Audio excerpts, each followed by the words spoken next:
A lot. Haven't they learned so much? Oh yeah. Yeah, you really sound. Yeah, you're so inspiring, John. It's a good thing to have you in their lives. Everyone has done. John's too tired to talk. See. I'm a little more inspiring with some coffee. Oh, really? Yeah. Oh, I have to go make coffee, guys.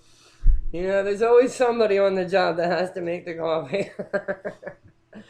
And if you have to make the coffee, your life could probably be better.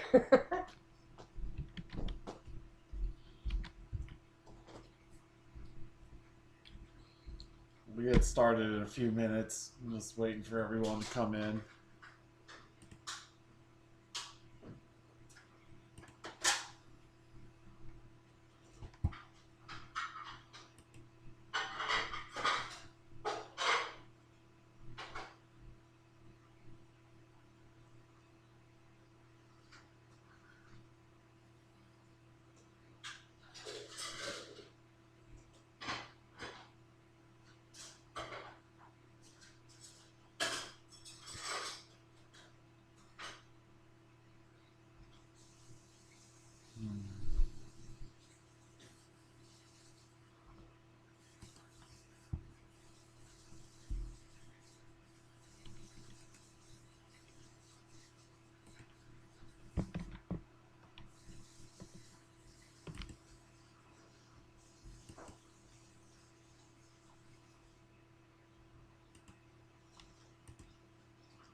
All right. Good morning, everyone. Welcome to our 5th day of training. Remember, on Monday, we started off with a half day. This is a 40-hour training. So, what we're going to do after this is I was talking with Tony. We're trying to get y'all qualified to take a NABCEP exam and get a NABCEP certificate. Right now, we're giving you a completion certificate for this program. I do NABCEP training, but I partner with training centers and colleges to lower the price of the actual NABCEP training component. I can't do the onboarding training by myself. I do the license maintenance training on my own. But NABCEP requires training centers to be registered with them to get the credit, and we're trying to get. Right now, Edison's not set up for that, so we're trying to get that set up. That might come a little bit later. The last 4 hours of class, we're going. I need to write. We're gonna do kind of a NABCEP exam preparation class. So that probably won't be ready until on into next week, and we're gonna set it up as a take at your own pace type of thing. So right now we don't have any class scheduled for next week, but I will be emailing you, and we'll try. And we need to get you in to, you know, once we're ready, we'll send you an email out, and you can run through a 4 hour exam prep, which then you can come back to when we actually get Edison set up with NABCEP to offer the PV Associate certificate. You can come back and take that class again right before the exam so that you are as prepared as you could be. Um, let's talk about jobs in the solar industry for a minute. Solar industry is a great place to work. Uh, Here's a report that came out last year on diversity in the workplace. And I actually think this report has a lot of wonderful things to say. Um, I know some students were asking about pay rates in the solar industry. You're pretty lucky to be in New Jersey, actually.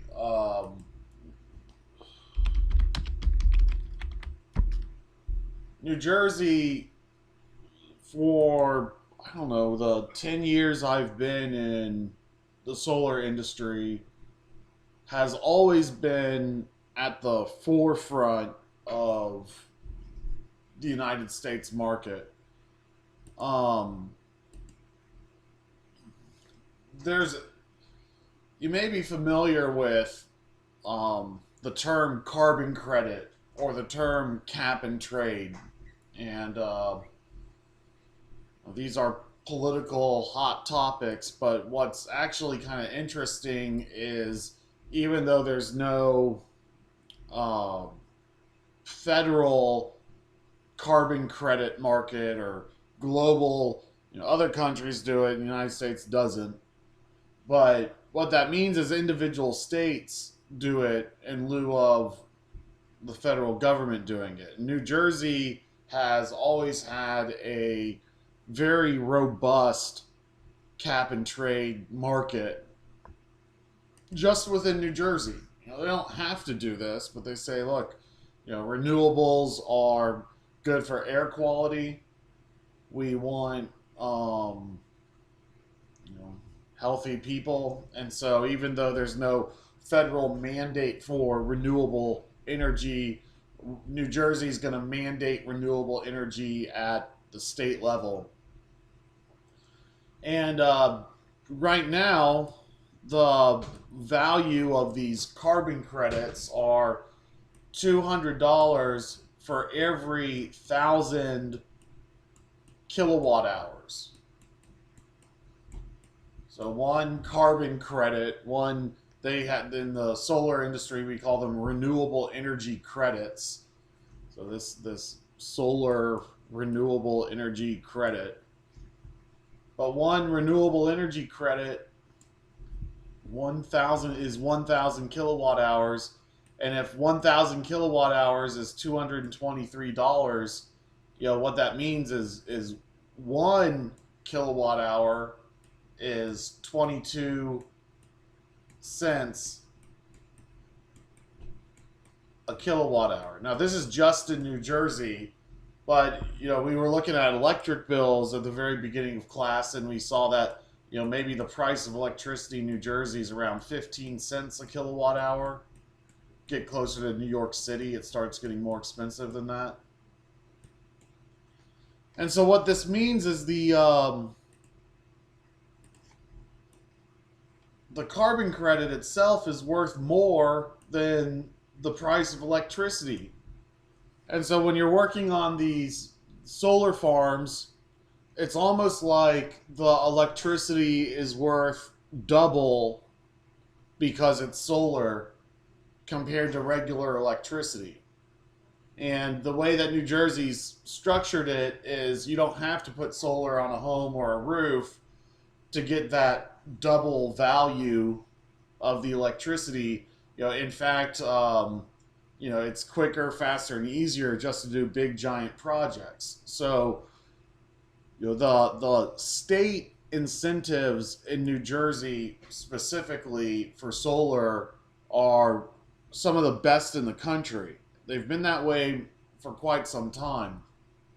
And that's led to utility scale development. And that also means, the developers are financially incentivized to do these projects. Now, talk show radio hosts may badmouth, this kind of program all day long. It doesn't matter. The investors want to get this money, and so they're going to do these projects, and that's going to result in, job opportunities for workers that are good job opportunities. So when you're reading industry reports, just keep in mind New Jersey's going to come in on the higher end of the spectrum.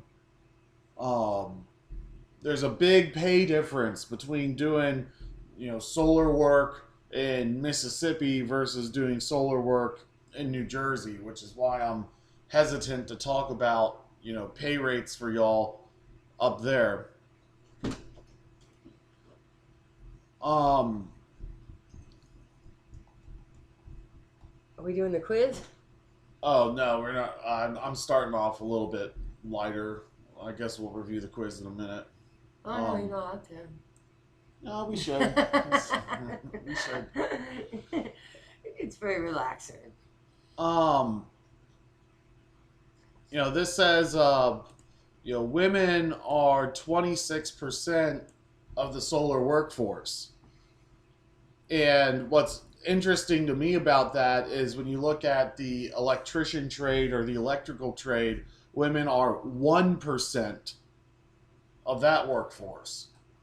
So, even though women are a minority of the solar workforce, there are substantially more women in solar than there are in other construction trades, other similar construction trades by a healthy margin. This one I think is really neat. The study can kind of paint a little bit of a pessimistic picture about leadership positions in solar, but any person can go. There's a lot of people. There's a lot of NABCEP guys will go out and start their own solar companies, and so I'm the president of my solar company. But oh my God, I could talk about that all day long. The president. But that doesn't necessarily mean I'm like, in this office job with a suit and tie, with other people You'd be amazed doing how much my that work doesn't for mean. me. So, the leadership figures in the solar industry don't really matter too terribly much. In fact, one of the largest residential solar companies in the U.S., Sunrun, notably has a female CEO at the head of the company. And that's a very tough business to be in, and a lot of male CEOs of similar companies have led their companies into bankruptcy, and she's been uh, better than the rest of the pack at it. This I think is really interesting. It says for pay rates, 37% of men in the solar industry are being paid $31 to $74 an hour. It says women are making less than that. What I would say is the construction jobs out in the field pay more than the office jobs, generally speaking. And so, if there's more men in the taking those high value construction jobs, that is going to kind of skew the data set. Here you go, Mr. President. Here's your coffee. There's definitely sexism in the construction trade. I'm not trying to say that. I've had job sites where I've shown up and had women on my crew, and the general construction manager, not of the solar project, but they were a new residential construction, said, my crew's a little rough and she's going to be pretty distracting. It's like, well, so what? That's your problem. Um, so I don't know. Maybe I'm more optimistic about this, but I think that the solar industry is actually a very welcoming workplace full of new opportunity. One thing in this, this study came out last year. This is recent data. It says, um, for, let's see. We saw just earlier that 37% of men were making 31 to $74 an hour. scroll down, and we say 50% of Black or African American respondents are being paid in the solar industry 31 to $74 per hour, compared to 36% of white respondents. So this diversity survey actually indicated that, minorities in construction are being paid more than their white Well, see, worker I don't know. counterparts. I hate all this stuff because to me, it all goes out the window with the pandemic anyway. But I feel like, I'm from Jersey, John's from Texas. We happen to have gotten this big job that we couldn't say no to in Mississippi, but there's not any diversity in Mississippi. So it depends on where it depends on where you live to get these diversity numbers. Now, John's an engineer, but I studied politics and I studied a lot about statistics. And you know as well as I do, you can get statistics that say anything. But I think what you should take away from this is when I see these kind of numbers where electricians is like 1%, you're a woman, that could be really hard to get into. Or, but what these numbers seem to indicate to me is that if you know how to do the work, they're going to hire you. Right. And that's what I get out of it. And that is just good news no matter how much these numbers change. And I think there's two reasons why, or two areas where there's just not enough solar labor right now, not enough installers. And so at first, obviously, you should want to be an installer because you can just make the money without any of the responsibility. But there's installation on two fronts. For small companies, it's either residential or commercial grade installation. But the other thing is there's big companies out there doing solar leasing. Now, whenever you hear solar leasing, you should think more no than yes, but maybe. Because sometimes it's a good deal and sometimes it isn't. But if you have places like Sunrun or Solar City, which are like the biggest, the ones that are like giant corporations, like Solar City is owned by Tesla, those people are doing solar install. They gambled heavy in solar leasing. So Which is solar financing, right, solar loans, where you don't own the panels or whatever. Yeah. There's different combinations. You'd always have to, if someone ever asked you. Solar leasing in New Jersey is really big. popular, Yeah. because the leasing company can come in and get that carbon credit, which is worth more than the electricity itself. So, but my point is, before you get lost in solar leasing, my point is, either way, they still have to get up on the roof and get installed. And so a lot of these solar leasing companies are finding it particularly hard to find qualified labor.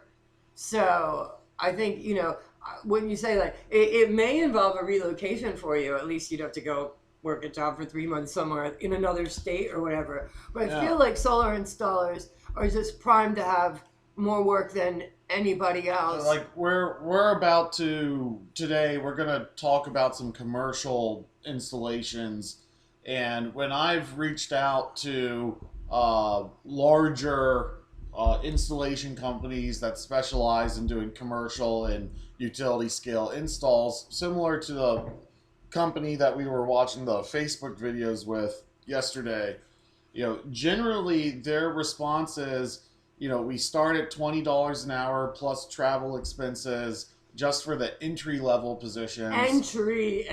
Yeah. You could probably all get more than that because you know more. And so if you have any kind of solar experience at all and you can pass a drug test, then that's the tricky part. So remember that. They want you on their job site. Oh yeah. And so, what I don't know how accurate this study is. I guess I have to say. No, I like exactly what you said, which is, and if you compare this, the only thing you should take away from this is like, okay, one of the aspects with solar leasing companies that people really don't like, to go back to that, is they say that they can't get any maintenance done on their roof. So if they have a solar array that was installed through Solar City or whatever, they may never even get somebody that comes and does solar maintenance, because anybody they have that can install, they've got to take care of the new clients first. So you hear the complaints about solar leasing are, I couldn't get anybody to come do any maintenance on it or whatever. But mostly they've got to stay ahead, because if you're trying to give Solar City $50,000, you know, they really need to take it from you, or else they lose a customer. So they're always looking at the front end, where I'm just going to keep installing, because they never have enough solar installers. So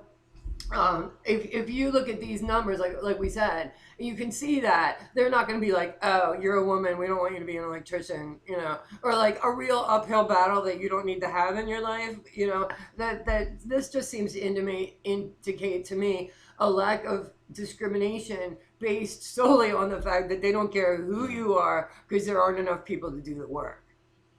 And so all of what this tells me, like particularly that, like, you know, African Americans are making more money in the solar industry than the median, the typical, the middle. You take the middle African American worker in the solar industry and the middle white worker. The study says the African American is making more money. You know, that just tells me that there are high value construction jobs, and if you're willing to get out there and work it, you know, regardless of your race, ethnicity, or gender, there's good paying construction jobs to be had. You know, this is not a typical industry. This is a unusual and growing industry. You know, half of the men and 40% of the women feel like by working in the solar industry, they're able to improve their career and move up into positions of responsibility. And regardless of whether you're working for a large company or working for a small company, you know, if you take the job seriously and you learn what you're doing, you're immediately put into crew leader positions, and then and on up. I mean, it's very And it won't be possible. hard either, because it's real easy. Obviously, after a week of listening to this stuff, you can tell it's real hard it's very easy to see who knows what they're talking about and who doesn't. So you automatically Yeah. are going to get a higher rate of pay. And I think this is true. This one is true too. It's the main thing that stood out to me in this study is that maybe white guys are better at networking in this industry than others, mainly because I don't know. Maybe we have a little bit of a societal advantage, so we're more able. We have a better ability to take risks and go out and start our own company and work for ourselves. Absolutely not. I would say that the white men would have the highest chance of getting loans and having prior network experiences, leaving other corporations where they're already set up, and then they could just kind of laterally move into a new industry. And then, you know, but what nobody wants to admit is that, well, the way to make money in solar is that it is really difficult. You're on a roof, it's hot, there's a lot of knowledge, and people, I think, get into it because they think this isn't going to be so bad. I want to be part of the future, and then they might have really good, you know, thoughts in their heart about, like, I want to be involved in renewable energy. But most businesses fail, no matter whether it's a Yeah. restaurant or a construction job, you know, whatever. Most businesses fail because, you know, there's a trick to it, and part of the trick is you got to work when nobody else does if you own the place, you know. I mean, I always use the example of when I waited tables, there's always a couple waiters that wanted to be the manager. I don't know if you ever worked somewhere where somebody wants to be the manager. I never wanted to be the manager, especially waiting tables, because waiting tables, like a lot like any other job where you get paid up front, like what you're talking about, like install or whatever, you get paid and you leave. Whereas the owner or the manager is stuck with the bills, the debt, the taxes, the, you know, making sure nobody stole anything. And I always thought, boy, that's asking a lot out of somebody. You're asking me, if I'm a waiter, you're asking me to give up my tips, take a set of keys, stay later than everybody else, and be responsible for everything. You know, so you have to always be gauging your work opportunities that way, as to what's better for you. Like, you really want more money and you want steady money. And so I think the obvious route in is to not even try and start up your own business, but to trade on your knowledge first. And then eventually you'll be able to set it up.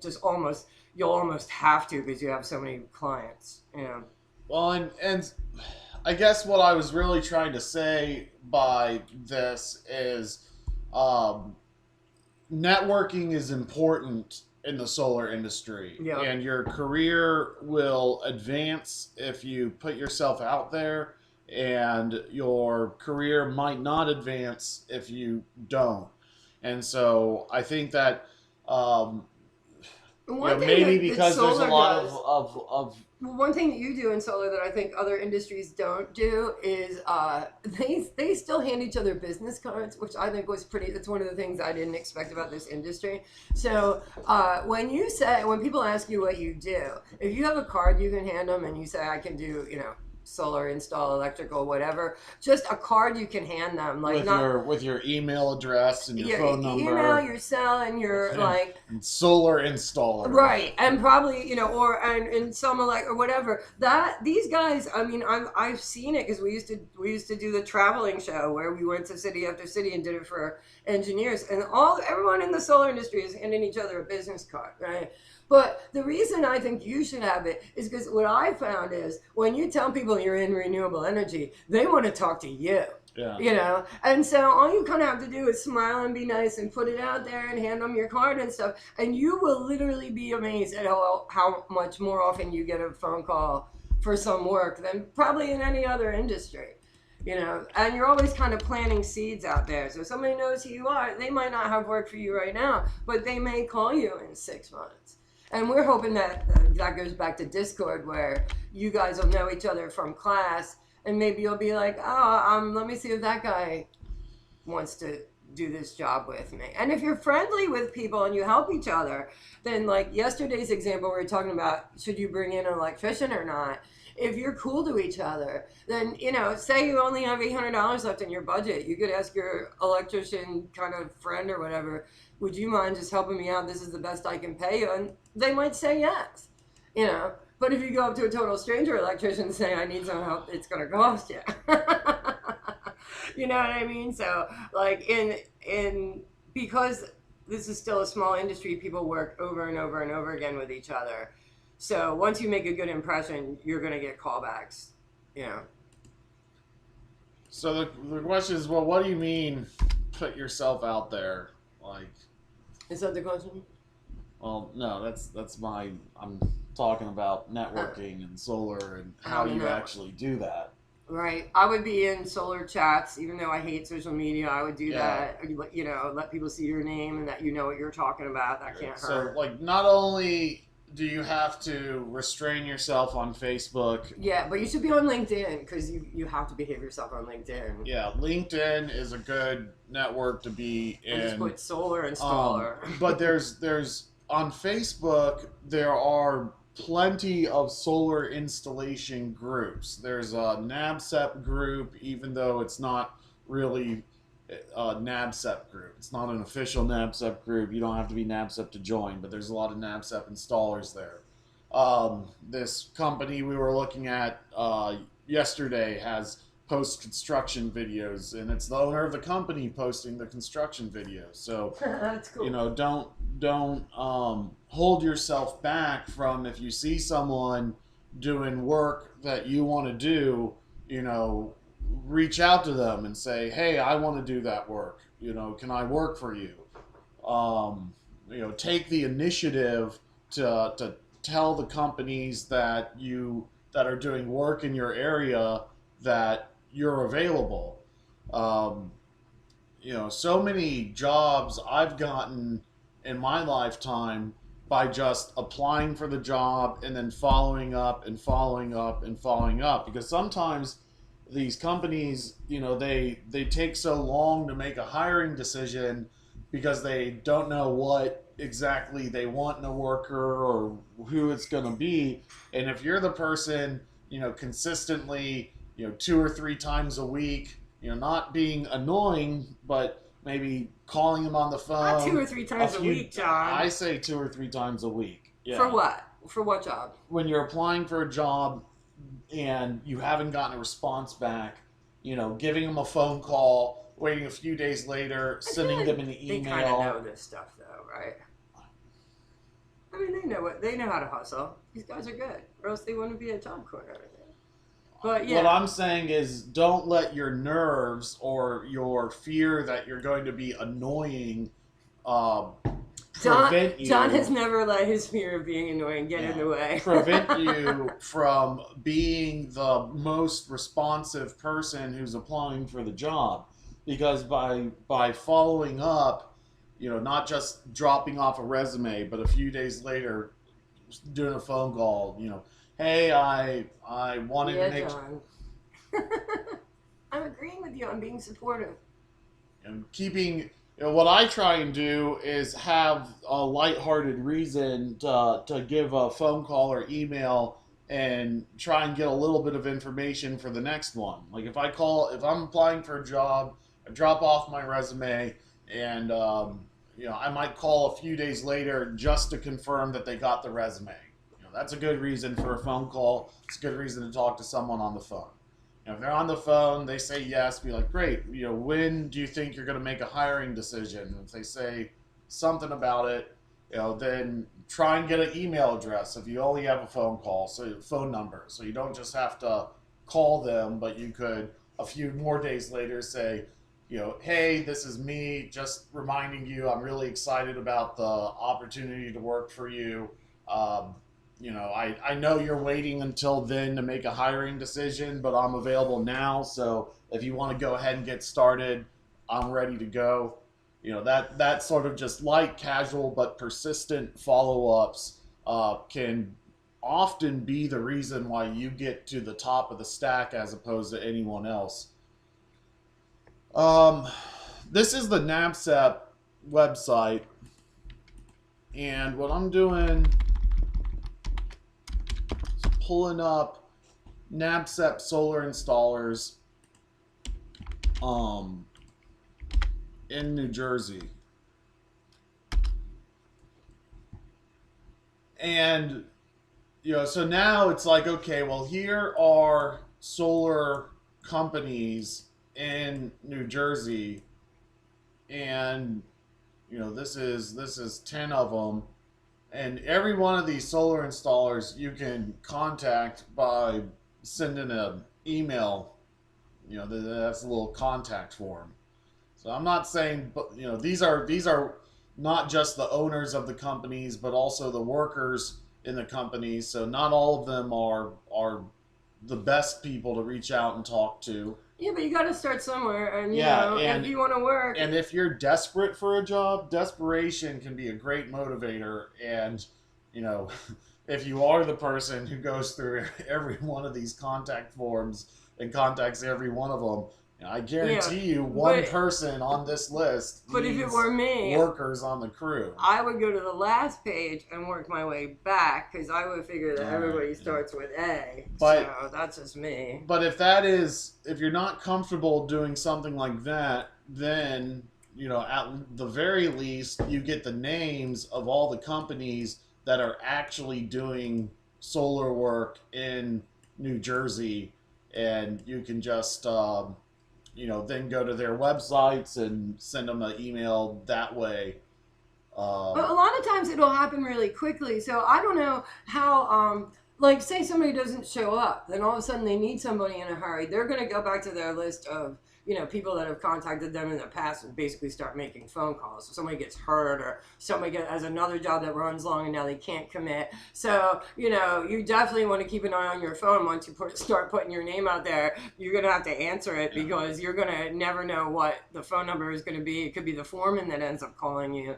But I am pretty amazed at, since I started working for John, just how often, I always say he's so much more lucky than he deserves to be, because I can't believe how often he gets a phone call where somebody wants to pay him to do something. Whereas, if you were trying to sell real estate or something, you could die before you get a good lead. But it's amazing, because it is still a small, but, I think the point is, installers are in demand, are in huge demand. So I think it's mostly about getting the knowledge and then letting people know that you have it.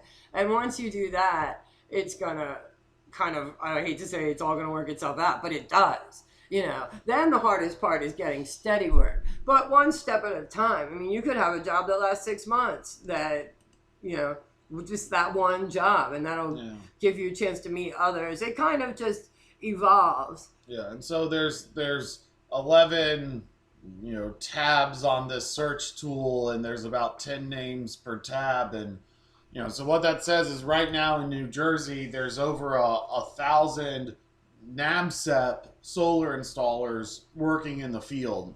And that just indicates a very healthy market. If we go in and go into Mississippi,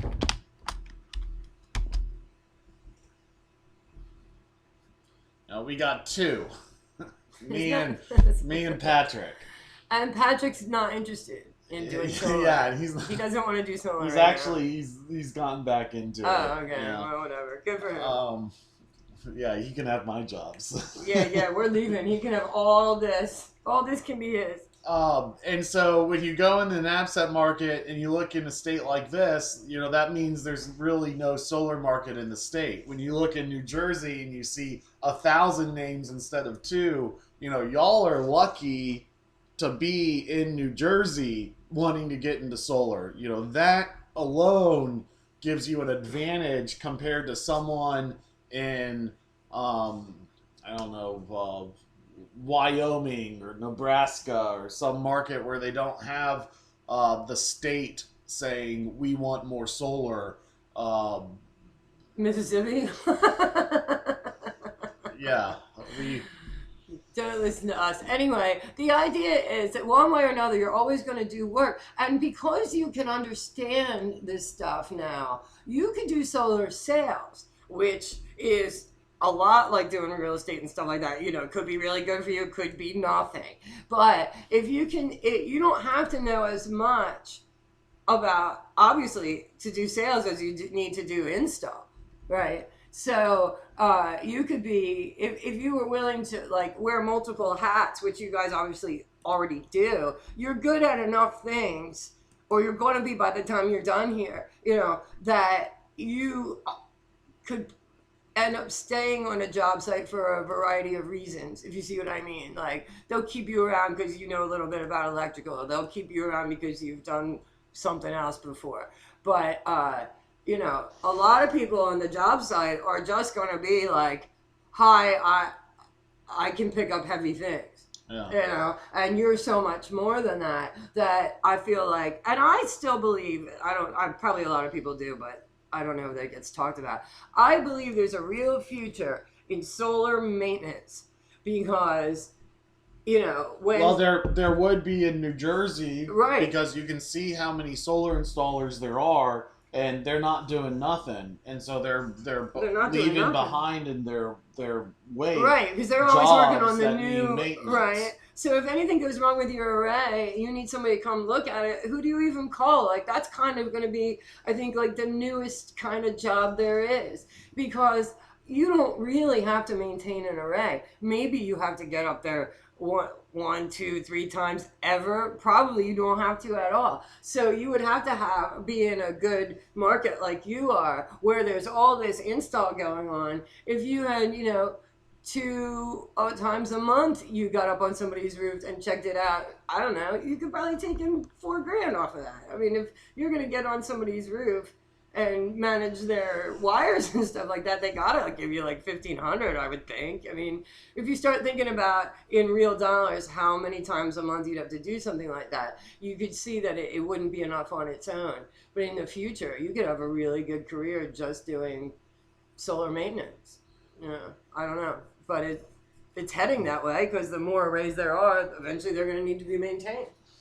Well, this is another section of the NABCEP website. We were just looking at the installers who have which is a little bit more of an advanced certificate that you can't get until you have some project experience, and you may also not need it. NABCEP has they used to call it the entry level credential, but it's really the credential for those who don't have any project experience but have gone through some solar training.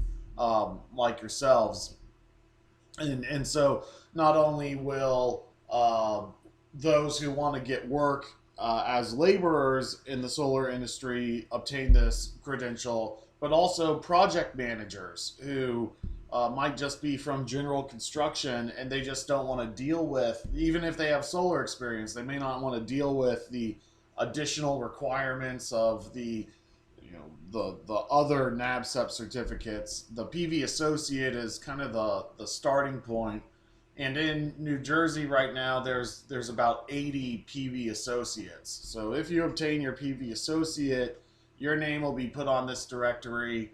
One nice thing about being in Mississippi, where there's only two people, and there is only one nice thing, and I can't wait to hear what it is that this contact form will actually result in business for me. It probably won't be so successful in New Jersey because there's so many people on the list already. But well, I disagree because it's all relative to how much work there is, you know. But you won't need the contact form to find work in New Jersey. No, There's I'm so saying, many like, people on the form. Assume all these people exist, they are gonna all need solar workers. I mean, that's just like you kind of. I mean, certain markets you don't really want to be in. Like, I'm not sure I'd want to try and do solar in New York City. I'm not sure I'd want to try and do solar even in Florida or California, because as soon as you think solar, you think I gotta move to either New York, Florida. What is the Florida all new residential construction has to have solar on it?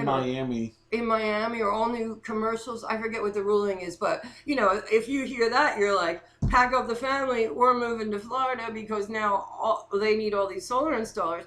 But it could be a lot like Uber on surge pricing, when right after a concert, everybody shows up to try and make money off of Uber, and so now you've got 100 Uber cars out there. So, I don't think you're ever in a bad place to make money in solar. Like, if you're in a small town, you might even be better off, but I think you can absolutely always find work in solar. And so you can even, there's probably too much information on the NABCEP website for contacting people working in the industry, but you can even search by city. So when we're talking about like the networking opportunities, where some demographics are saying networking is really important, and other demographics are saying we don't feel like we have enough networking opportunities. A networking opportunity may be just going onto the NABCEP list, finding someone who's already working in the solar industry in your town, and sending them a quick message that says, hey, I'm just getting into solar. I'm looking for work opportunities. I don't know if you have them or not, but if you do, here's my number. Give me a phone call.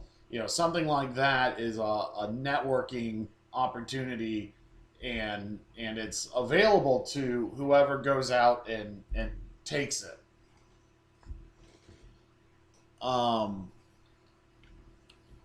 Let's see. But let's say, a little side point is, I think I touched on it yesterday about if you wanted to start your own solar company, like say you wanted to take that, why not? Somebody has to do it. And it could be really lucrative for you. Even though there's no relationship between, your roof and solar, beyond the fact that your roof has to be all right to put solar on it, I feel like if you really wanted to get your name out there and put more solar on roofs, which is a good thing to do for everybody, I would want to be in connection with an electrician, a roofing company, and I'd also want to get a good tree guy. Anybody that's going to have to go on a roof. Because once the customer is thinking about their roof, that could easily be the time to, or a realtor that you're friends with. You say, like, when you sell this house, if they mentioned, hey, are you interested in doing solar? Then whoever, it's like, they could get a couple $100 just for mentioning, you know what I mean? Like, so it's kind of like a rising tide raises all ships. You know what I mean? We want everybody to make money. And so if you put it out there with a couple different people and you hustle and you have all this skill, then I feel like opportunity is just going to, you want to cover your bases so that there isn't really time when you're out of work, except the winter when you're going to be. And then maybe that's when you would focus on like design work and stuff like that. But keep that in mind, that the more people, that I think anybody who's connected to either home sales or roofing would be a good contact to try and leverage some solar work. So Yeah. So there's crews that go on the road and work all over the country, even outside the country. But a lot of the kind of epicenter for those companies is up on the East Coast because of the or out in California. because of the high price of Yeah, electricity. markets where you have the combination of high electricity pricing plus additional state level and public support for solar industry. That's a good combination. You're lucky to be in New Jersey. Everyone's lucky to be in New Um, Jersey, except for the auto insurance. so let's look at the quiz. Look at all these National Electric Code pros getting this question right. A common oversized percentage for basic electric code calculations is 25%. Yay! So if you're Everybody designing beat an you. air conditioner circuit and the air conditioner uses 40 amps, then 25% more than that, it's going to be like 51 amps, 52 amps. Your cable needs to be rated for 51 or 52. And generally, it's not going to be so precise, so then you'd have to round up and go to the 60. But, in almost every standard AC electrical calculation, you're oversizing by 25%. The microinverter circuits, the microinverters are 1 amp each, and they go on a 20 amp circuit. And so, you divide by 25% and you get 15 amps, and it's actually 0.9 amps each. Now you divide by 25%, and you get actually, Sorry, guys. yeah. And what this means is you can fit about 16 microinverters on the circuit, and then you oversize to get to that 20 amp circuit. A lot of times you don't need to oversize any more than this. The microinverters and the DC optimizers, those little boxes that go behind every panel, they provide energy management to the project. So often you just rely on that energy management and you just do a 25% oversize. If you don't have those energy managers behind every solar panel, then the solar industry has additional oversize requirements beyond this. But 7 times out of 10, when you're doing electrical sizing, say on a quiz question, you're oversizing by, you're taking the current, you're taking the amperage, and then you're multiplying by an additional 25% to get the design amperage that's a safe amperage for your conductors to be at for the device you're trying to power. So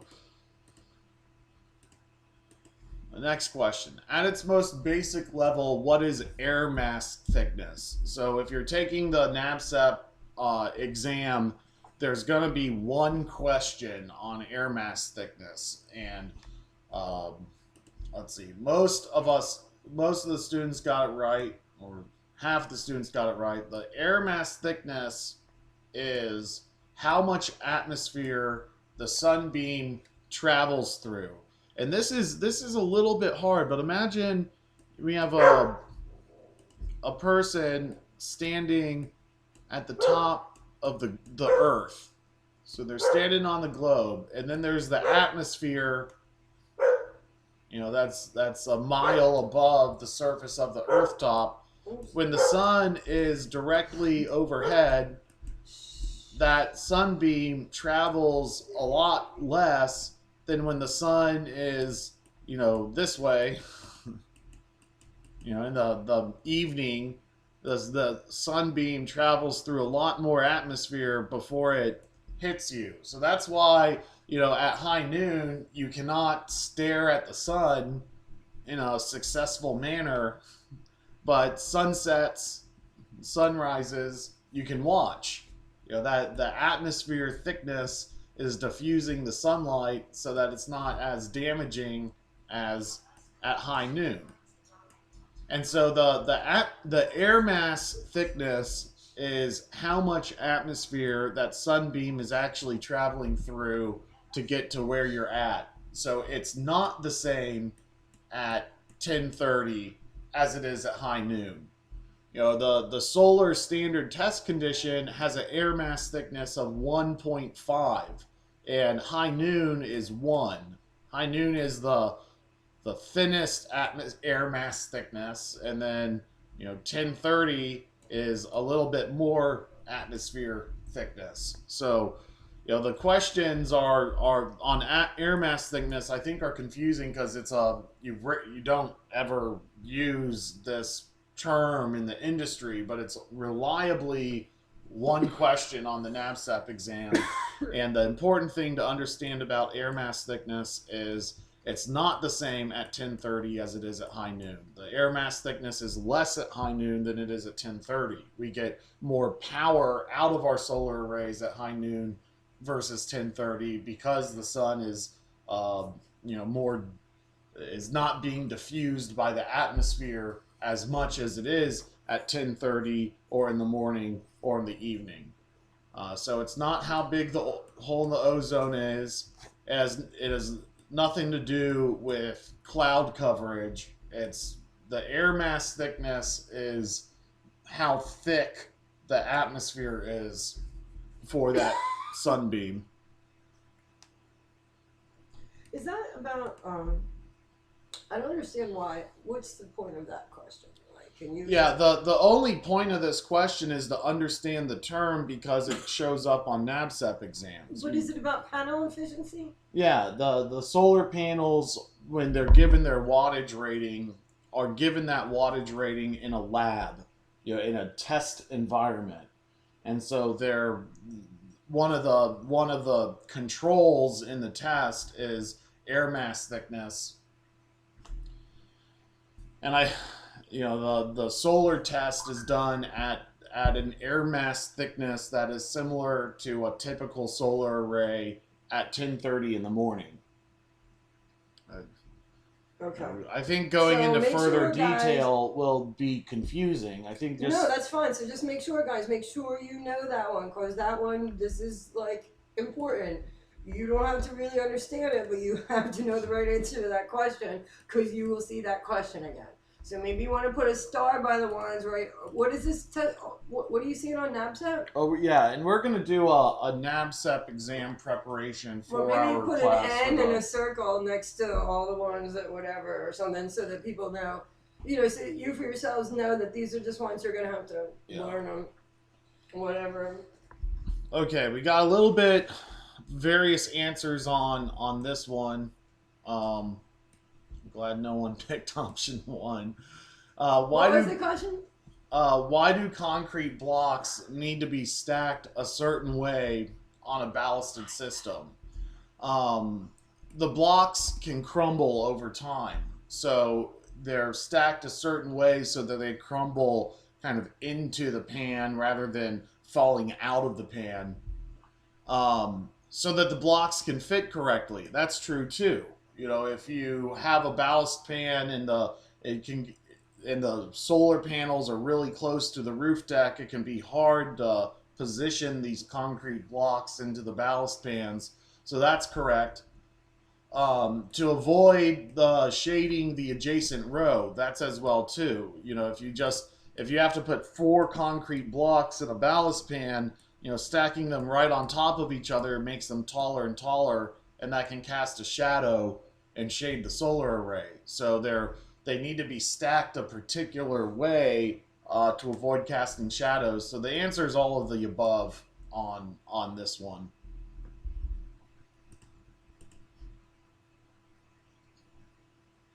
If an MC4 connector is not plugging in, what might be wrong? The answer is the installer crimped the wrong connection inside the connector. So we have these MC4 connectors, and outside it looks like there's one connector that gets plugged into the other connector. But inside this kind of housing, there's a female metal pin, and it's a little confusing because the housing is different than I was doing that right. The housing is a little bit different than the pin connector, but there's a female metal pin inside these MC4 connector housings, and then there's a male pin as well. And sometimes, because these metal pins inside the connector are so small and so similar to each other, you can mix up the bags, or your foreman might give you two bags with both kinds of connectors, and you mix them up. What happens is you can have the housing correct, but the pin inside could be incorrect. And so if these connectors are trying to be plugged into each other and they're not going in, and they should be, you're like, why the hell is this not a good connection? Don't try and force it in. Don't try and like cram it in, because the problem is you might be able to do that. You might be able to cram these two housings together with the wrong pins inside, and then that's going to cause a fault down the road. These connectors should just snap into each other. It shouldn't. You should be listening for the snap. You should hear the snap. If you don't hear the snap, it might be because it hasn't made a firm enough connection, because the pins inside are wrong. And that's you just cut off the connector and put a new one on when that happens. But you can't just assume that you're snapping 99 connectors together, and then the 100th connector doesn't want to go in. That it doesn't go in because there's a problem, not because it's just being stubborn.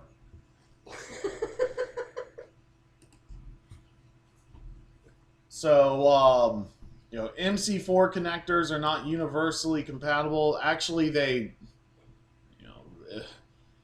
you would have to be a solar installation professional with a lot of industry experience to talk about the nuances between one manufacturer's MC4 connector and another manufacturer's MC4 connector. I mean, they have voltage ratings. Some installers get in trouble because they buy 600 volt rated MC4 connectors and then go use them on 1,000 volt commercial systems. But by and large, one manufacturer's MC4 connector will plug into another manufacturer's MC4 connector. MC4 connectors come on the backs of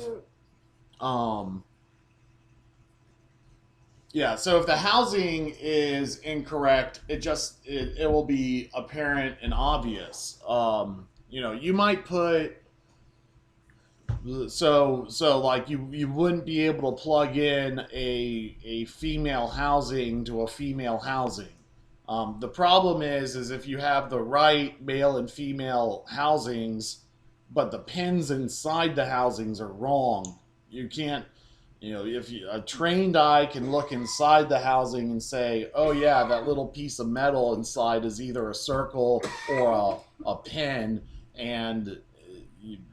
but the problem is the pin is actually pretty thick, and sometimes it's a tube. And so when I say a pin, sometimes it's just a small tube versus a slightly larger tube. So that could get confusing as well. So the best way to not have this problem is to have one person crimping all of the male connectors, and then the other person crimping all of the female connectors. But what usually happens is the crew leader or foreman will identify someone they trust on the job site to make all the connectors. And then it's going to be up to you to make sure you don't get these bags of pins mixed up with each other. So, you always have to be telling yourself in your head what you're doing. There's not... this repetitive work can come across as brainless except for the fact that you can't make a mistake. So you always have to be reminding yourself in your head of what you're doing. Um, the MC4 is faulting to ground. Certainly bad connections can result in ground faults. So that is it's if a bad connection is made, or if an MC4 connector is left in a puddle of water, or if a MC4 connector is not made up correctly, and you haven't tightened up the nut on the connector, all of those things can cause a fault.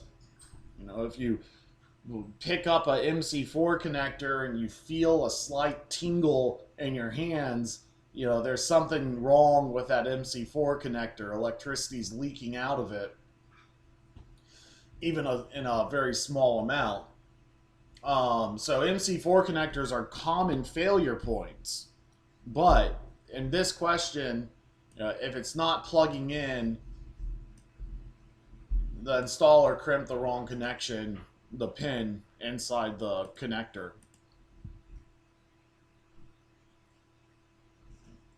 So when might a NEMA 3R box not be rainproof?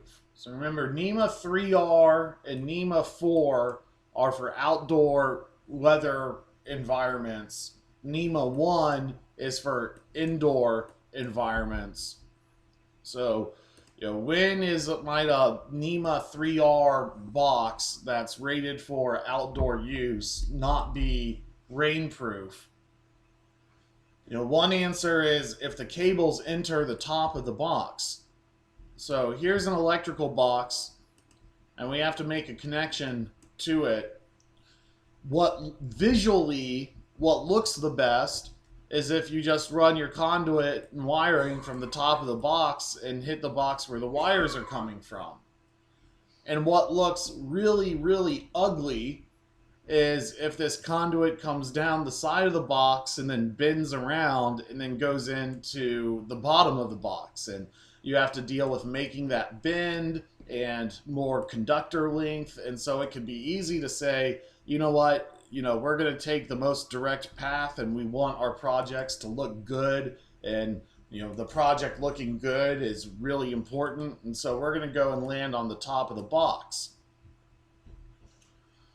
Well, the problem with that is that, you're cutting a hole in the box, and that hole, it could be a weatherproof box, and you could be using, rain-tight conduit, but now you've just cut a hole in it.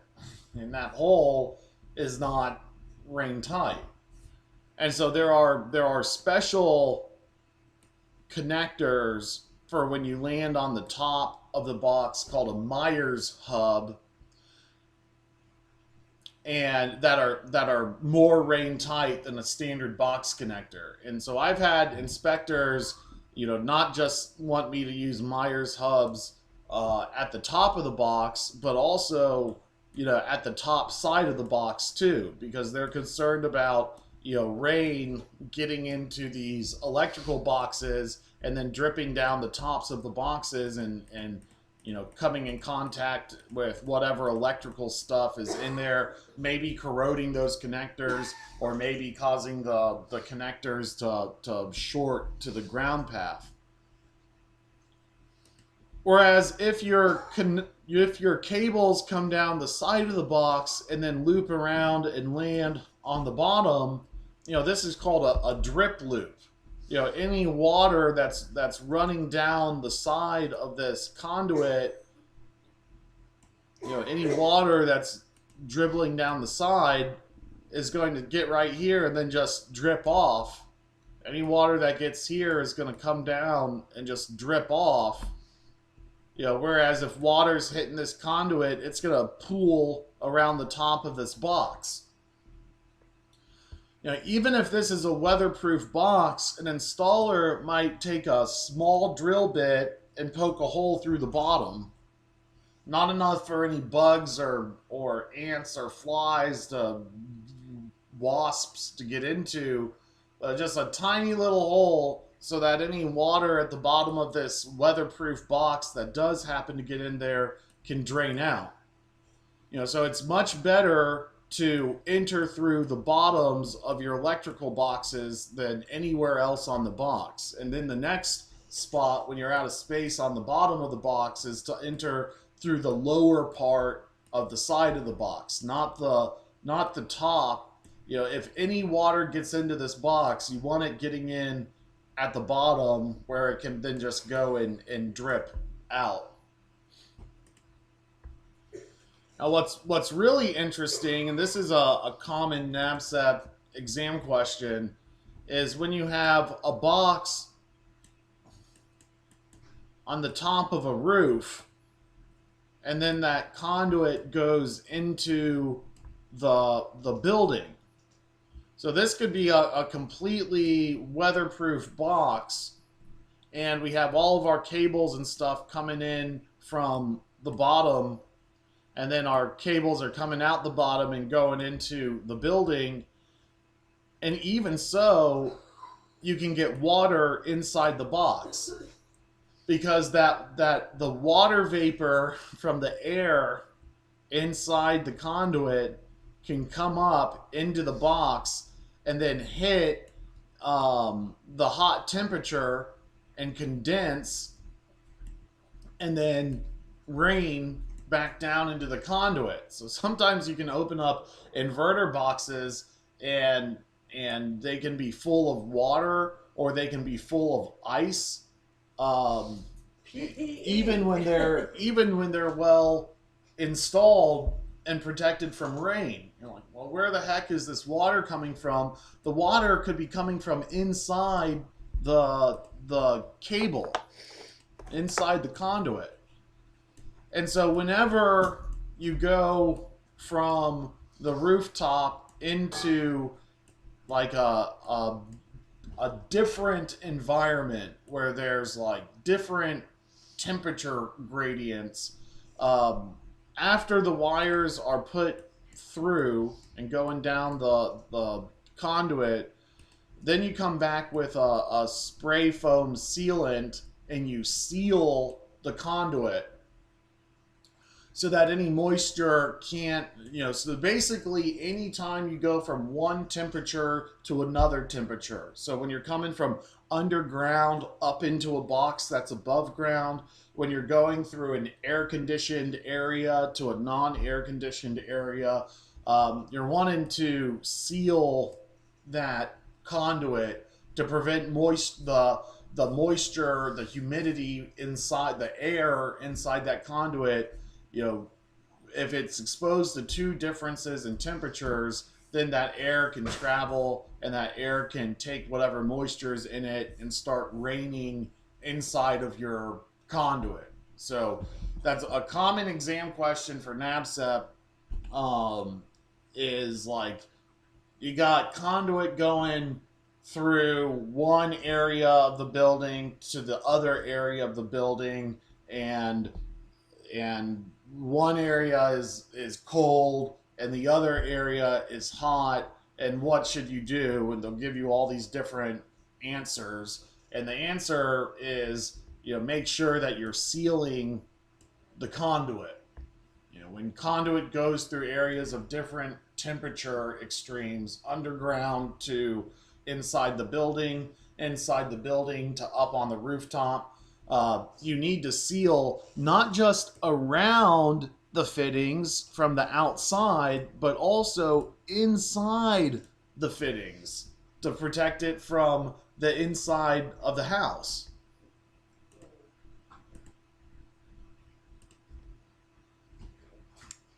And so back to our quiz question.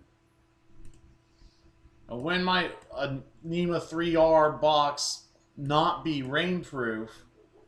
If the cables enter from the top, it might not be rainproof. You need a special attachment called a Myers hub that goes in the top of the box, and it has a lot more going on in the attachment point than you do with a standard box fitting. So you need that Myers hub to go into the top of the box, and even then, inspectors don't really like it. They'd rather you go in through the bottom if you can. If rain tight fittings are not used, that's a I had that I had that on a project where we're using rain tight fittings, and so I went and used rain tight fittings to go into the top of this box, and the inspector said, I want you to use a Myers hub. And I said, well, my fitting is rated for rain tight. And he says, well, I still want you to use a Myers hub. But there are fittings that are rated for rain tight. So if you're just pulling a piece of equipment off the shelf from the hardware store, it might not be rated for outdoor use. It might not be rated for rain. If sitting in a puddle, NEMA 3R is less waterproof than NEMA 4. And what we're talking about is these drip loops and entering through the bottom of the box. What that also kind of implies is the bottom of the box is not weatherproof. In fact, we might poke a little hole in it to get water in the box to drain out. And so what that means is, if you have a box and you're spraying it with a hose from the underside of the box, water can get into it.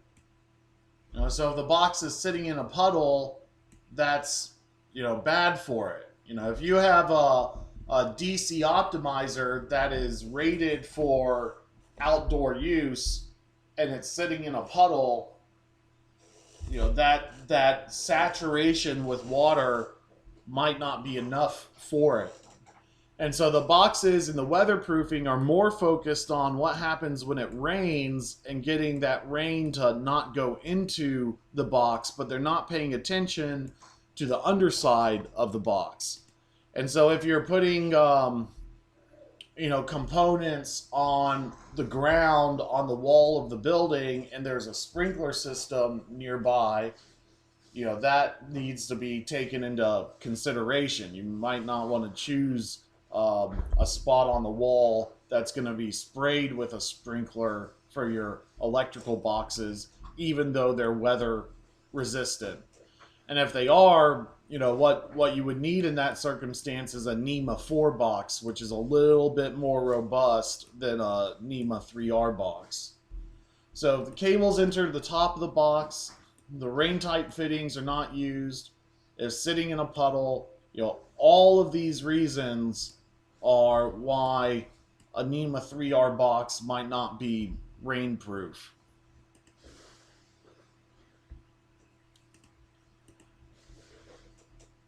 When we take the final exam for this class after our NABCEP prep next week, which will most likely be an on-demand class that you just take whenever you can. But when we take that exam, we'll make sure that the questions are not like trick questions or unclear questions. I'm not being so disciplined on these quizzes because I want you to think and remember the questions. Like, I want you to struggle a little bit with some of these questions, but because a lot of these exams are more just logic and reasoning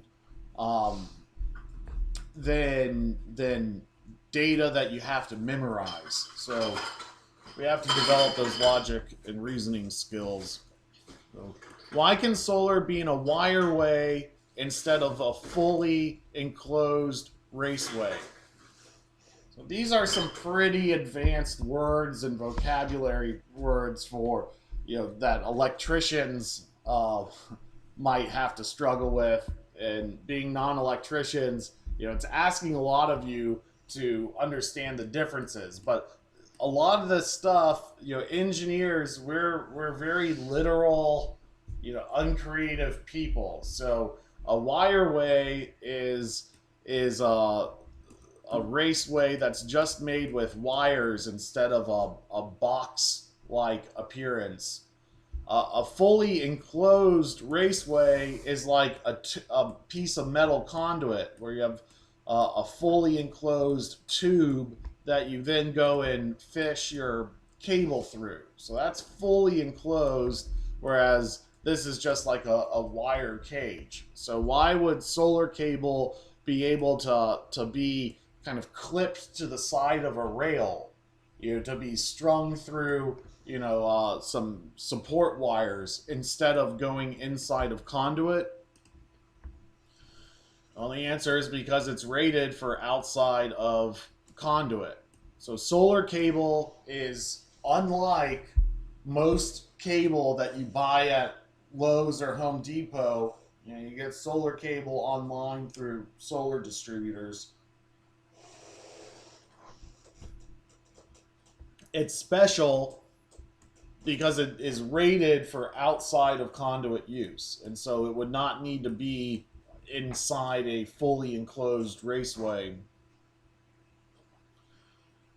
So it's not, it's a little tricky. If you fully enclose something in a raceway as opposed to a wire array, that fully enclosed raceway will have higher operating temperatures. In National Electric Code, if you put a whole bunch, we talked about special reasons why you might do more than a 25% oversizing. It all has to do with temperature. If you put a one wire through this conduit, no big deal. If you put two wires through the conduit and up to three wires in the conduit, no big deal. But if you're shoving, a half dozen or more wire through this conduit, the heat from the wires contained within the conduit will cause those wires to heat up. And heat, remember, cold temperatures improve your solar performance and heat drags it down. Heat is going to drag down the performance of these systems.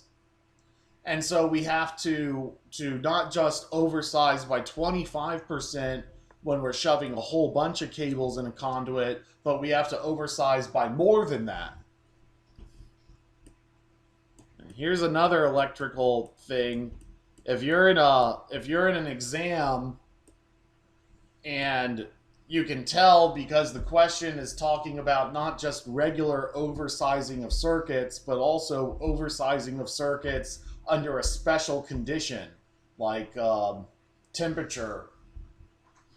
There are rules that govern, different D ratings by how many cables are in here. The more cables you have, the more D rating you need to do.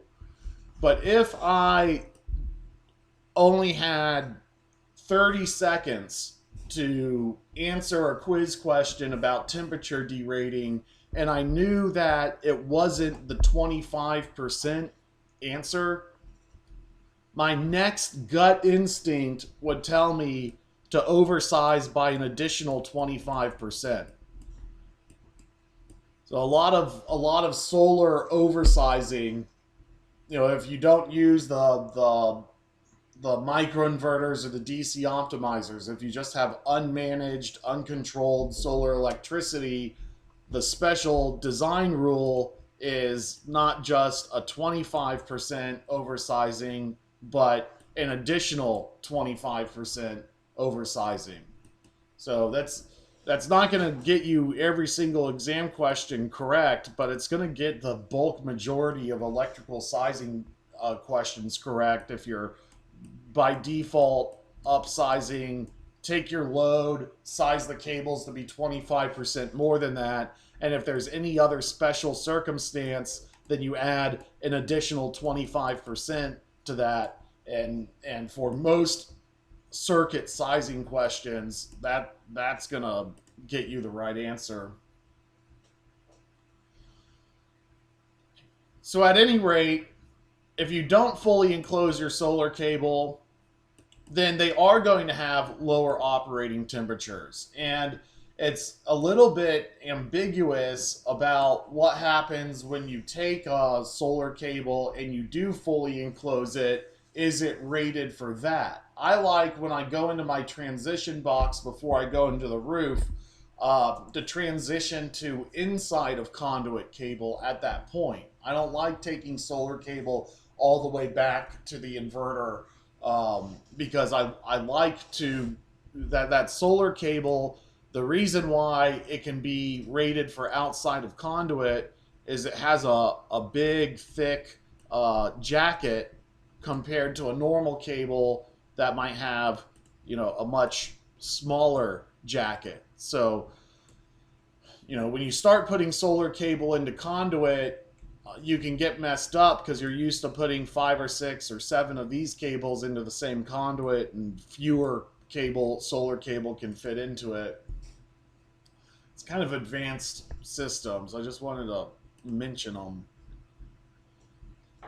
Solar cable is rated for a wet environment, and that's very important.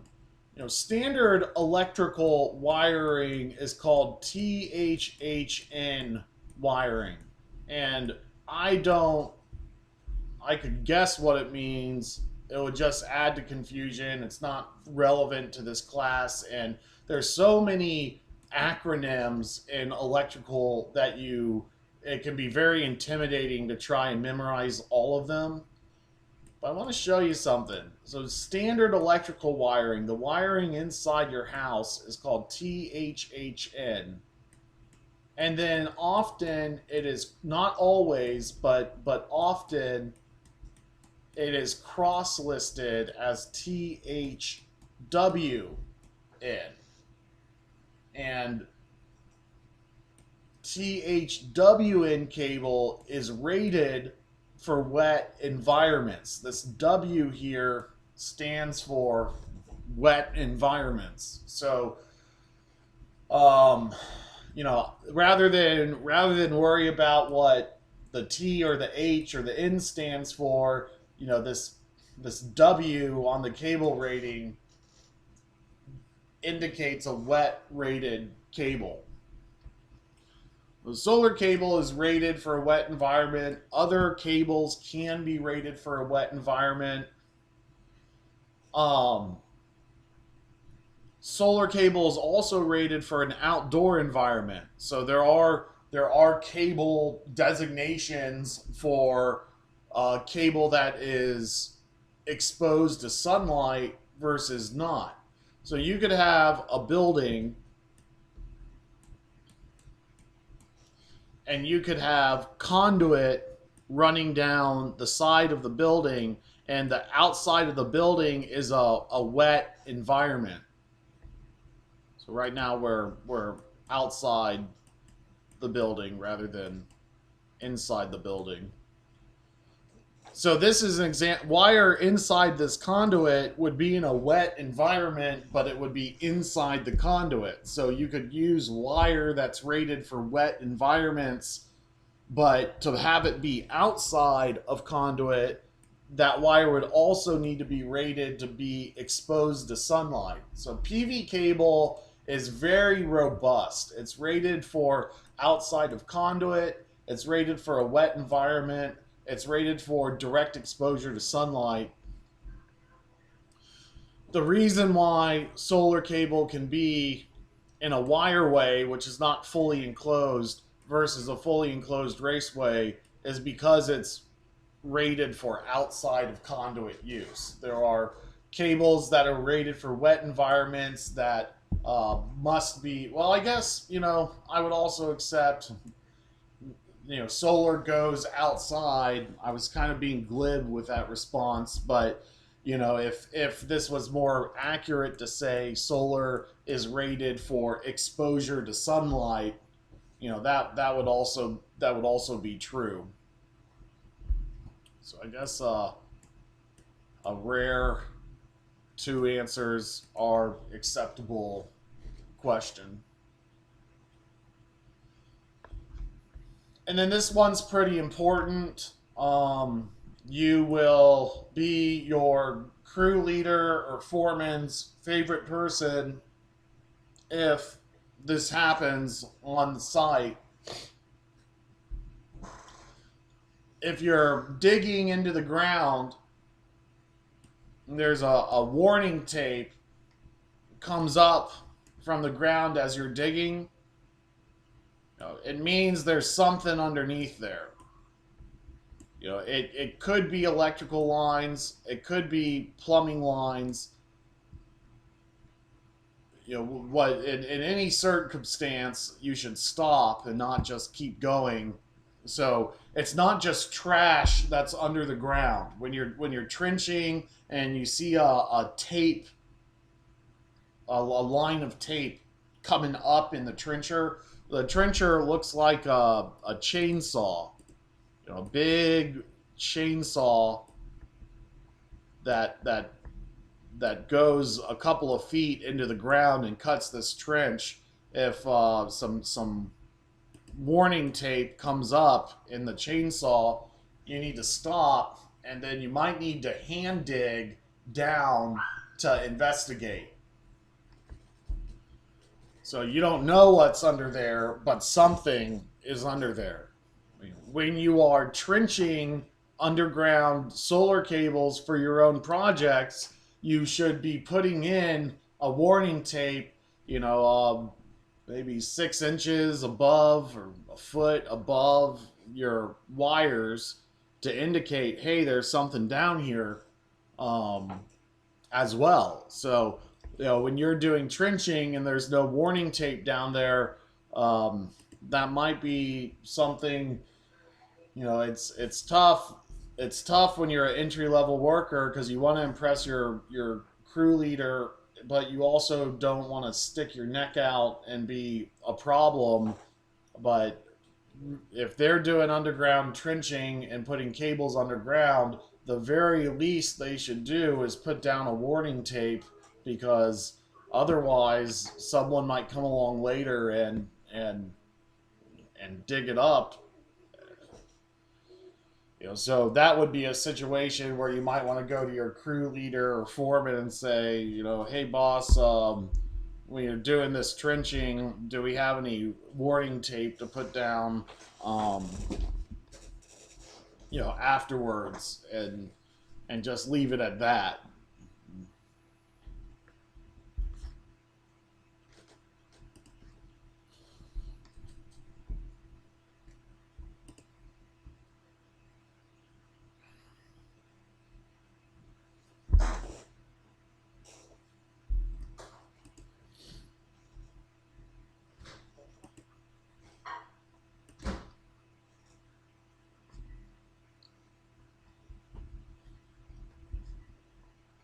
So inside of solar inverters, you have these terminal ports that the wires go into. And if you don't make these terminations correctly, then the wires can spark or fault and cause damage. So, the cheap um, the cheapest components out there have these ports very close together, and so things like not following the cable stripping guidelines and having too much exposed copper conductor right next to another exposed copper inductor can cause arcing between them. And sometimes if you burn up this terminal port, the terminal port is directly connected to a computer chip, and many times, I'd say most times, it's not like you can just take that computer chip out and get a new one from the manufacturer. Most times, if you burn up these terminal ports, you have to get a brand new inverter, and you're lucky if the manufacturer gives you one for free. So this cable jacket really should be going up right before the terminal port, and then but not be going into the terminal. And so that's why in your installation manuals, and it's going to vary for every piece of equipment, but your installation manuals are going to tell you how much you can strip or should be stripping before you put into the terminal port. Um, this particular one it was kind of interesting, um, because this particular inverter was such a low end cheap inverter. They didn't have their terminal ports embedded into the chips, so I was able to go get a different type of splice connector and then go get the wires that were landed on this side and new wires landed on this side, and it all worked out, but it's still not a great fix. um, the replacement cost for a good inverter, residential inverter, could be $2,000 or $3,000. So that is a real danger for you as the worker, because you make a $2,000 or $3,000 mistake on the job site. That your employer is on the hook for the damage. He might be in a situation where he has to fire you. He's giving you a really important, responsible job that he really should be given to an electrician, and he's giving it to you because he trusts you and he thinks you're a good worker. All of that could be flushed down the toilet if, and it maybe might not be fair, but at the end of the day, not doing your job correctly can have consequences. And it can be even worse if you work for yourself and you're the actual person who has to pay for the replacement cost, because you might only be making a few $1,000s off of a residential job site. So you make a $2,000 mistake, and all of a sudden you're working for no money or losing money while working. And you can't work in the solar industry anymore because you're out of money. You've making too many mistakes. I have a question. What is the maximum? Yeah, we answered that. What is the maximum number of wires that can fit through the conduit?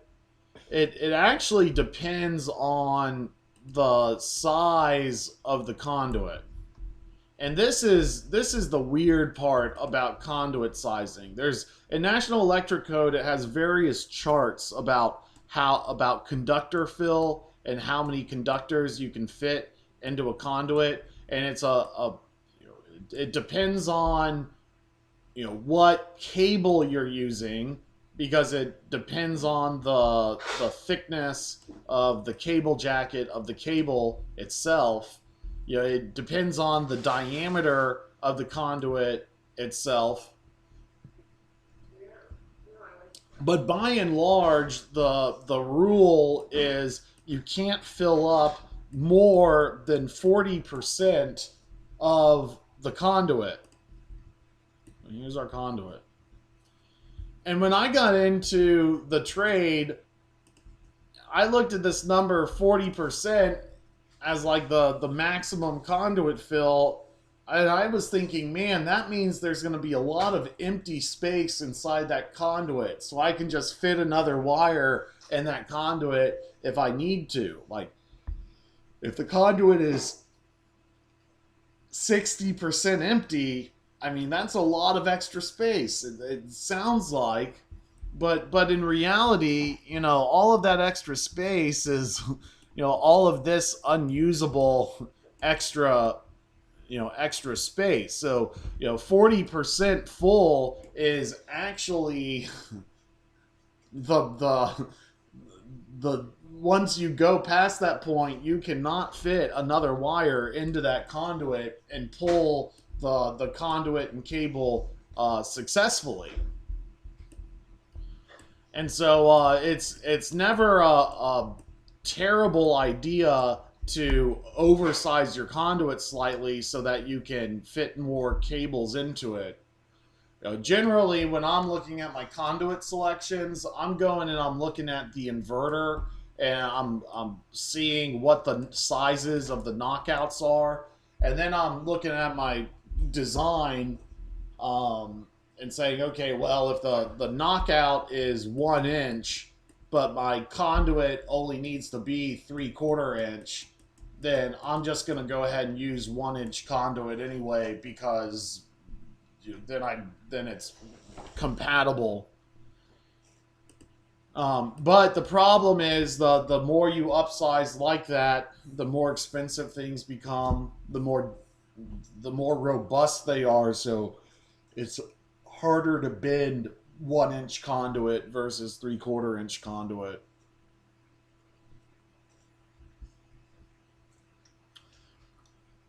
So I thought I'd include a picture of a raceway. This is a project or of a cable tray. This is a project in process, but we have our big thick um, groups of solar cable, and rather than pull all of these cables through conduit with fish tape or string and vacuums or string vacuums attached to rope, instead of pulling all of this conduit, they're building this kind of train track for the solar cables to go up and through and on. And so the cable tray, there's a lot more material there than in conduit, and it is way more expensive than regular conduit. But you're working a good commercial job if you're using cable tray instead of EMT. So these cables are not yet ready to be made, and so that's another thing is you're pulling a lot of extra cable, and then you're going to be cutting this cable, and you're going to be ending up with extra cable on the floor. That's all right. It's if you have extra cable on the floor, even though that's expensive cable, and you might be looking at $40 or $50 of material sitting there on the floor and thinking, wow, that's a lot of waste. It's even more expensive if you don't have enough. If you're pulling all this cable and it ends there and you end up short, um, that can be more expensive than having the extra. You're really not supposed to cut these conductors and splice them together, even when you're allowed to. Here they have built a rack off of the wall out of unistrut to mount this stuff to, and I'd say that that avoids having to put everything on the wall. And then sometimes when you put things on the walls, the thickness of the cable tray versus the depth of the inverter system causes all these things not to line up correctly. So sometimes building a unistrut framework off of the wall can simplify your installation.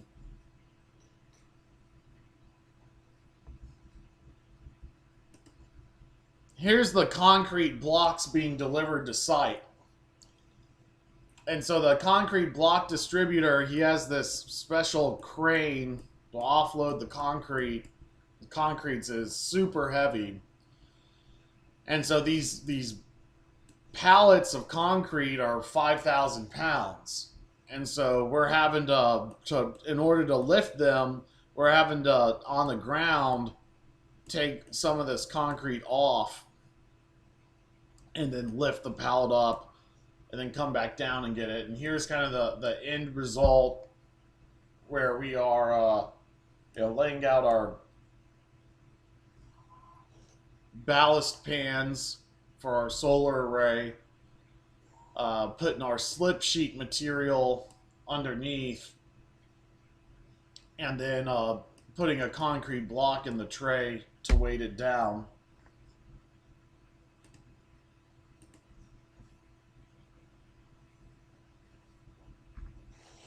Here's an example of the optimizer, and what we've done in the field is the way that the optimizer was given to us. We didn't really have any information on this, but this was a pretty tricky system to install, and we had to take some time to figure out exactly where all of these clips, these MC4 connectors, should be for plugging into their next door neighbors and still having enough length in the run to make that connection, but not having enough length in the run for the cable to droop down onto the floor.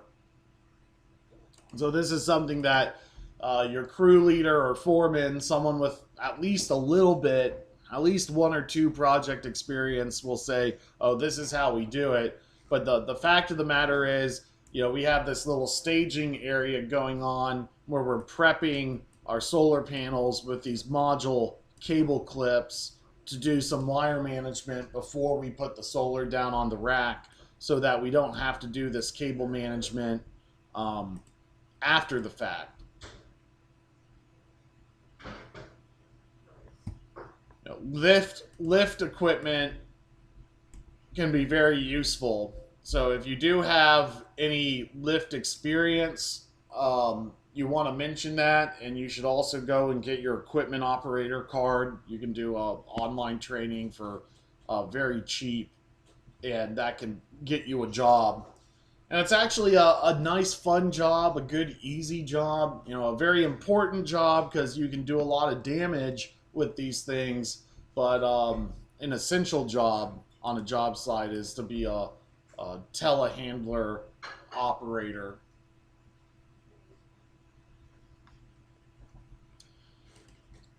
And so what we've done on this was a school, and we have to lift up to the 2nd story, and by buying some plywood and laying it down on a track, we're not messing up their lawn. And our lift operators down here, ready to lift stuff up to the rooftop. And look, we've put a couple of boxes on top of the pallet of this panel, but the panels are still in their box, so they have a little bit more protection. And B, these boxes aren't very heavy. You wouldn't put concrete blocks or or incredibly heavy objects on top of a pallet of solar panels, even when it's in the box like this. They will stack 2 boxes of solar panels on top of each other, but again, the module frames are all in alignment, and that weight's being transferred onto the module frames inside the boxes. The problem with putting stuff right in the center is that the weight is not on the frame. Instead, the weight is on the panel surface. And so he's going to drive forward and lift up the stuff to the rooftop. We're going to offload it.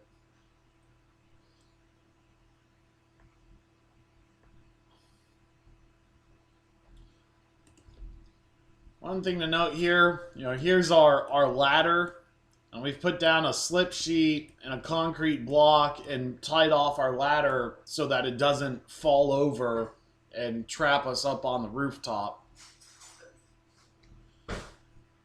This is a very complicated system to install. These modules face like east and west rather than south.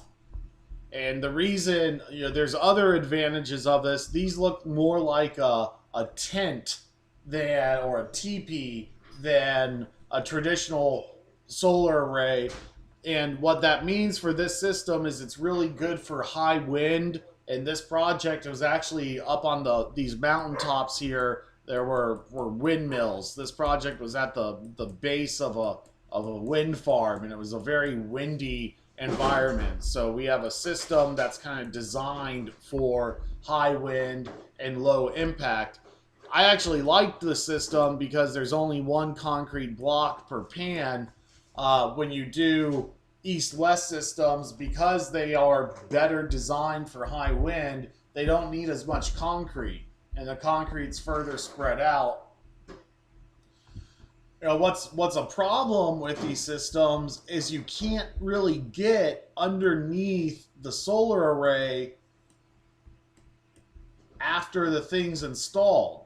And so that's why it was so important for us to really position the optimizer and make sure, we knew exactly where those cables were located, so that as you're installing the panels, you can reach under and grab the connector you need to get to and plug it into where it's going without pulling all the loose cable out of the cable clip, so that it avoids drooping down on the rooftop. So you kind of do your cable management before you put the module down on the rack, so that you don't just get droopy cables getting underneath this array, because it's going to rain on this array and water is going to get underneath it. And now that we have this tent going across the rooftop, that water is going to take much longer time to evaporate, and you can't have your electrical wires sitting in a puddle.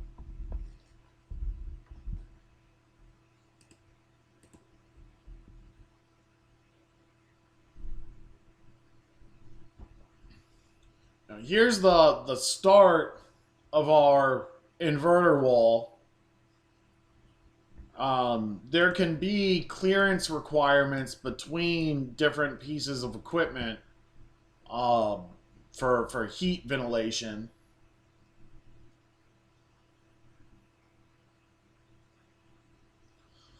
What we added to this is a really long electrical box called a gutter, and then we had to run conduit from the inverter down to the gutter.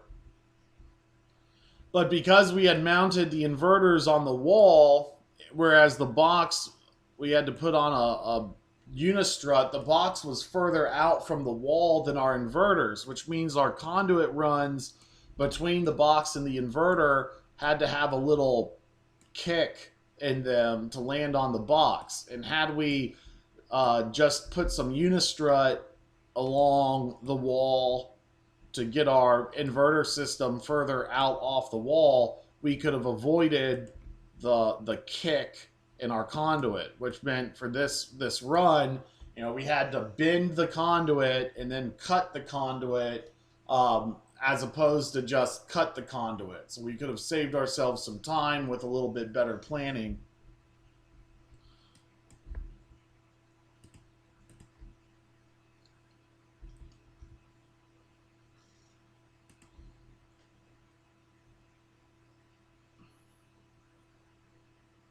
So here's our gutter. And here's our cables coming in from our solar arrays going up into each inverter. And then it's coming out of the inverter and going into this electric service panel. Notice here's some conduit in process, and it's a even bend and then down onto the wall.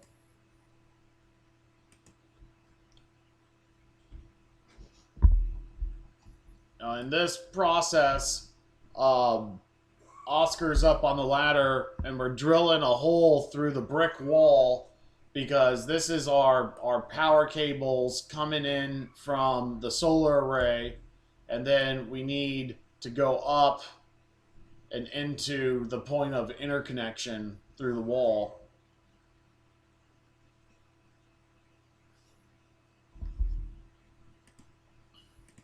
And so in this inspection, the inspector really would have preferred us to go down the side and go into the side of the box rather than go into the top. But we used this Myers hub to make it rain tight. And then he came back and was like, well, even though you're using the Myers hub, which is the right way to do it, we need to he's like, you need to put a sealant around here just to make sure that this thing is super well sealed. And particularly on this job site, it rains all the time, so that was a important and useful comment.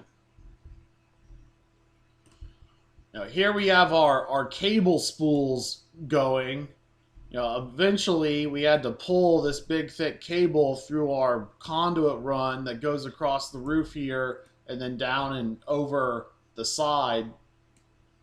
The way we did that is we used our fish tape to fish through the conduit, but this is big, thick cable. If it's usually the kind of cable you're going to be dealing with on the solar end is you can just tape that directly to the fish tape and pull. But this big, thick cable, you can't pull it with fish tape. You'll break your fish tape. So what we did is we used the fish tape to fish some rope through that conduit run, and then we taped the rope to the cables, and then a combination of crews up on the top of the roof pushing the cable, and also a combination of the crew down at the bottom pulling the cable. We were able to pull this cable through.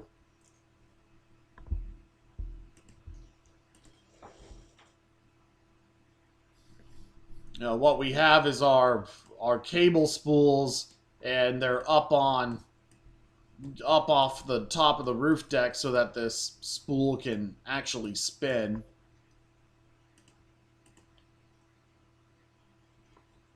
The better way to do this job right here is to buy scaffolding so that he's not working off a ladder. Technically that is a safety violation, because it takes him two hands to use this big drill. It's not so he should be standing on a platform, not on the ladder.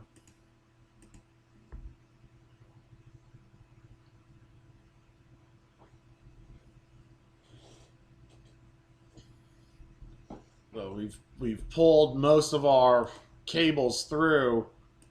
This went and changed up on us. Well, in a previous picture, we had a conduit coming down and making a 90-degree bend, and then making another 90-degree bend and coming down the wall. Making that bend and making the other bend and coming down the wall. We had four of these things. By the time we got done making these bends, and we weren't very good at our bends. I'm using my crew of just day laborers, non-electrician help, and I'm not even the best at doing conduit bends. I actually thought it ended up looking real good, but these 90-degree bends they require a physical dimension, so they're sticking. We want them to be nice and tight, but they're actually sticking kind of out off the wall. And the customer didn't like how they looked. And so what we used instead was we re-pulled the strings, we redid that portion, and we used these LB boxes to make that 90-degree turn. And it depends on whether that's a good thing or a bad thing. I don't particularly like LBs because if you don't need, I like continuous pulls. Now there's when you're pulling through conduit, the rule is once you make a circle, you physically cannot pull anymore. So that means you can have one 90-degree bend, and then you can have another 90-degree bend, and then you can have another 90-degree bend, and then lastly, you can have a fourth 90-degree bend. Once you get beyond that, it becomes impossible. You've kind of made a knot inside your conduit, and it becomes impossible to bend. So after you do 4 turns, you put a conduit body there so that you can access the cable and pull through the conduit body and then keep pulling through the other side. But that's not the only time and place when you use a conduit body. We have like a 45-degree bend and another 45-degree bend, so that's 190, and then we have 2 90s here, and then we got up to the roof and we had one more. And so that could be a fully continuous conduit run without any conduit bodies, and it would be more waterproof, and it would be smoother for the wires. You have to be careful when you're pulling the wire here and then putting it back down the other side that you don't kink your wires here or even scrape your wires on the edges of the conduit bodies. So, that's just some hazards, but ultimately the use of the LB was the right call because aesthetically that let us just do a very sharp 90-degree turn and hug the side of the building well. And so we put these LBs here at the top, and then we had another set when we got to the roof surface of the building, and that made a nice, more tight conduit run. And that's what customers want to see is like very well thought out, straight, neat conduit runs. They're not so concerned about you elegantly using the minimum number of parts necessary, even though there might be some technical advantages of doing so. They want their projects to look good. It can be frustrating because you can do all this hard work that's contained inside these boxes and equipment, and then project managers might show up and say, I don't care about any of that, I just want it to look good. It's like, okay, well, you want your solar array to work, and then you want it to look good. They're assuming that it's going to work. That doesn't matter. You're getting paid to do your job. It needs to look good as well as be correct.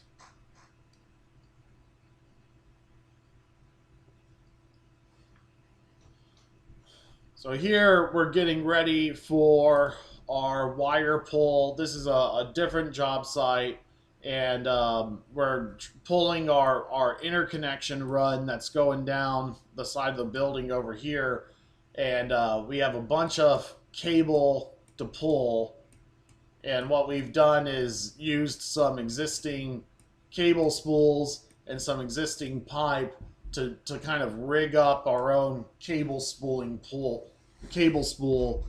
to make a pull, and that works pretty well. So that's a lot of times you either have a frame that's like an electrician's tool for spooling up your cable so that you can pull it and it rotates.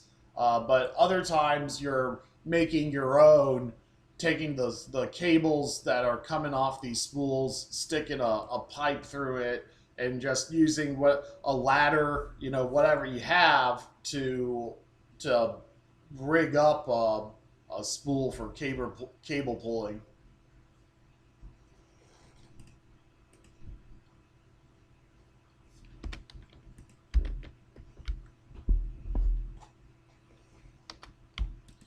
What we're going to do now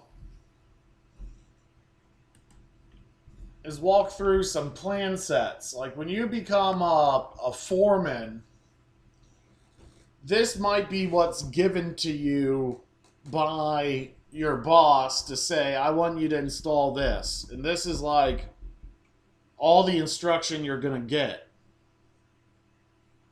We got a array layout. This part really came back to bite me, as they're like, when I was bidding on this project, they're like, well, we propose you put the stuff here rather than telling you to put the stuff there. Basically that indicates they have not done their design work and really need to be spending more on design, because it's, but hey, they're the customer, they have the project, they're putting it out to bid on their own terms and conditions, and if they haven't done enough design work as necessary, then you need to price that in when you're bidding on the project. And even if it means some other low bidder comes in and wins the project, that doesn't mean that low bidder is going to have a good time on the project when he wins the project and hasn't budgeted for the design work. Sometimes that's just the nature of construction. I think it always results in a lower project cost and a better project the more detailed the design work can be up front. Come on.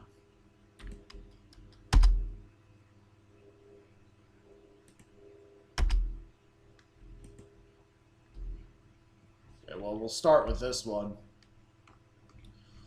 So here's a project that goes on top of a community college, flat roof.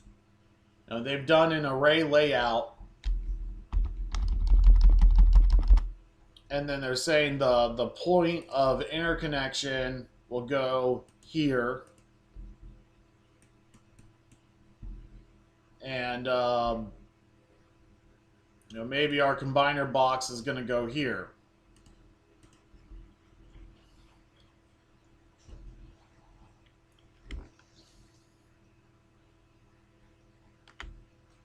Here is the circuit layouts. So they're saying, the circuit is going to start here and then go over and tuck under and loop through and then come out the other side and then end here. But they're not telling you, okay, and the modules all face this way, and then these modules face that way, and then these modules face this way, but you got to reverse the modules at the end so that all the junction boxes are on the interior side rather than the exterior side. And here's how you clip up your cable so that it's all well and managed to be in a neat and workmanlike manner. These solar designers, and this is true in regular construction as well, they don't do the detailed design work. Maybe they should be doing the detailed design work. Maybe or maybe not do they know how to do the detailed design work. But, inevitably, as the project moves from design into construction, not every single step or instruction is going to be given to you.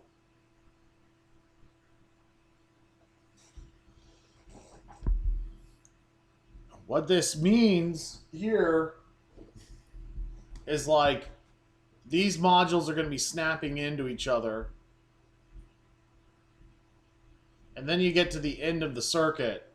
And it's at the ends of the circuits is where you're making those MC4 crimp connectors on site. So the solar panels themselves already come with the MC4 connectors attached to them. But ultimately, you're going to need to make another MC4 connection and then run that wire all the way back to where the inverter is going to go. And likewise, there's going to be one end's going to be male, the other end's going to be female, and that cable needs to be strung back and then run back in either a raceway or conduit.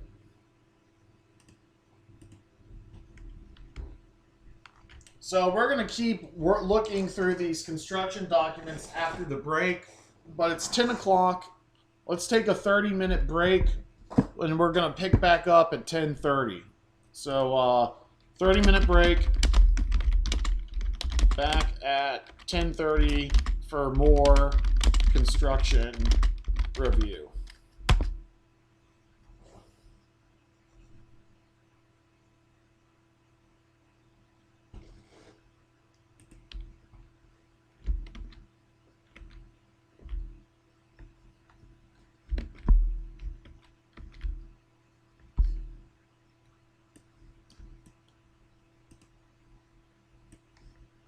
Want some eggs? Yeah.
We're going to get started again in about a minute or so.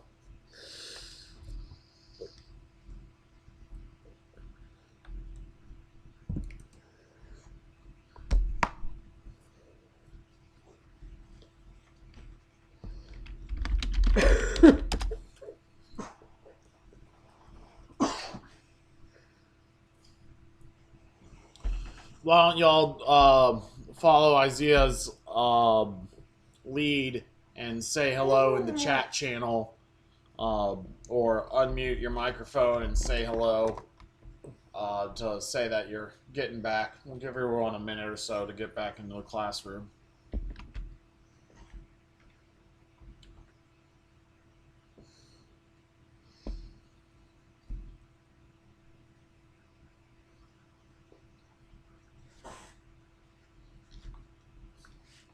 Don't take.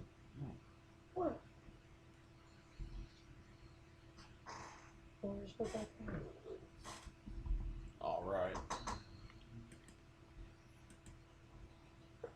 Okay, so let's keep going over our field construction documents. This is stuff that would come from like the project developer and be handed off to the installation contractor. This is typically all you're going to get in terms of figuring out how to do the project. So let's just dissect it and get through it. So we're getting where the circuits start and stop, but we're not getting necessarily how to do the wiring in between the circuits for cable management, or even really how to connect all these wires back to the inverter.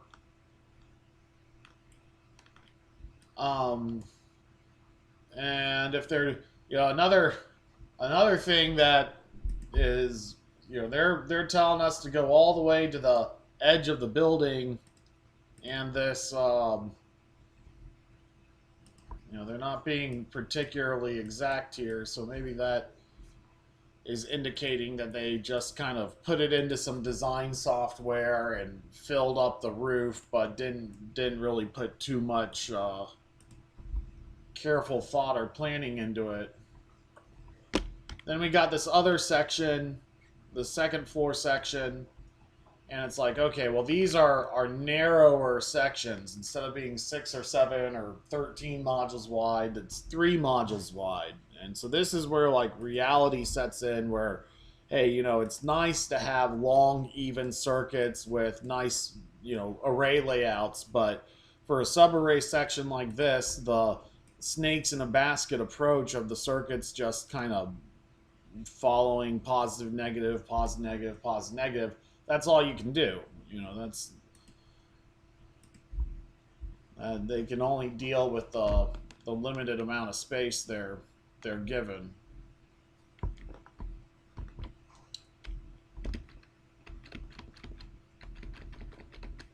wonder if Google Earth is updated or not. Let's see.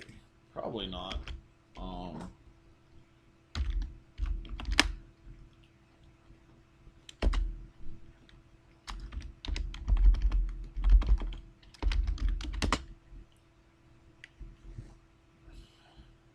Really, Google Earth? Jesus. Yeah, there we go. Come on. Let's go Google Earth.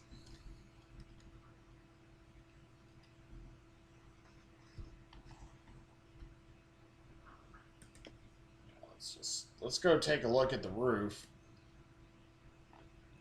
So Google Earth, it's a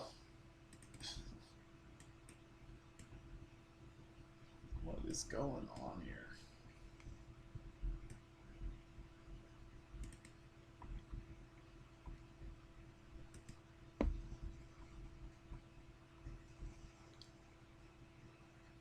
Just bear with me. Yeah, that's where we want to go. So send me there. Let me turn off these 3D buildings. There we go.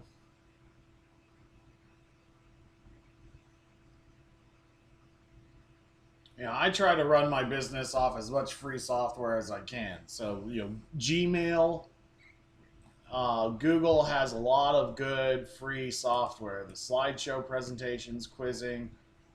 So they haven't updated the image set, but we can see that there's like they put a white roof on, turning a white roof into a black roof. But you can see there's equipment mounted. Actually, see some water on the roof. What else can we see? Not much. If Google doesn't, sometimes, particularly in rural areas, Google will have these blurry images. There are commercial services you can get. Sometimes you got a street view that you can come down and actually kind of see what you're looking at here.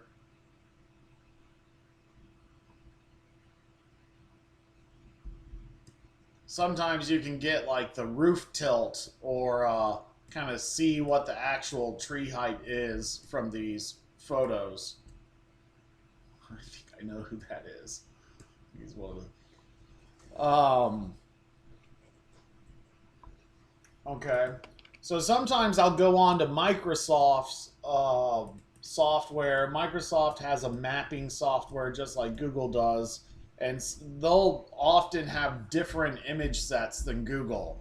So you can get a couple of different image sets. And there's even solar services now that will, instead of doing like 3D modeling with commercial software using this data, they'll actually fly a drone above the rooftop and kind of map out nearby objects based off drone services. That's new, but pretty cool.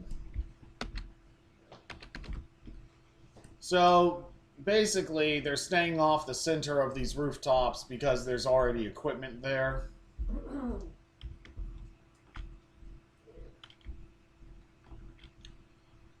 And then they're saying, we want you to put the inverters on the rooftop and interconnect to the side of the building. Let's see what that looks like. Okay, so now what this document is called is a one-line diagram or a single-line diagram. And this stuff is computer-generated.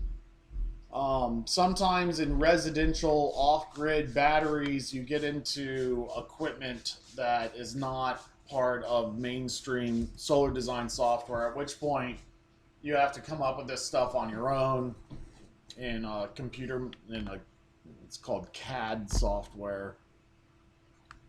But what we're looking at here is it's telling us, okay, we need to put 4 number 10 solar wires into this 1-inch EMT conduit along with a number 6 bare copper ground. So we need to pull 5 wires through this 1-inch conduit and it's going to head off that way. And then this circuit's different. We 2 wires plus a ground, and since it's smaller conduit or smaller wire size, it's calling for 3/4 inch EMT. Now sometimes with my designs, I'll just go ahead and make that 1-inch EMT to make it all uniform. There's nothing terribly wrong in upsizing your conduit, particularly at 3/4 inch to 1 inch. And it's telling us that this circuit is going to have 14 solar panels. And then that this circuit is going to have 11 solar panels.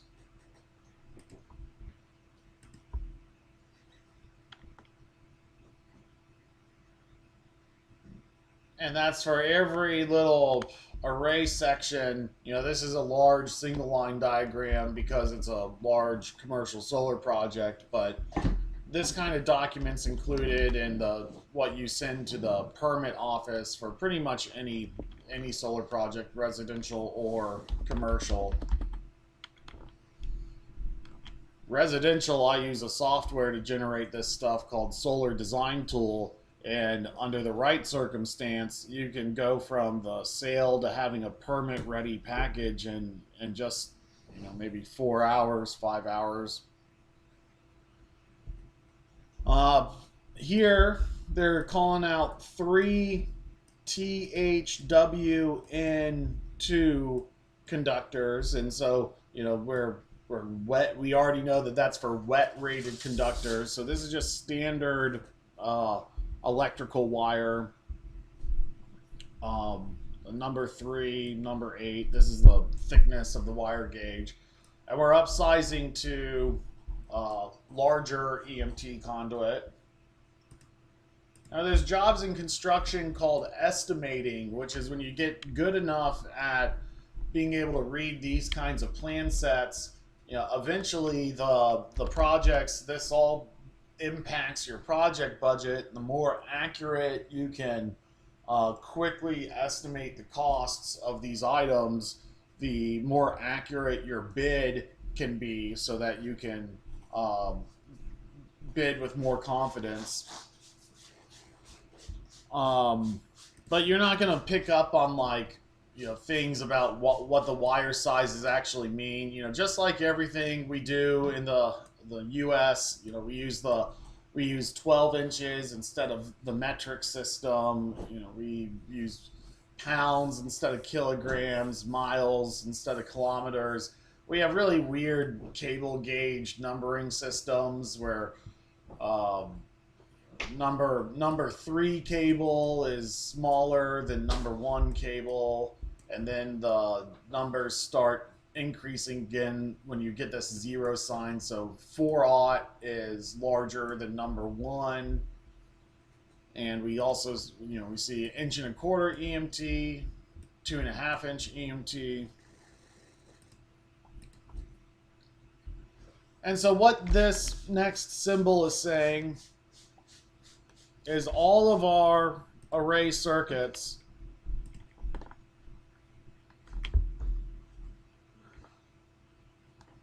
are coming in from the rooftop and landing on little ports. And this is our inverter. There's a specific symbol for an inverter. Really, this thing should have a DC symbol and an AC symbol, but our inverter is taking all of these circuits, the DC input, AC output. So now we're in AC output. And then we're landing on an 80 amp breaker. You go and look at your electric service panel. You got breakers on there. Most of them are 20 amps, but there might be some 40 amps double pole. But now we're landing on an 80 amp breaker. This service panel itself has a 350 amp breaker up at the top. And then other inverters are landing on their own breakers as well. So, is a breaker panel series wiring or parallel wiring? We kind of talked about this yesterday. Anyone remember if a breaker panel are these breakers here, are they wired in series or are they wired in parallel, is the question. We haven't really spent too much time on series versus parallel, but anyone remember just from the brief time we mentioned it yesterday?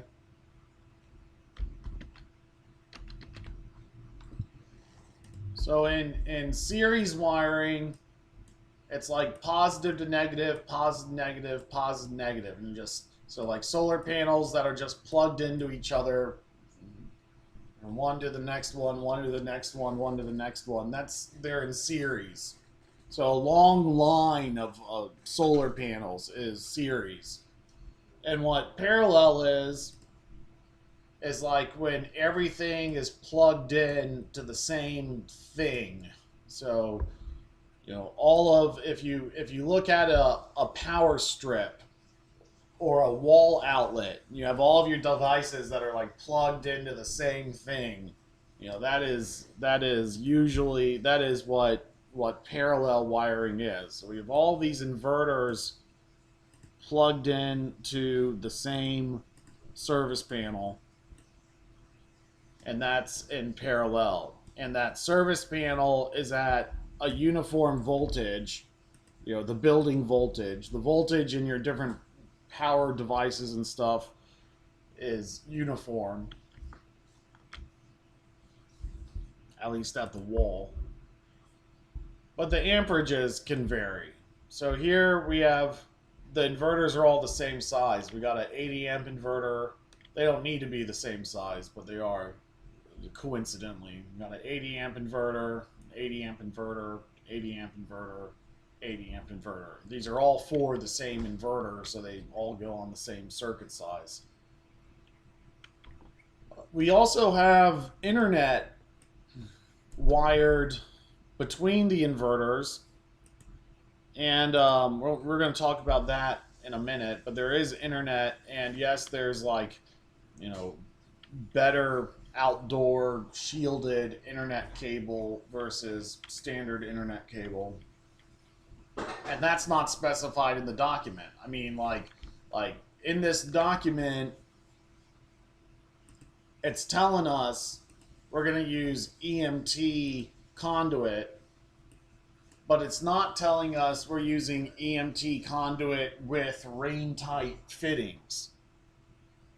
There's a level of assumed knowledge that these documents are making because they have to be simple. They can't have every single detail on it. And specifically, the role of this particular document, called a single line diagram, is to help explain the electrical side to, say, an inspector who is only familiar with the project when he's showing up to do his inspection. This is his map of what's going on. And so here we have a utility disconnect switch, and all along the process, our cables are getting, as all these different inverters are plugged into the same thing, our cables are getting larger and larger. So now we're up into big 4/0 kind of welding cable. And it's kind of funny, some low voltage residential this is a giant commercial project, and it's using 4/0 cables. Some low voltage residential projects, like 48 volt battery banks running a big giant house, at that lower voltage, they can get up to enough amperage to need the larger cable too. It's just that these commercial projects are running, typically at high voltage. Anyway, let's see. We talked about maybe 2 days ago or yesterday, that a fuse and a breaker do kind of the same thing, except a fuse, it burns out, whereas a breaker, it pulls that switch up because of heat. But both a fuse and a breaker interrupt a circuit. And generally speaking, your electrical connections need to have fuses and breakers. There are exceptions. The exception is if I have one line of power and I already have a fuse or a breaker on one end of it, there's no reason for a fuse or a breaker to be on the other end of it, because that section of wire, the fuse or the breaker, is like the speed cop, preventing amperage from flowing, more amperage than what the speed limit is, from functioning.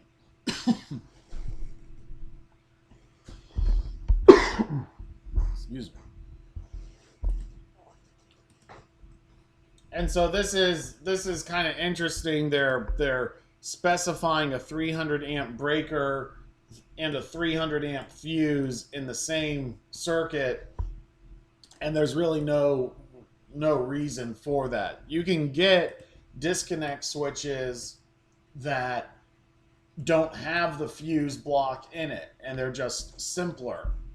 They're not necessarily cheaper, but if you buy the disconnect switch that has a fuse block in it, you have to put in a fuse. And if you buy the disconnect switch that doesn't have the fuse block, then you don't have to put in the fuse. So, one problem we actually ran into is, I mean, there's not a big deal if you put a 40 amp fuse in a line, and then you put another 40 amp fuse in a line right next to it. It's not like that's bad. There's nothing's gonna happen. It's just whichever one of those fuses gets 40 amps through it first, it'll open up. There's no safety hazard with doubling up on your fuses.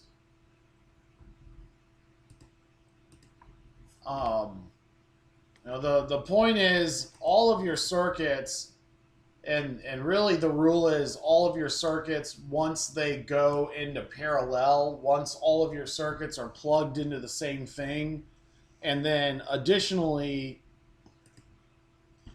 at the very start of your electric service, that main fuse for the whole house, and all of your circuits that are plugged in together at a common point, like all the wires in your home when they're plugged into your electric service panel, all the main connection, and then all of the connections where they're sharing the same kind of power source, all of those connections need fuses. In series wiring, where you have, the positive to negative, and you make these long electrical chains of circuits, you don't need a fuse. Having a 40 amp fuse blow at the start of the chain is going to prevent all power in that chain from flowing out of it.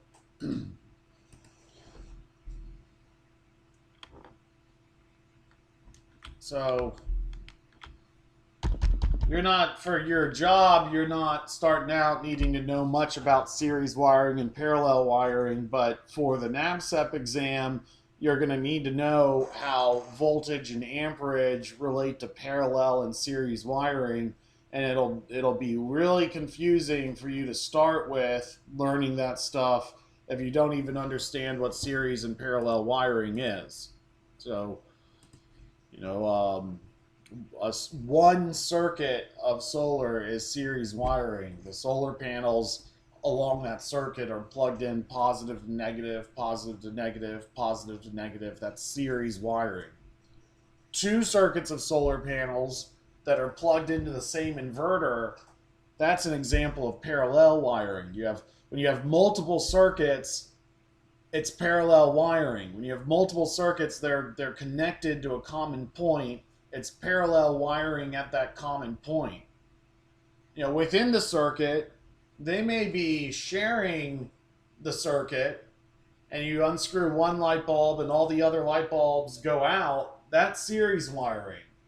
If instead you have a whole bunch of independent light bulbs and you unscrew one light bulb but the others remain on, they're all sharing the power source independently of each other. They're all kind of on their own circuit. That's parallel wiring. So series wiring is like a single circuit of solar panels. Parallel wiring occurs when you have two or more circuits of solar panels.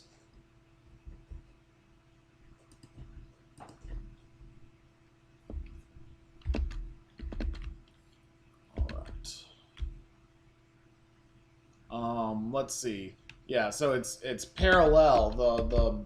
The circuits on an electric service panel that are, there might be series wiring within that circuit before it gets to that point, but the connection point here, they're all sharing the same power source, and that's parallel.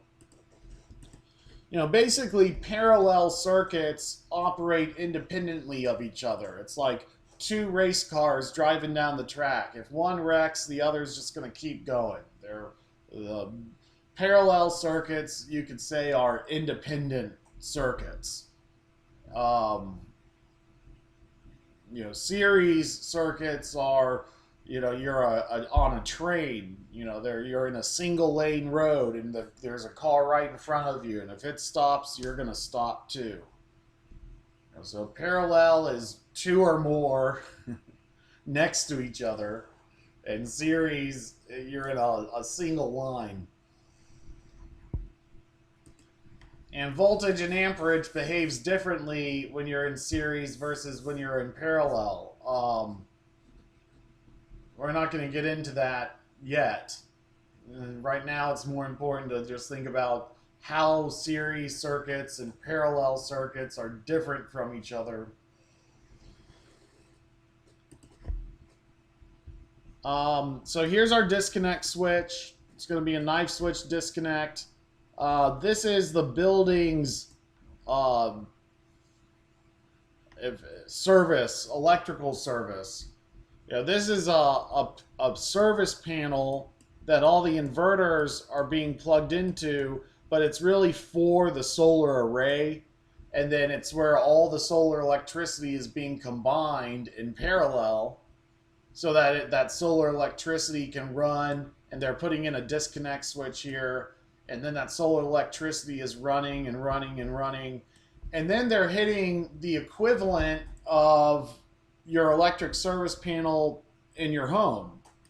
And so just like a residential solar array, we have a choice of either going into the bottom of the service panel and just tying on in parallel with all the other breakers, at which point we would have 20% extra capacity. So if this is a 400 amp service, we could interconnect a 80 amp solar array down to the bottom here. Well, this is a 350 amp solar array. I don't know exactly what the school service is. It's probably 800 amps or maybe 1600 amps. If it's 1600 amps, we probably could connect down to the bottom of here. If it's 800 amps, then we wouldn't have enough. So, what they're doing instead is this circuit. Now remember, we got on an electric service panel, we got two places we can connect solar. We can connect either at the very bottom of the bus bar, because the utility, the grid, is feeding the top.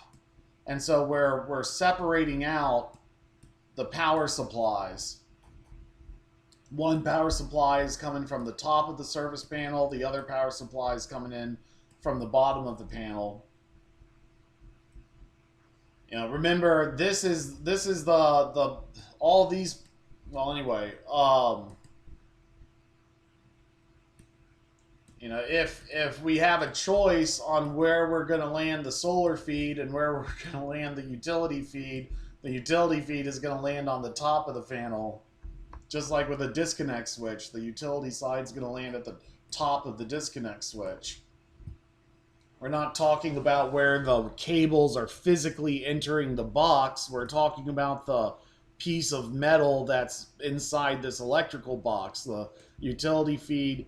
Unless there's sometimes you get boxes that are upside down and the utility breaker is at the bottom, but in general practice, the utility feed's going to land at the top.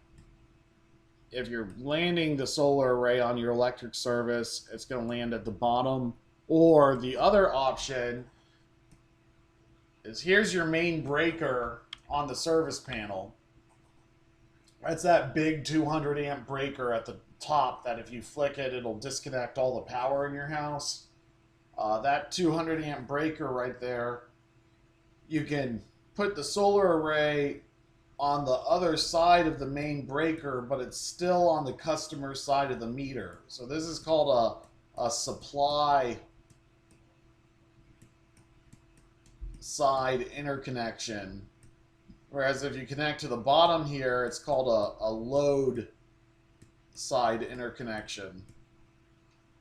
Supply side interconnection, is on the utility side of the main breaker, but the customer side of the electric meter. And there's different reasons why you would do one versus the other. Um, the main one is for the solar array amperage is greater than 20% of the electric service rating, then you do an interconnection here. You do a supply side instead. The supply side can do 100% because this let's say that this breaker up top, let's say it's 400 amps. What that means is that if 400 amps of power come into this panel, this breaker will open up.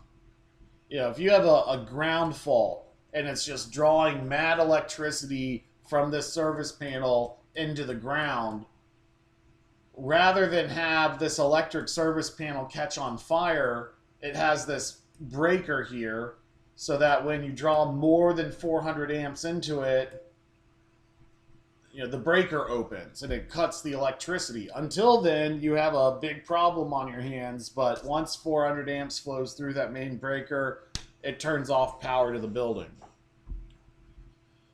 And so if we have a 350 amp solar array on a 400 amp service panel, we cannot put it at the bottom of the panel here, because then we'll have 350 amps from the solar array and we'll have 400 amps from from the grid. And if we have a ground fault, both supplies could be going through that ground fault, and the service panel itself is only rated for 400 amps. And so then we would have 750 amps of power going through it, and that could burn up the panel. So that's why when you connect to the bottom side of a residential panel, National Electric Code gives you 20% extra capacity in that panel, but that's it. And so once the solar arrays get sufficiently large, if this is a 200 amp panel and this is a 200 amp solar array, I would have to connect here. Well, let's go back to our starting example. This is a 350 amp, and let's say this is a 400 amp breaker. By connecting the solar array to a supply side connection, the supply side is on the utility side of the main breaker, but the customer side of the meter. The load side is on the customer side of the breaker. So the load side is your breaker panel. The supply side is that electrical wire that goes from your service panel out to the power lines, out to your meter. And so if I put a 350 amp solar array on the supply side, my service panel doesn't matter because it can still pull whatever power it pulls, and if it goes, and it's still limited by that main breaker. We're not like, there's still only 400 amps of power going into the box, and the box is rated for 400 amps, and that's just fine. There's two spots where you can connect solar to. In our case, we're tapping onto those utility conductors there. Here's your meter, electric meter. And this last symbol is the utility transformer. So this symbol right here is a transformer. And what this indicates is, we said we're talking about AC and DC, and the electric grid. AC is synthetic electricity we make, and DC is the more natural electricity. It's what chemicals store in batteries. Batteries are DC, not AC. DC is static electricity and lightning, solar generates DC, and in fact, your computer chips use DC power. They can't use the generation stuff that we make in AC. And like the reason why the grid is on AC and our electric grid is on AC, and then when we're using all of our electronics, we're actually plug those wall plugs that go for your cell phone charger. That's an inverter. That's taking the AC wall electricity and charging your DC battery and phone with it. The reason why we do all that is AC is easier to generate and manipulate than DC is. And so it's not that by the time you do a heads up comparison, what's better for a device, DC or AC electricity, that argument does not matter because AC is easier to manipulate and to take power and change the voltage or change the amperage. It basically comes down to copper wiring.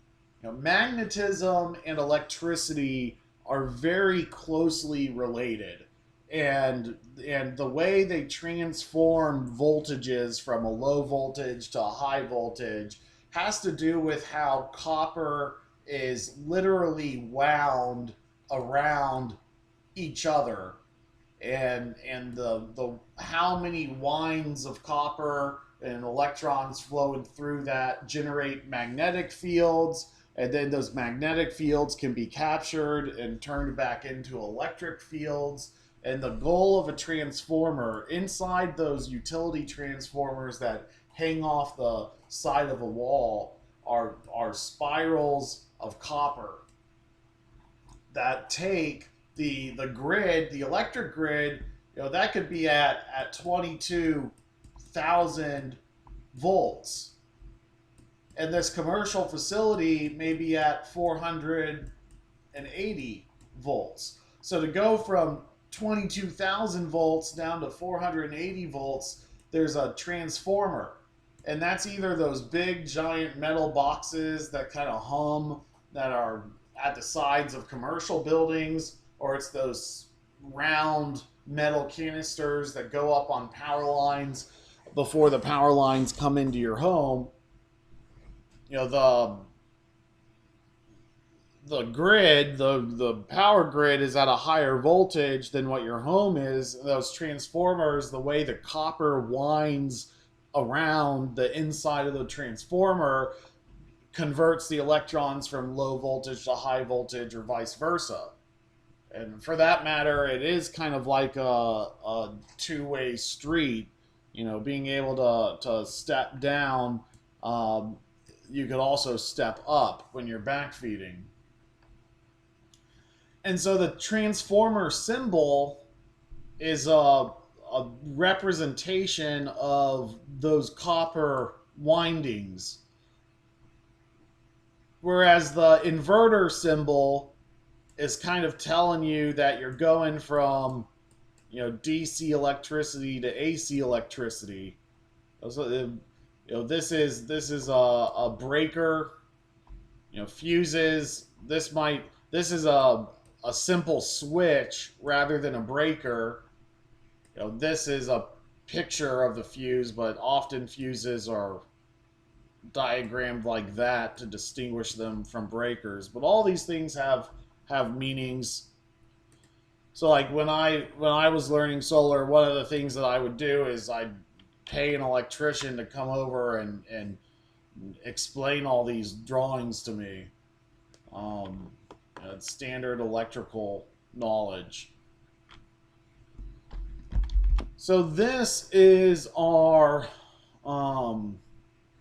main panel for the building.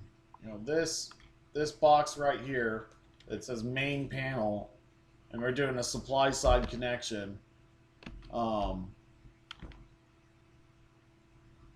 That main panel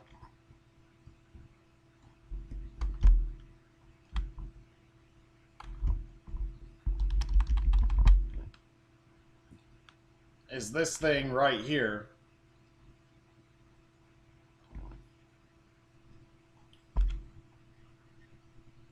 And I'm not actually even seeing a main breaker switch on this thing. What's happening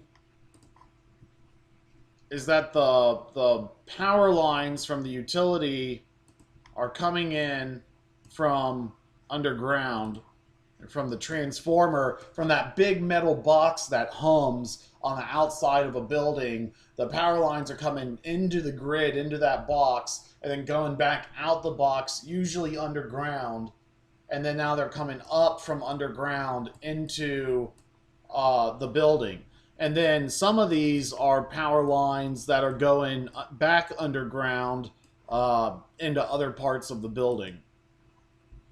So our grid feeds are coming up and landing here, and they're all landing on the same terminal blocks, and they're being in parallel to each other because we got this conductor here and that conductor there are sharing the same point of connection, and that is a parallel wiring. The amount of power that is being supplied to this building is so large that there isn't a power cable thick enough. By the time you got copper that was that thick, you would not be able to bend it to get it to where it needed to go. And so instead of using a big giant copper cable, they're paralleling multiple copper cables to land on this terminal block behind here. And then that terminal block is feeding a bus, a piece of metal that is behind here that these breakers are snapping into. And so you can see some of that metal here. That's actually just metal connections for this fuse terminal port, I think. There's no main breaker. Or if there is a main breaker, then this is the main breaker, and that's the utility feed, and maybe these terminal ports are behind the panel and coming up and landing on these, getting routed behind this thing and landed on here and connecting to that breaker. So, whenever you see big strips of metal bars, you have to be kind of careful not to touch them. Go out and look at your utility substations, those little energy parks that are around that help manipulate electricity, and you'll start seeing, big copper bars for transmitting electricity rather than power lines. And so like this grid input, this thing is always going to be hot unless power to the building is cut at the transformer. And so when we came in with our solar array and did our supply side connection, we cut power to the building, and then we took our solar cables and we literally cut these cables and then tapped onto for each appropriate power line, tapped onto the utility conductors before they hit the service panel itself physically. We are physically getting to the utility power lines before it hits the electric service panel, and that is shown on this one line diagram.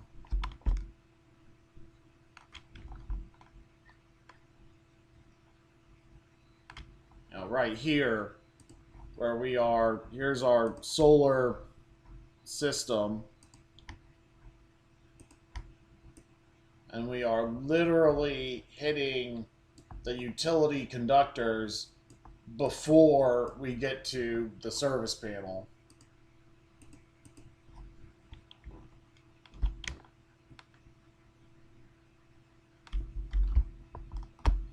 What else is in this document?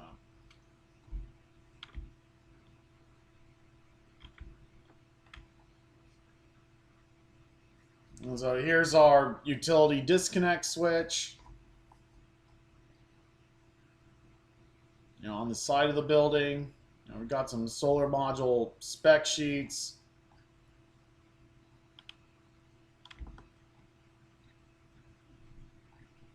Come on.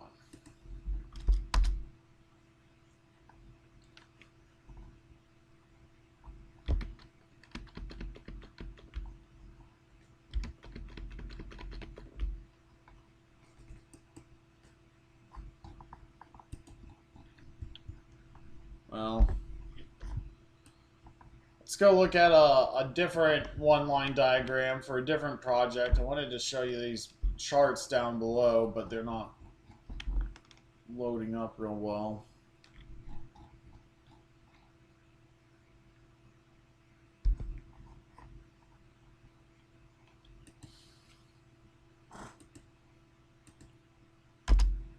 Just bear with me.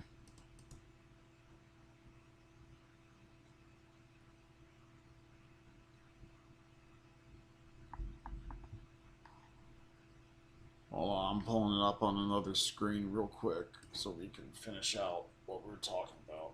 Let me close this. Close that.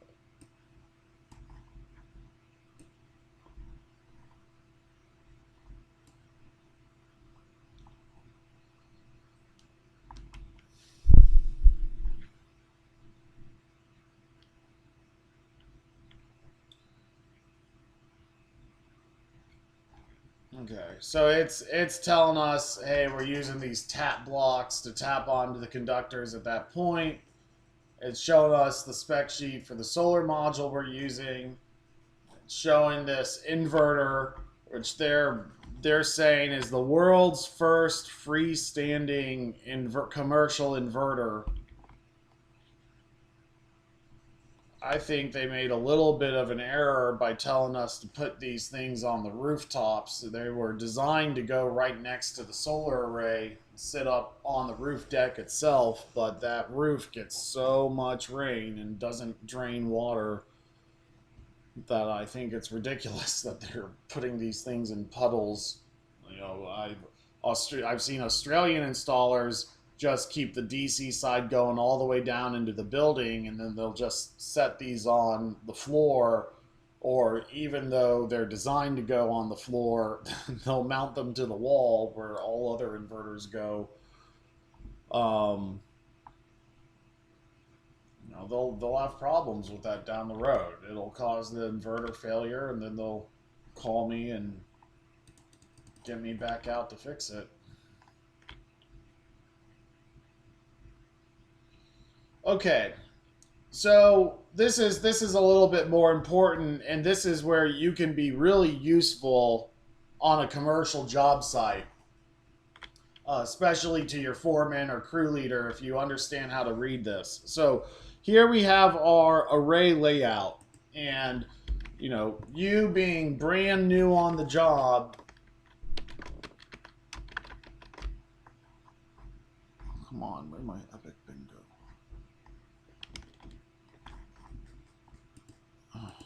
Oh, there it is. So you being brand new on the job, you're not in day one going to be expected to measure out or read the diagrams to determine exactly where the starting point of the array is.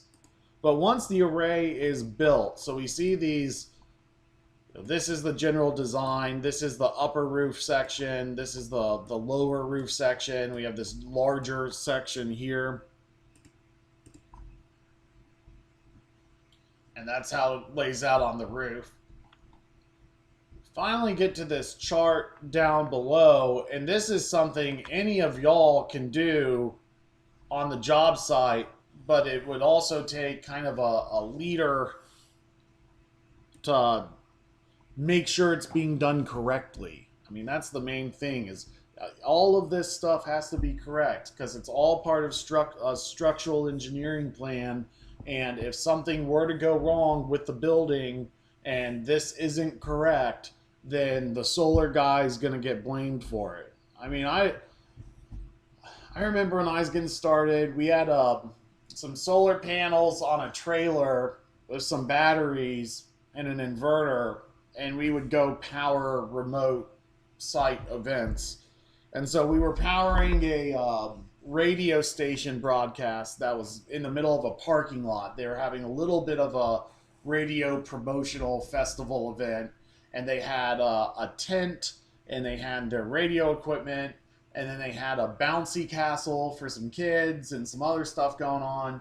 And no one could hear the music because they were using this generator for the bouncy castle. And so we were looking at it, and we were like, I think we can add the bouncy castle to our solar trailer rig and still be fine. So let's do that. And so we unplugged the generator, plugged the bouncy castle into the inverter, and proceeded on with the event. Well, maybe 30, 40 minutes later, you hear the sounds of kids, kids screaming, not in a way where anyone's in danger, but, something unusual is going on. And all of a sudden, the bouncy castle's deflating on the kids that are inside it. So the castle's collapsing, and the kids are yelling, and you can feel the heads turning to say it's the solar guy's fault. What's solar doing to this thing? And what had actually happened was a balloon had gotten lodged in the air intake of the bouncy castle, and so the bouncy castle was deflating. It had nothing to do with us, but solar is the new kid on the block, and you're gonna be closely scrutinized whenever anything goes wrong with the building, not just what's your fault, but if anything goes wrong, they're going to say it's because of what you're doing here. And so the importance is that you get all of this stuff correct and accurate, so they can't point to any workmanship defect and say, that's why this happened. And that's true for construction. Now, what these are, this is a path of concrete blocks. So there's little numbers in here, and here's the solar array. So this section corresponds to the upper section on the small part of the roof, and here's the section on the lower part of the roof. And I got pretty ticked off at these guys because they changed the design of the array slightly, and they didn't change the updated block diagrams. It was like, so you expect me to come up with that? Well, these concrete block diagrams, you would never have to come up with your own block diagram, but I'm an engineer. I felt comfortable figuring out what was going on here. It's more apparent with come on.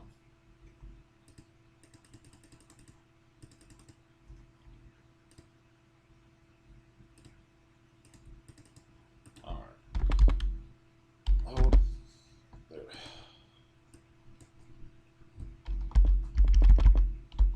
Oh, that's not working. Anyway, what's going on here is that they're weighting down the edges of the array.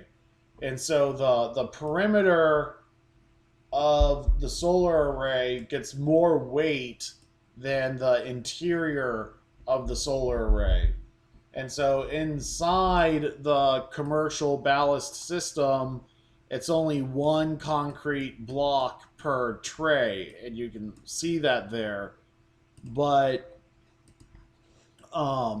once you get to the edge, they're adding more weight, and they're kind of hedging their bets. They don't really want the corners that are actually taking the brunt of the wind to be too heavy, and so it's really the next row in of the interior of the array that's getting the concrete blocks. With the exception of the exposed north side of the system. So we have solar panels that are tilted up on the rooftop. The south side is well protected from the wind. The north side is exposed to the wind. When you have these TP systems, it's better protected from the wind, and you can have less concrete on those systems. Although the TP structure itself is much more difficult to install and do your cable management underneath. There's no free lunch here. But the exposed north side of this type of traditional array structure will get more concrete blocks stacked behind it, to weight it down. And so, kind of a little bit of a pattern emerges where you have not many concrete blocks on the inside, and then a heavier second to last row, and then potentially a heavier but not as heavy as the second to last row perimeter. And then the north side of the system gets some additional concrete as well. And so here we kind of see the same thing on these smaller sections, except there's really no interior. We're just at the perimeter, the next row in, and then there's no interior, so there's no lighter weight section. And what this is implying is that the smaller the array is, like, the heavier it needs to be to stay on the rooftop in terms of density. The larger the solar array gets, the more it acts like a net that's thrown across the top of the rooftop rather than a umbrella. And so the interior of the solar array, the interior of the rooftop in general, has less wind load on it than the edge conditions.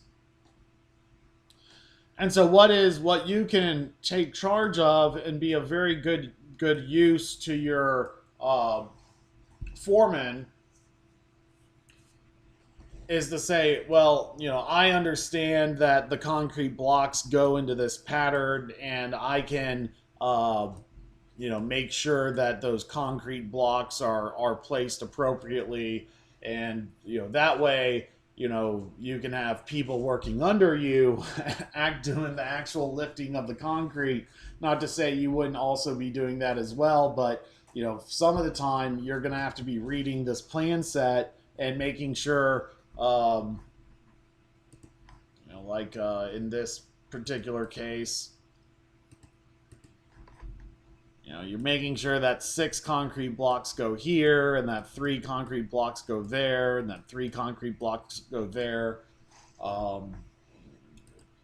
It could, if your crew is untrained and they don't know what they're doing, then sometimes the crew leader becomes exasperated and starts to try to do everything on their own. And so having large chunks of work that require a crew lead to oversee, this isn't electrical work here. This is very important work because it has to match up with what the plan says exactly. And when you get around air conditioner units or plumbing vents that cause an obstruction, or near a walkway, or the very edge, how the corners get higher wind speed. And so here they're taking a concrete block off because they don't want the wind pushing that concrete into the roof deck. But the concrete blocks, while they do have some logic to it, it could have a irregular pattern if the solar array layout is irregular. So making sure that your concrete blocks are laid into this pattern nicely, that's a supervisory task.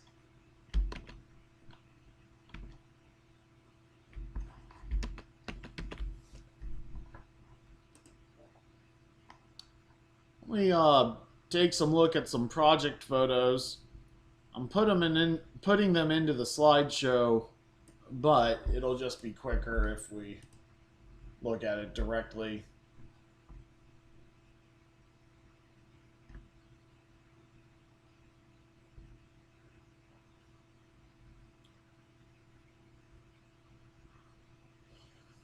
So here we are at the start of the project, and we had run into some difficulty because every single day it just kept raining on us. So we got these standing puddles of, and these aren't oceans of water, but we got water on the roof, and that makes it hard to chalk line the roof. That makes it hard to mark the roof. So eventually, what we did on this array is just put one is measure off the starting rail, the starting row all the way across, and made sure that the starting row was square, and then assembled the rest of the array as we went.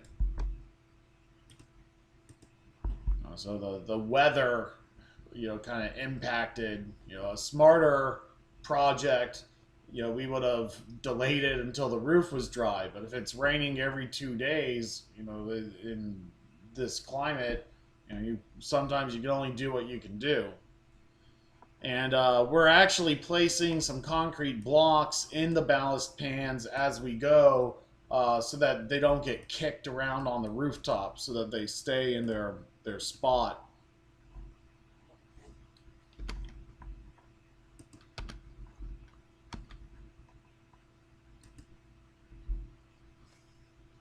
Here we have our material staged on the rooftop. We're not taking all this material and putting it in the same spot on the roof. We're dividing it out for two reasons. One, the weight on that rooftop. You don't want to take all your project material and put it in the same spot, because the rooftop might not be rated for that.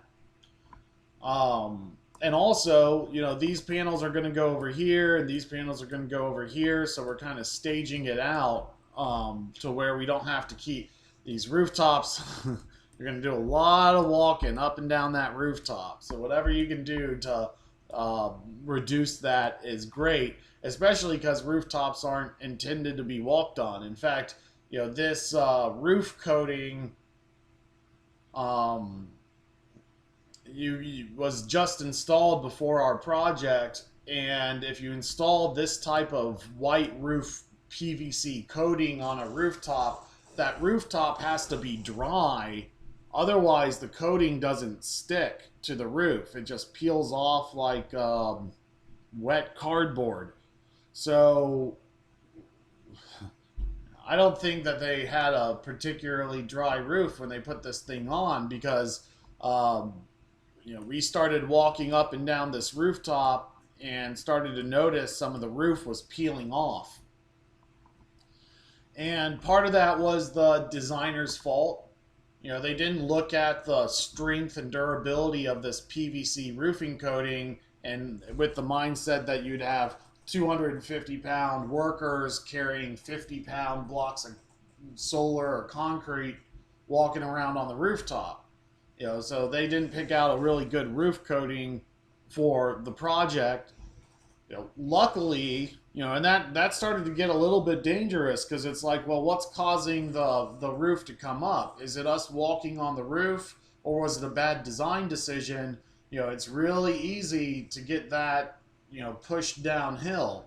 Luckily, we were able to find another section on the rooftop where the roof was peeling apart that we hadn't done work on. So we were able to document, that we weren't the primary cause that the roof was peeling apart. But what we could have done is paid for, walkway paths to, the roofing products have, raised little pads that you can, make walkways on a rooftop for workers, and that would have been a smarter thing to do ahead of the project, because transporting all this concrete on a rooftop is hard on the roof. And so here we've opened up one box of solar, but we've kept all the others intact. That's because we're taking modules out of this box and going and putting them on the solar array further up. You have to be careful when you leave a pallet of solar panels like this, because wind can come over or even just the weight of the panels. Once you unstrap that box, it gets weaker. Wind can come over and just blow the panels over, and sometimes that breaks the glass. Sometimes it doesn't.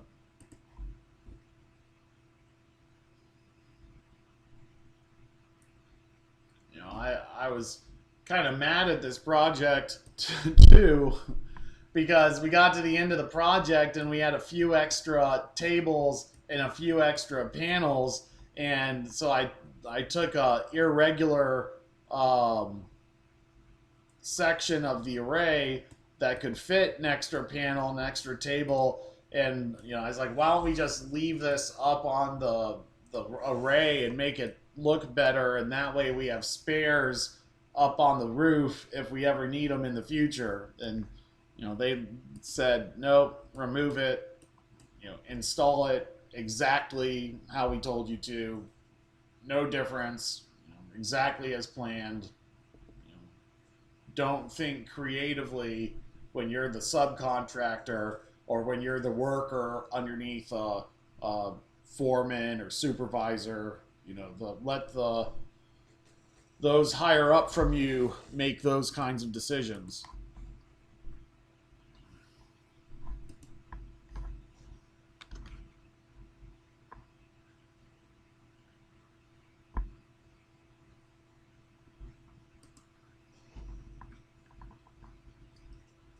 And so here we have, we're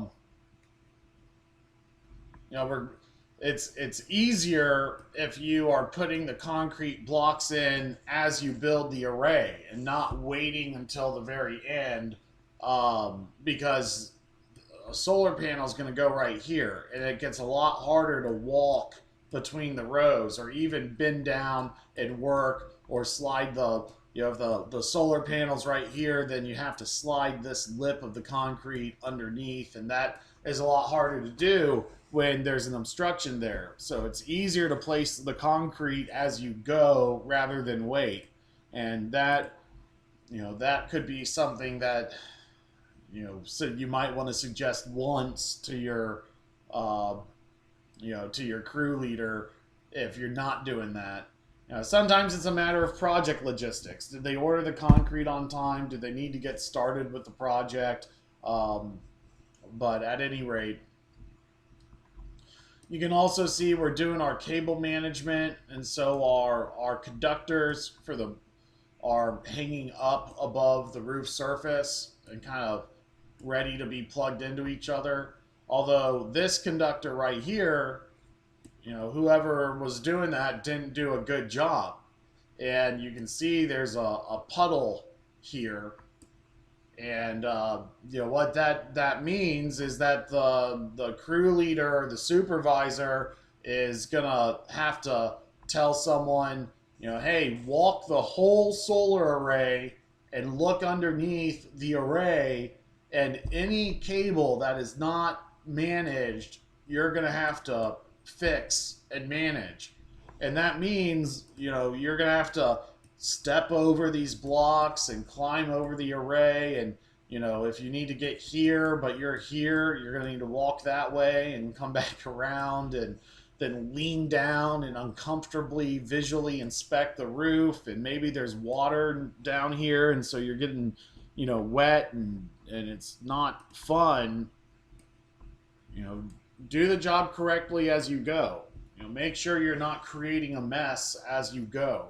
Do your cable management as you go. Put the concrete blocks in as you go. It's a lot easier to build a solar array than it is to take the solar array apart or even do minor maintenance and stuff on it. When I design my arrays, I'm thinking about ease of maintenance, but the actual construction is easier.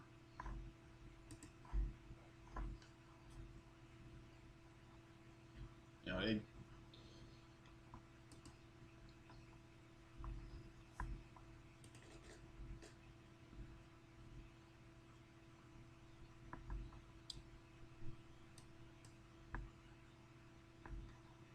where'd we go?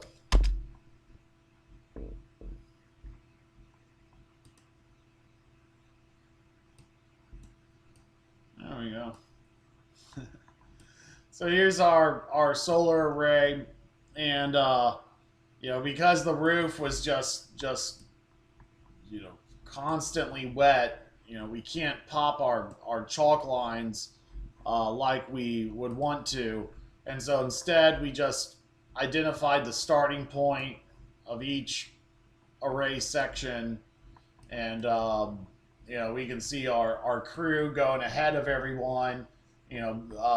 They've gotten started in this first row square, and so they're just building out the array as they go, and that takes them through the rest of the section. There's what's incredibly useful is if you can look at this array layout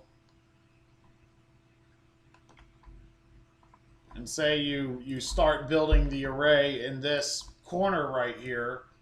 What's incredibly useful is you can tell someone, okay, put your ballast fans here, put the concrete blocks here, plug the modules, do your cable management. But then you have to make sure that there's someone, as that crew starts moving faster and faster, that if there's irregularities, just the fact that this side is 5 modules long, but then there's a 4 module long section, and this side is longer than the other side. You get more into those ununiformities on commercial rooftops because of all the roof mounted stuff that's already there. And so another foreman exercise, or a foreman's responsibility, really a crew leader's responsibility, is to make sure that the array is being installed as it fits the design.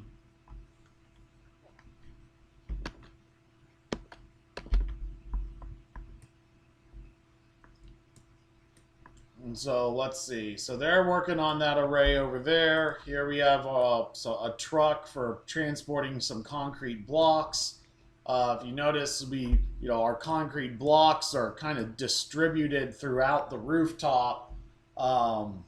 So here's some concrete blocks on a pallet, but basically what we would do is those concrete blocks, one pallet of concrete, we would have to divide in half so our equipment could lift it. So we'd leave one pallet on the pallet, and then we'd have another pallet, move the concrete onto the other pallet.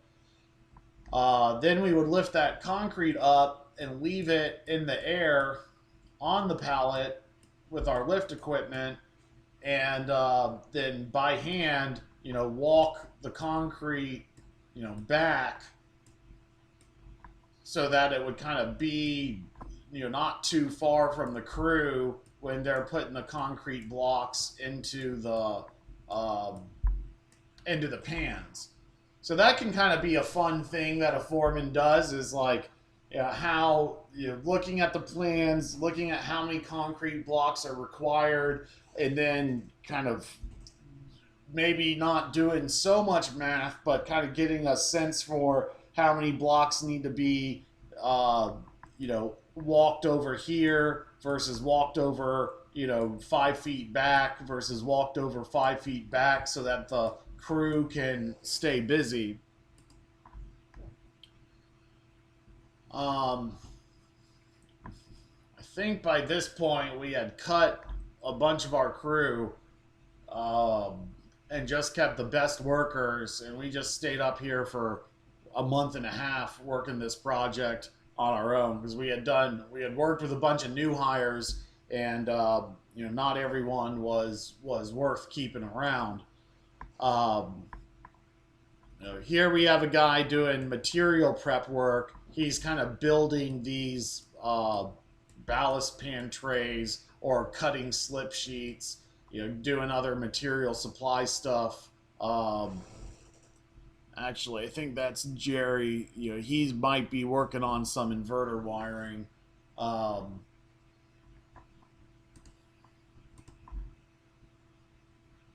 Let's see. Looking for any questions. Not yet.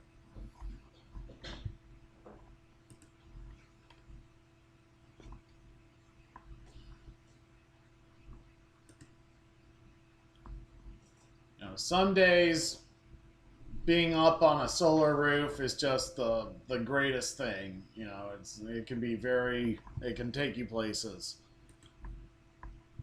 Um, let's see. So one of the first things we were doing in the mornings when we get out to work is brooming this water off. The quicker you can clear the water, the better. One problem with this TPO rooftop, though, is just the fact that we're having to broom the water off every single day. You get too aggressive with those brooms, you can start peeling the roof apart.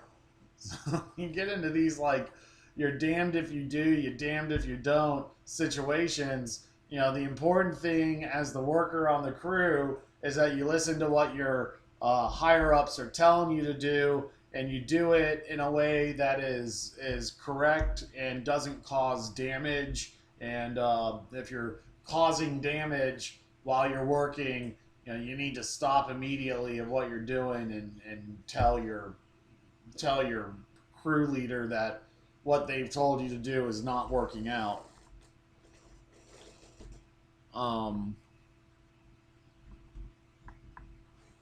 We were trying to blow the water off with an air blower because the push brooms were just not working out very well, but that didn't work. The push brooms were the only real way to do it.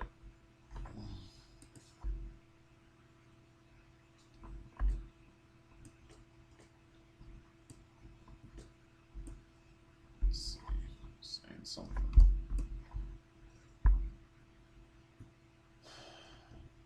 Let's see. So here is when we start seeing the rooftop peeling apart. That's a roofing nail that was underneath the roof surface, and then maybe what the roofing contractor thought was just us stepping around on the roof doing a heavy construction site was causing these old roofing nails to pop up through the rooftop, and then that caused a tear in the membrane. They did come back out and just put a whole bunch of sealant over those holes. That's a no big deal. But in our ignorance, when we saw the rooftop starting to peel apart, we were really saying, well, that's not our problem. And so I notified our project supervisor, our prime contractor. We were the sub on that was a problem and that it needed to be fixed. But by the time he got, we show up on the work that morning, we see the problem by mid-morning, we tell the supervisor it's a problem by noon. Well, by 3 p.m. it's pouring down rain, and this rooftop's filling up with water, and water's going into those holes, and water's leaking into the bottom of the building. That's how fast some construction issues go. I mean, what I did in that circumstance, you can't put sealant, on this thing if it's covered in water. So I took some sandbags and covered up some of the problem areas. And then that was a bad night. We had to go in that night thinking that, this roofing problem was our fault. So here's this is a white roof. This is a little fleck that's coming up, and you can see these slip sheets and the concrete blocks stacked in a very specific manner in this photo.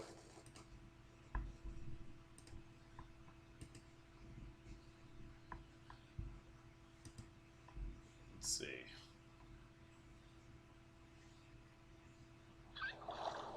Here we're using a roof broom, but you can see how that roofing material is just peeling apart, and that could be, a shoe on the water when you're carrying heavy concrete, and maybe that's unavoidable. Maybe when they designed this solar project from the beginning, they should have been aware that this PVC roofing, this thin coating of PVC would not be good enough of a work surface for a project. But it also could be that you're brooming the water over and over and over again because you have to, and then this starts to happen. You know, the right solution when you see that starting to happen is not to continue with your work until you have a plan for fixing that hole in the roof. You know, the holes in the roof are very, you know, important to consider. You know, so here's our terrible roof drains where there's a little embankment that's built up around the roof drain. And so, you know, you have all this water that doesn't make it to the drain, and you have to broom into the drain to get that water off the roof. So, you know, we started to identify some places where roofing nails had come up through the rooftop, and we sandbagged them to stop the leaks. And then, you know, from that point forward, we had to get the roofing contractor out there, make the seals, and move on with the project. Let's see. So now we're kind of done with the array. We've put the inverters where they're supposed to go. And now we're running, kind of staging our conduit for our conduit runs, and you know, getting ready for our wire pulls. You know, this conduit is going to run all along the side of this array. It's up on these pipe blocks and keep it up off of that.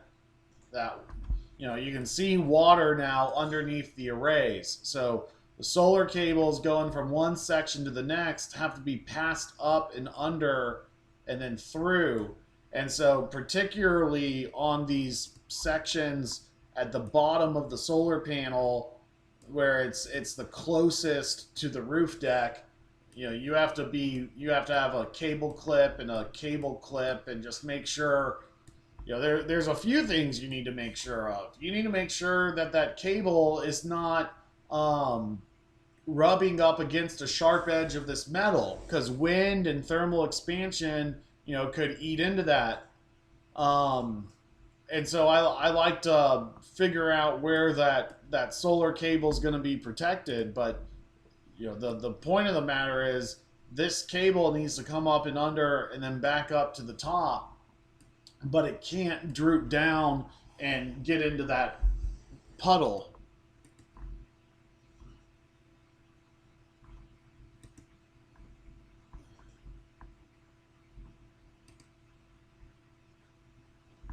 So here we're kind of getting our conduit staged out.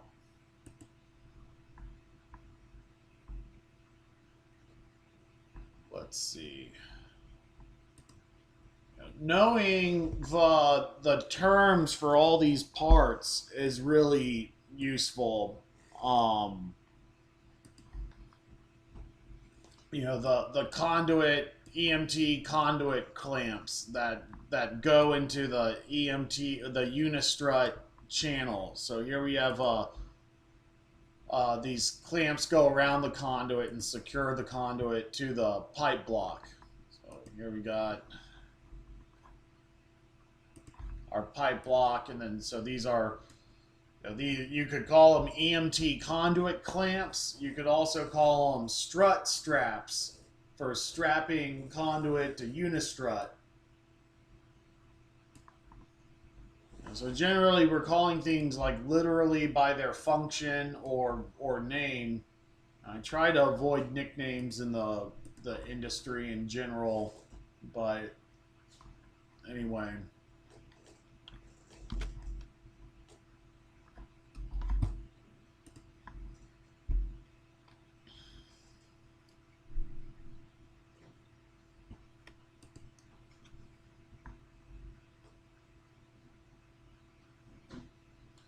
So then, so now what we're doing is there's, you know, this might be the end of the circuit, and so we have a home run conductor that is eventually going into this EMT conduit and then making it back to an inverter. and then that roof mounted inverter will have an output that goes on off to the point of interconnection.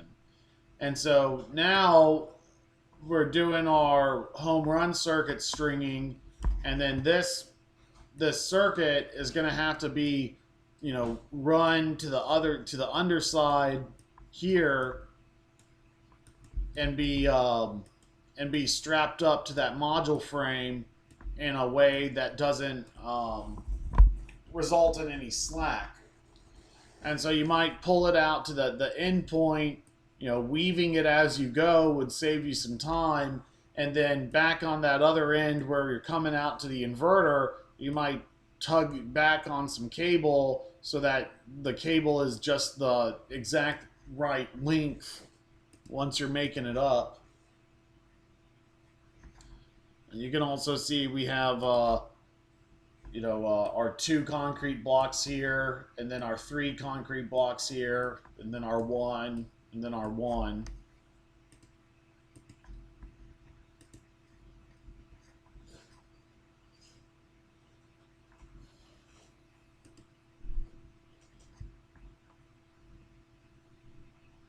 And so we're heading on.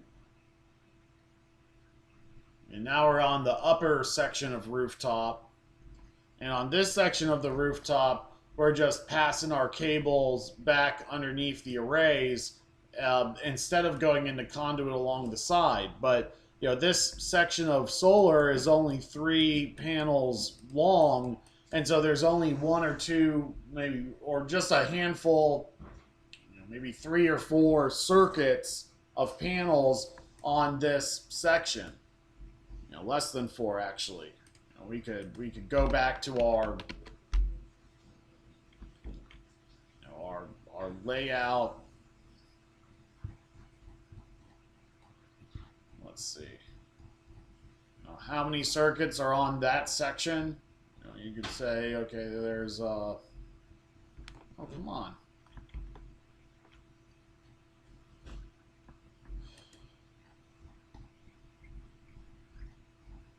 Yeah, they didn't. This is an early plan set. They didn't do the circuit layout for me.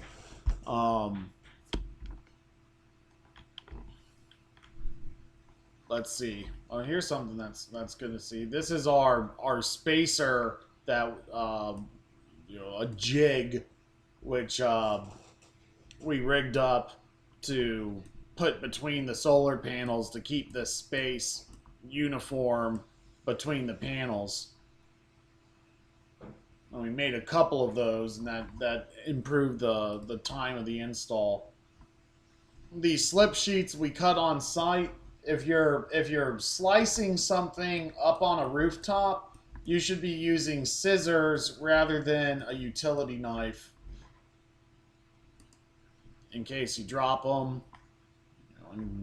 With a utility knife, you might get someone working on some cardboard on some ground and putting this rubber material on the ground and slashing it up with a utility knife. You do that same kind of work process up on a rooftop, you can be slashing through your roof.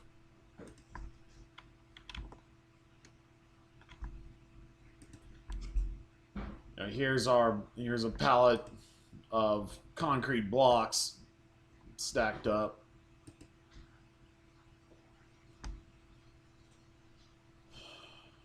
Let's see.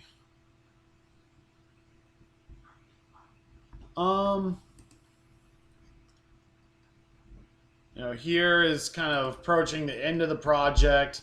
We've tapped onto the utility conductors on the inside of the substation, and then we're going out the wall to our disconnect switch.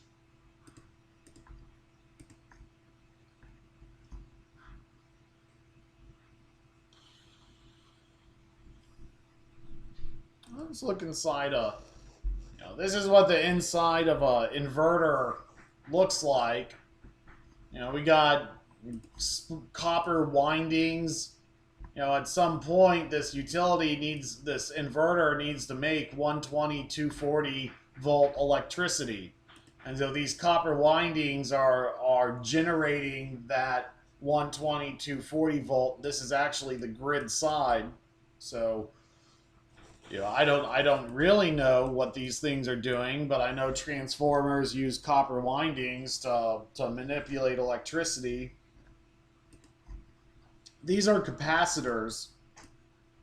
They're super expensive, ultra fast batteries. Effectively, a light bulb flash is a capacitor. And so what these big giant capacitors are doing is they're storing the solar electricity for a brief period of time so that it can be processed into alternating current. Um, when the power cuts out, these capacitors still have electricity. Even if you cut the DC side and you cut the AC side, electricity is a little bit like water, but invisible and fast. But at the same time, it doesn't just magically vanish just because you've cut off both sides. What'll happen is if you're storing the electricity, that electricity slowly drains to ground during a power outage. And then we have terminals for the DC side. Sometimes there's a data card that you put into mini inverters that comes shipped with it. That's like an anti-theft device where without that little card, the inverter won't turn on. Sometimes you rarely open up the face of the inverter like this, but sometimes it's to plug in a computer chip for internet monitoring. So, the inverters, some customers want Wi-Fi monitoring, some customers want their own cell phone plan, some customers want, just local hardwired monitoring. And this says, if you're doing Wi-Fi, you get a Wi-Fi card that plugs in here. If you're doing a cell phone plan, there you get a cell phone chip that plugs in there. Here's our monitoring system cable wiring. It's called Modbus. Sometimes the internet registration of these inverters and dealing with these small cables is outside the expertise of the solar installer. So, on commercial jobs, you're responsible for wiring up the monitoring of this, and so it's like you've done solar for 10 years, but now all of a sudden you're being asked to create Ethernet connectors. This was our first attempt. This cable jacket actually needs to be up in here. But this is a little bit more robust than standard Ethernet cable because it's kind of an outdoor direct burial rated Ethernet cable. All of these, you actually make your Ethernet connector pins, and all of these wires need to be precise and where they're located. And that's actually a job and a whole, being a fiber optic and internet installer is its own job in its own right. And I think there's a lot of overlap between that and solar. And so, taking this time to, if you have the opportunity to figure out there's a special crimp tool that you use to make these connectors, and it takes some practice, but once what it comes down to is the selection of the right kind of housing. There's some housings are easier than others. Sometimes with these housings, the Ethernet cables stop right at the connector, and that's really difficult. And other times the cables come out past the connector and then get cut. That's a lot easier. And so on the other side of the connector, you're either going to have like a cavity. Yeah, I see that. Yeah. A cavity that the wires can come out through, or you're not going to have this cavity and it's just going to be a solid piece of plastic there. And at that point, that means you got to cut all these exact. It's difficult to do. if you're making an Ethernet cable connection, the most important thing to do is to take these cables once you get them in the right color order, and then just kind of bend them so that they're all, then use your fingers and thumbs to kind of just press them flat, and you kind of have to wiggle them all together as a group to get them nice and straight. If you get them nice and straight when you put them into the connector, no matter what connector you're using, the cables should just slide right in, regardless of whether or not they go through or not. And the only way to get them to slide right in and stay in order is that before you put them in, you have gotten them nice and straight and smooth, and then they go right in. So that's wiring up the internet systems of these inverters is often something someone's doing on the job. Now here's our disconnect switch. So we've come in from the room and hit these conduits, and then because we're coming into the bottom of the box here for the disconnect switch, because our solar array is on the top, we just landed our solar array right at the top of this switch, and then landed the utility side, right where it was coming into the box at the bottom of the switch. And then the inspector made us redo that. And I was already a little upset because the project had given us the wrong fuses, and we had already modified the disconnect switch terminal locations to move the blocks up to accommodate the fuses they gave us. And then it turns out the fuses they gave us were not the right fuses, but the wrong fuses, and we had to go get new fuses and move it back down. And that kind of stuff is, you don't make your money off of change orders. You make your money off doing what you're good at. And that stuff was a real drag. And then our inspector comes out and looks at this and says, well, it says line here, so your utility needs to connect up at the top. And I come back and I say, well, solar is a power source. It's not a load, it's a supply. So our solar supply is going into the top of the box. And he says, I'm not going to let you get away with that one, because the solar array can turn on and off, but this utility feed connection is always on.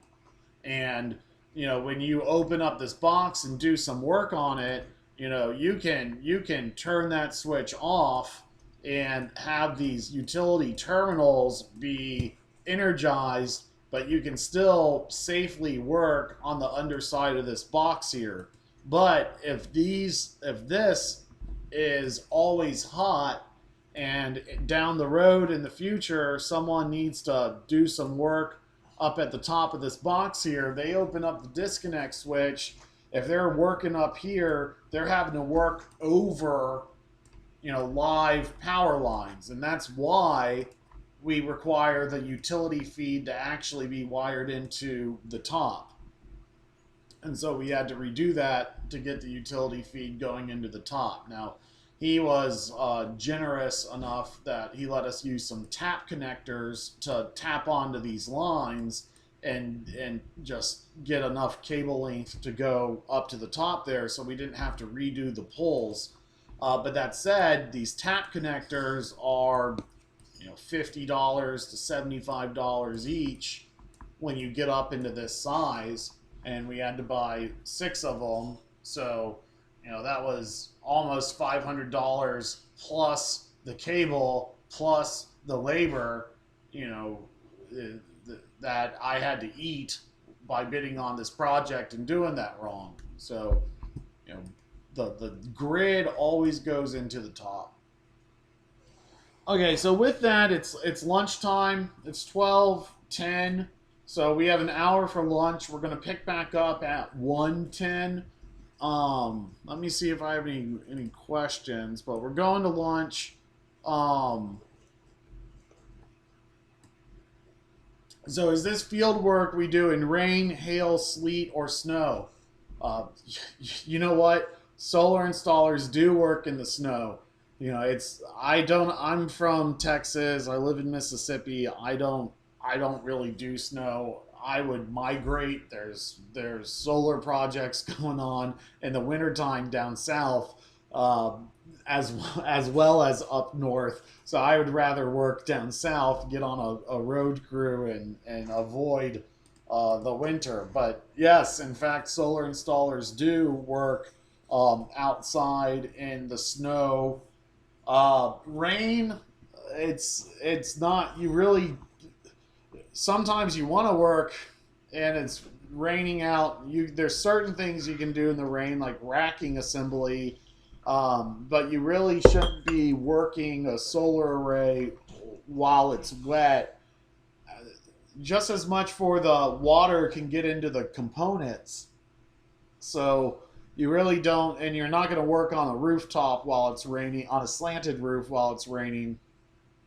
Um, So I guess you will work in some some weather, but not ton. You know, not pouring down rain, and you need to you need to keep that in mind when you're working in the industry. Is that some days are not going to be full days, and sometimes the weather can lead to your project work being disrupted.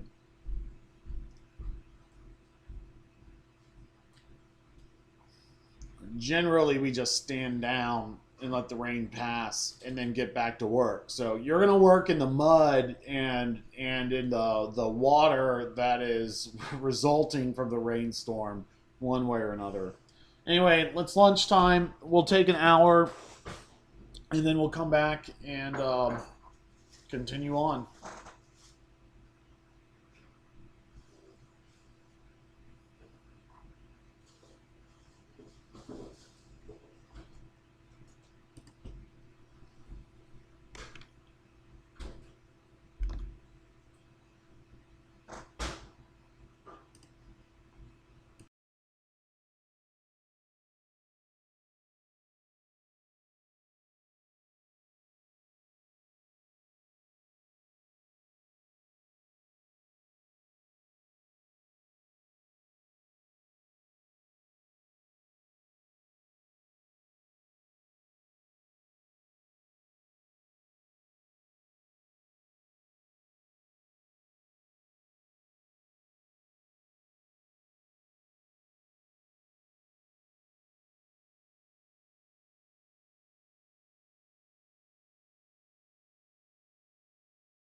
All right, welcome back, everyone.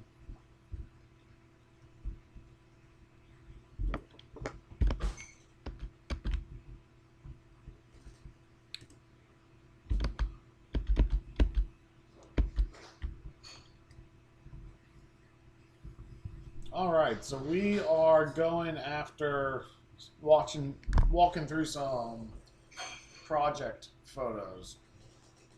Um,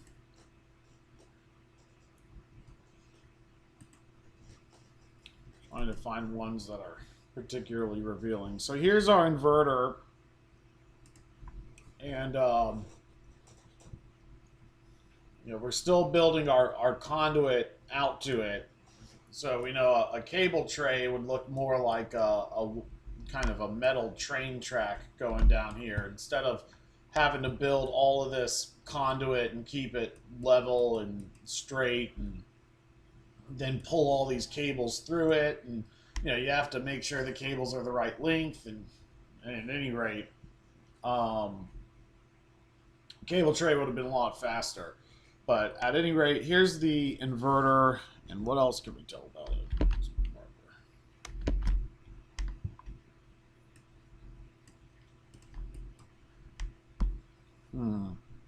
It's a little hard to see, but there's these connector ports where the solar cables just plug directly into the side of the inverter. Often you're actually going through a knockout and going into the inverter, but this inverter is designed for the cables to plug directly into it. I actually don't think that'll last that way because it's going to get rained on. And then here's a knockout for another EMT or rigid or whatever to come out the other side. So that piece of equipment's up on pipe blocks, and I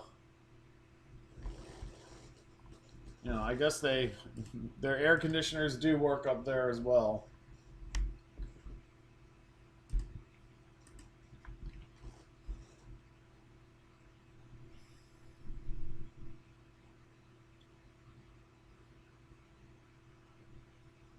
I think that's towards the end. Here's the stickers for our optimizer map.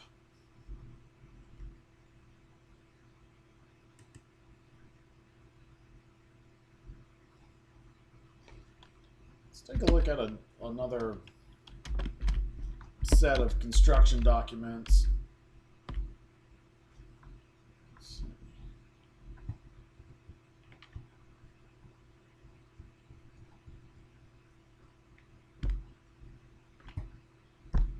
Should have queued that up.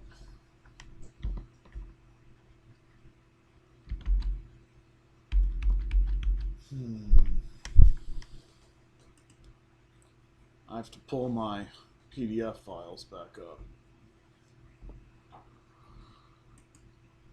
Let's see.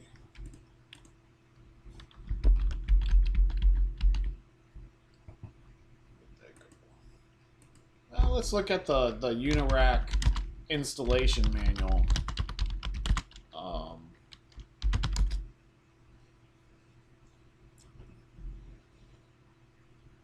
Let's see, the Unirac RM installation manual. So when you're trying to find the installation guides to these things, to get a little bit more detail in what you're actually supposed to be doing, as long as, and you'll know your racking manufacturer because it's out there.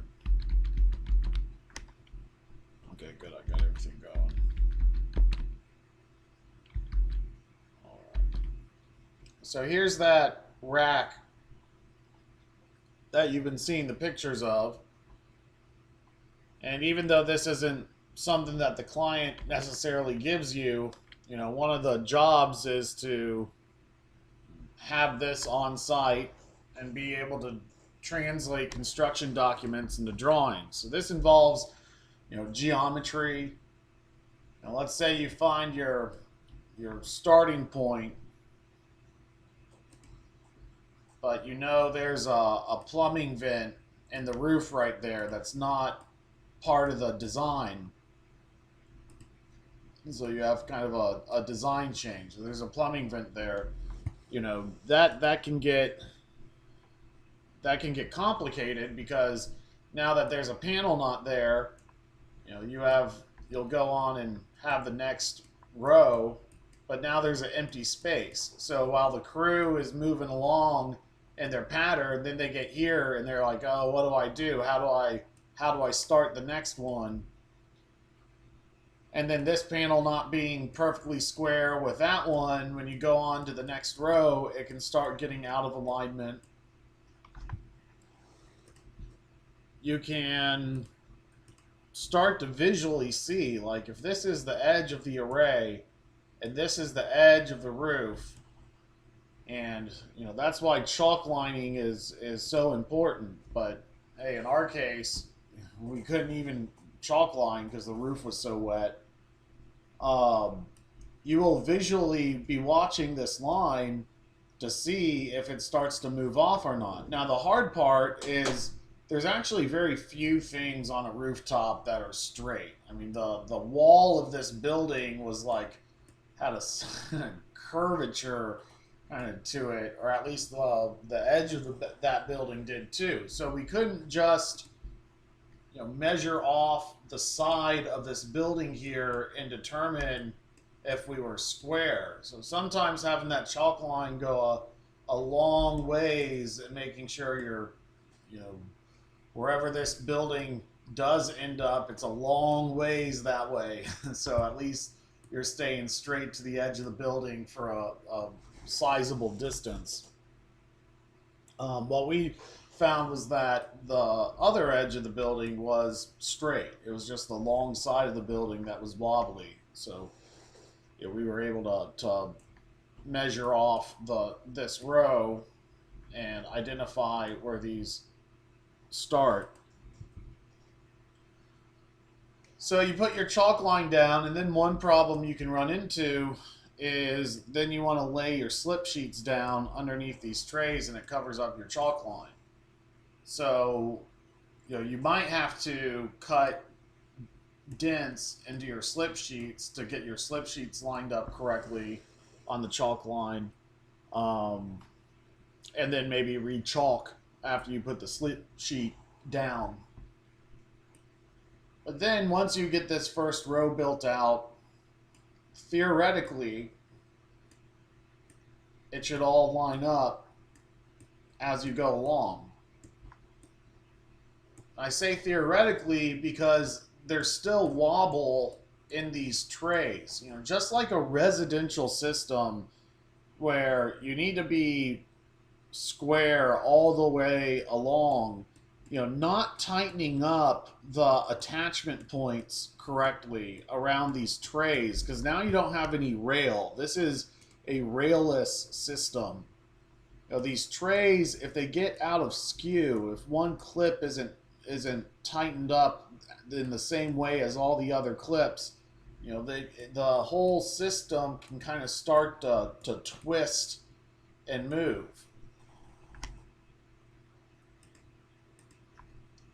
And the challenging part about concrete blocks, okay, is that they're a lot easier to put into the trays as you go, but if your array starts to twist and move and you don't catch it and you're putting these concrete blocks in, then the array gets too heavy to really adjust, and then you have to unload the concrete blocks out. So part of this getting the array going, it takes longer to get the array going than once and you can kind of visually confirm that you're just going square, and at that point you don't need to watch it quite so much. But the workers, you need to be aware that all the way along, whether it's a utility scale ground mount or a residential rooftop or a commercial racking system, kind of the simple part about solar is it's like how many rectangles can you fit into this given area, and the hard part about solar is keeping all those rectangles square and lined up. least as far as the non-electrical work goes. So what they're showing here, this is real helpful, is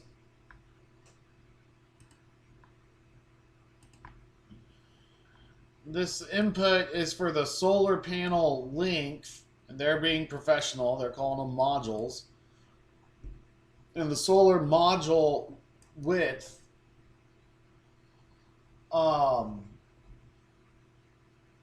and then whatever your spacing gap is. And that spacing gap, they say anywhere from 1/4 inch to 1 inch is permissible.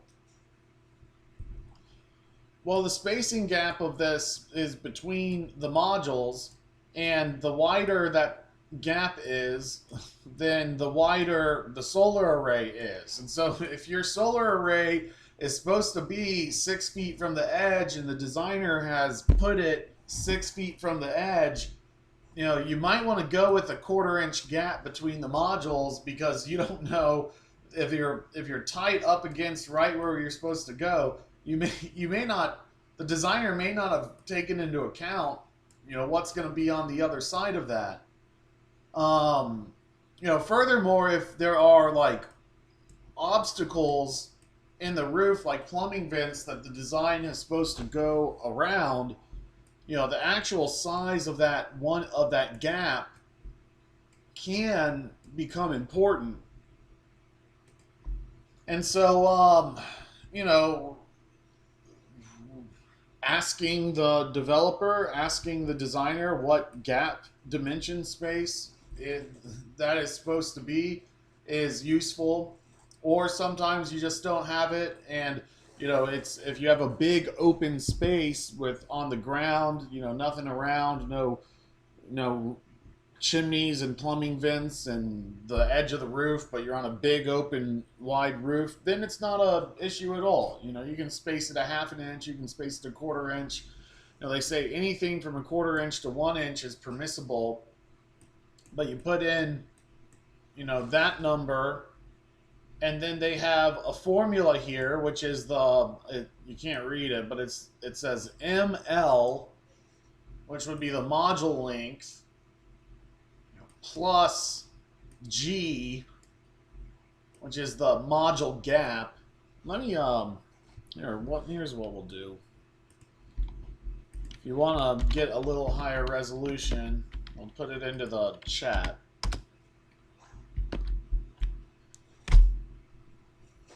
And so it's the gap distance that you are just kind of making up in the field as you go along. It might be that you have 2 bullet levels and nothing else to make a spacer with that's straight and between 1/4 inch and 1 inch wide, and so you're using your little bullet levels as spacers. You know, that's not what you should be doing. That's a nice little level there. You know, you should be finding some other spacer, you know, a construction pencil. The point is you need a little bit of space. You can't just butt the panels up against each other, because then thermal expansion, as we've said in previous classes, can push on these module frames. So you do need a gap. You know, we made a jig. You know, we had a guy on the crew who was handy with wood. You know, he got a flat piece of wood, made some wings to keep the jig from falling through the array, and so you just set it down, butt the module up against the jig, bolt down the panels, remove the jig. The panels have a, you know, 3/4 inch space between them, whatever. So this formula is the module length plus the space of the gap divided by 2, and then minus a dimension that is coming from the ballast pan itself. You know, that whatever that distance is, they're just telling you. So you might have to, as a foreman, you know, do some math, some calculations out in the field that starts to be where things get a little bit confusing, because like it can be useful then to be able to pull out your smartphone and do calculations. Um, Although a calculator and pencil and paper can sometimes be a little more organized, because you're not always going to have your phone on you. And in fact, having your phone on you on most job sites, um, even if other employees are on their phones, you should not be on your phone while you're at work. Okay, you know, that's how it is. Here's another reason why you shouldn't have your phone at work.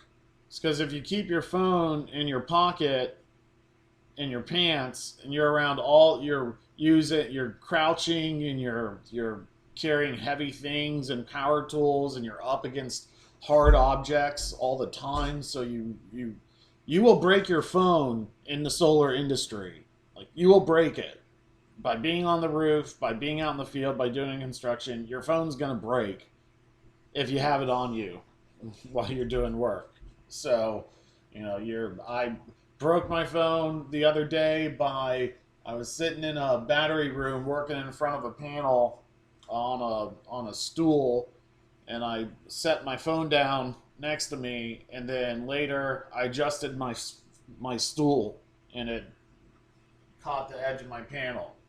Now that's dumb, but another way I've broken my phone is having it in my pocket and then just getting down doing some manual labor on a rooftop on a slanted roof. You're not caring about what's in your pocket. You're trying to get the job done because it's hot and it's dangerous, and brush your leg up against the hard edge of a solar panel, it's going to crack your screen.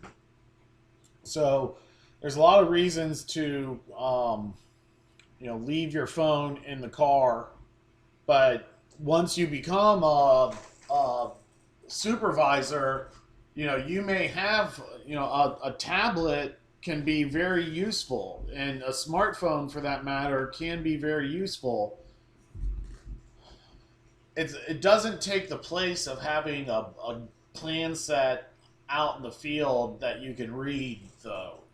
Glare from your computer technology should not just be the immediate replacement for not having this stuff figured out on when you show up.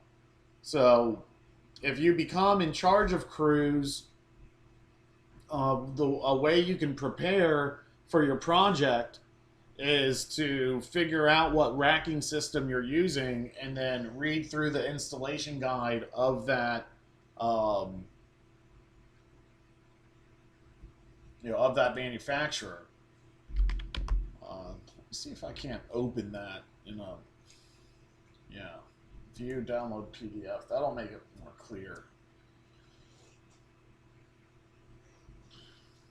So every racking system from every manufacturer has this. So look what it's telling us. It's saying you need a drill, and then do not use an impact driver. We've seen some solar videos where they're showing impact drivers for tightening up these clips. But remember, you need your drill needs to have that screw setting on it. It needs to have the numbers setting on it, in addition to that screw setting, so that you don't know what the torque actually is on your drill. You may need to be have a guy following up with a torque wrench and making sure that the workers are getting their torque specifications in with their drills. But the goal of that drill setting is that it's like a socket. It stops, and it doesn't use it's a throttle. It chokes off the full power of that drill until you have it cranked all the way up. So once that bolt bumps up against the side of the module frame, it doesn't keep going through the module frame and crack things. So you need that screw setting on your drill, and that costs more money than a standard impact driver. So You can make a mistake if you're trying to tool up on this industry, and actually like power tools and stuff like that.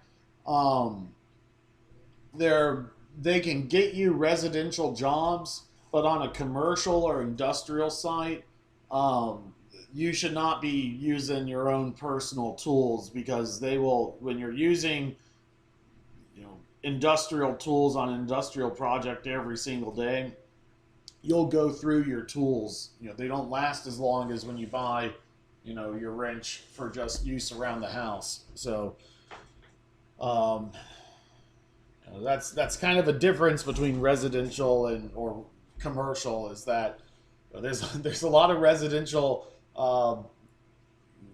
contractors who need help, who don't have all their stuff together, but they have the work and they have the money for that day. And having your own tools in that case can be wonderful. On a commercial job, they should be providing the tools. Um, Still, having a worker that does have their own tools in a pinch, even if their tools are in their car locked up, not really being volunteered for use, but the ability to have a good tool chest on hand to deploy will curry favor in the eyes of your boss. But they're saying you need a chalk line, a tape measure, some spacers. They're telling you all the tools you need to perform the install. So all this stuff can be known ahead of the project. And then, even though it's not in the construction drawings, even though the designer, uh, while it would be great for you if the designer cared so much that they went into the manufacturer's installation guidelines and took all of this into account and made you a straightforward, easy to understand installation guide with every single step you need to do, that would be great. It never happens. When it does happen, it's really wonderful, but it's by far and away not the standard way to do it. So instead, you'll have to make these calculations yourself. And what we're calculating is the spacing in between rows. And it should be calculated ahead of time. You should be pulling up this stuff and then knowing what dimensions your chalk line is going to land on in both a east dimension and a west dimension, and also knowing your product well enough to determine if you should be chalking out the very center line or the edge line, or picking your own line to line things up on. The point is you need to make sure the chalk lines are going to line up with whatever you're trying to do. So here they're showing how to calculate the edge distances.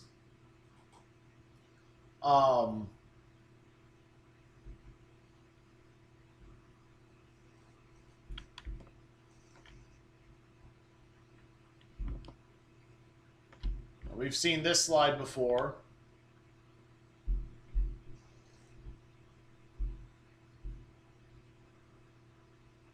Let's see. Here they're telling you that the modules that are right on the roof edge, the junction boxes should be facing inward.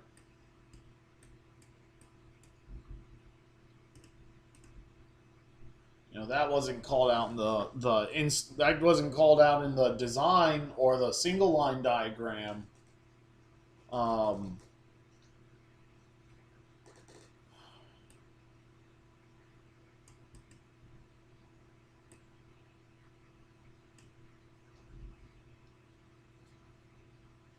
Let's see.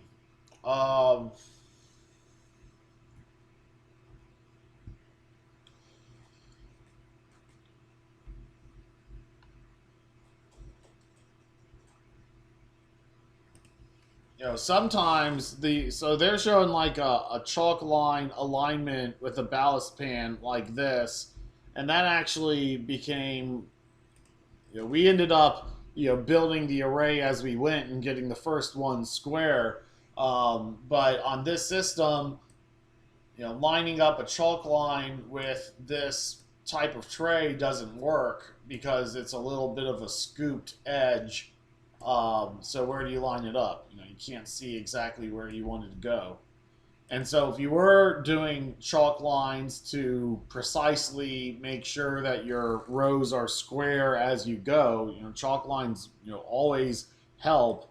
Look, maybe an advanced good catch would be to know your starting point, but then put your chalk lines with a little bit of an offset to line them up on one of these bars, so that when you're snapping it, then the crew can just place the tray right along the bar.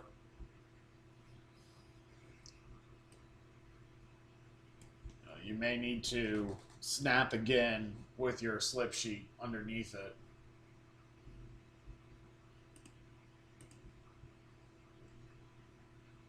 So then it says once your trays are in place, put some, not all, some of the concrete in there to put your solar panel on.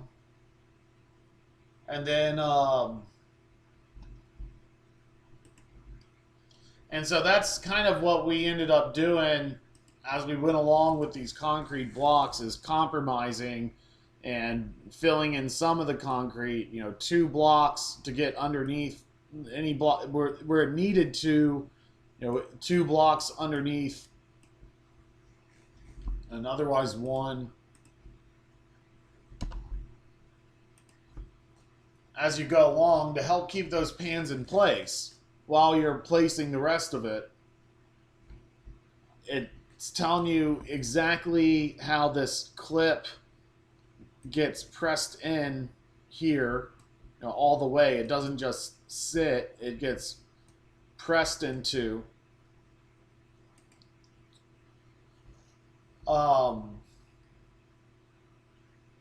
It's given some additional installation tips that you might not be able to figure out on your own in the field, which is, this bolt is going to go in here and press the module frame, and that could push the module frame back and seat the module, but it says it's not recommended to do it that way. It's recommended to tug on the ballast pan to get the frame snug up to the clip, and then move your bolt in, because you don't know if it's actually seating in there or not. And it's like that level of detail, that 1 millimeter, 2 millimeters of this clip not being perfectly seated, that, as you're going along, not when the array is nice and finished and square, but as you're actually building the array and you go and you get to this pan and that clip doesn't seat, that could start pushing the solar array, out of square. And so all along while you're going, you should be able to look at, things, whether it's the solar cells on the solar panel, with how they interrelate to the rail underneath. But you have plenty of straight lines on a solar project, and you need to make sure you're staying square and level as you go across with your install, because otherwise, if you just keep going and you think you can fix it later, it just gets too heavy. It gets very difficult to level an array afterwards. On a rooftop, it's not that it's impossible in all cases, but once the array is on, it's hard to reach underneath it to do work. Commercial, it's a little bit easier because you get a little bit of clearance in some cases. Residential, you're right 2 inches up off the roof with that rail, so you can't always stick your hand underneath a solar array, even though you can see under it. Uh, so let's see. This threading, this bolt has a thread lock coating applied to it that helps it not untwist with time, which is pretty cool. Uh,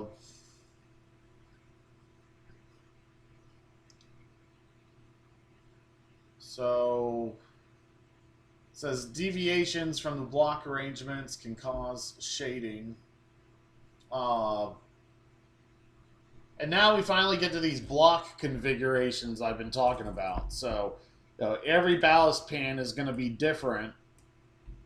So if you know you're going to do a commercial flat roof system, it most likely is going to be a concrete ballast system. And so if you can figure out what the racking is ahead of time, then you can figure out what you're doing and be more knowledgeable on a job site.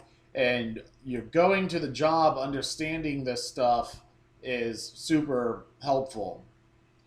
So one block, note that it's in the middle of the pan. It's not off to the side of the pan. It's not, rotated at 90 degrees the other way. It's just right in the middle of the pan. As opposed to two blocks, which are right next to each other. Okay, that's pretty simple. But, three blocks, it's now moving the other way. They're stacked to not vibrate. Then four blocks, it gets a little bit more complicated. But, rather than, have a fourth block right here, they're showing a different configuration. And the reason is if that fourth block was right here, it would interfere with the solar panel. So, if you have a crew and you're installing the array kind of backwards from back to front instead of front to back, your crew might be putting the blocks in. Some people might be putting blocks while the other crew is assembling the modules on the other side. And if one guy on the crew doesn't care about these block configurations and he's doing it like that instead of like that, then someone else is having to pick up these blocks and slide them away and put them back in the correct way. And so now you're doing 3 times as much work, taking the time of away from doing other work and tiring the person out because, that's the heavy part of the job. Okay, well then we get to a 5-block configuration, and they say, well, the module's going to be butt up against those blocks anyway. Hopefully we don't have to do that too often. And then a 6th block configuration. It's like, well, how is that going to work? Because it could be misleading because, then why don't we do 4 blocks this way? Well, these 5-block and 6-block sections are at the very end of the solar array, so there's nothing behind them, so they can stick out a little bit. So this stuff is not that complicated, and if you're in a state where you can't do electrical work without being an actual electrician on a solar site, then and states are funny about that. From one state to another, they'll go from, we don't have electricians, which is Pennsylvania, to you have to be an electrical contractor, but you don't need to have an electrician full time, but the electrician needs to be doing the electrical work, which is Texas. Most states, you have to be an electrical contractor, and you have to be an electrician to do the work, but not all states. Some states, they'll differentiate between residential and commercial. It might be different rules for those markets. And then you get to states like Massachusetts, where they have very strict guidelines about how many of the electrical crew need to be master electricians and how many need to be journeymen versus helpers, because they've determined that that is the best way to get good quality work done in a safe manner. So, and I wouldn't say they're wrong. It is costly though. Uh, so they're showing different ways to torque the groundings. So this might be for your home run cable. If you wanted to run a stick of conduit down the row just for that one home run cable that's at the end of the solar array, you're at the edge of the solar array and your circuit ends there, but then the home run goes off the other direction. You either have to feed the home run underneath the modules and clip it, or they're saying, just run some conduit and put it through there.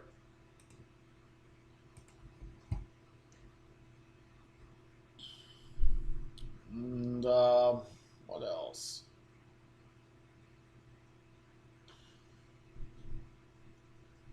The we already saw that slide from earlier. So now they're showing how to make kind of minor adjustments, because the problem with railless systems is that maybe you're on an uneven roof surface, maybe you're getting some minor things wrong and your trays are a little bit twisted. So they're telling you that it is possible to make some slight adjustments to better smooth out wrinkles in the array. Although you would do that not after all the concrete blocks are put in, but when there's less weight on it. So can't always do that. It depends how you've installed it.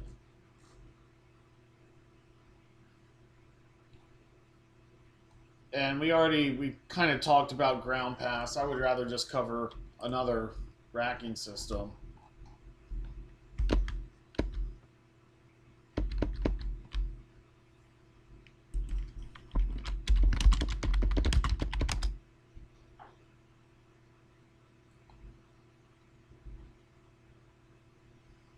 Hold on.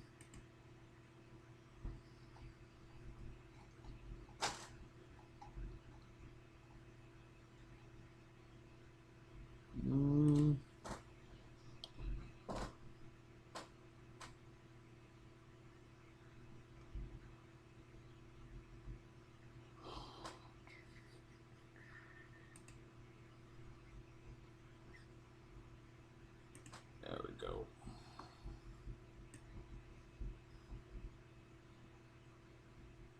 So here's a different racking system. It's good to remember.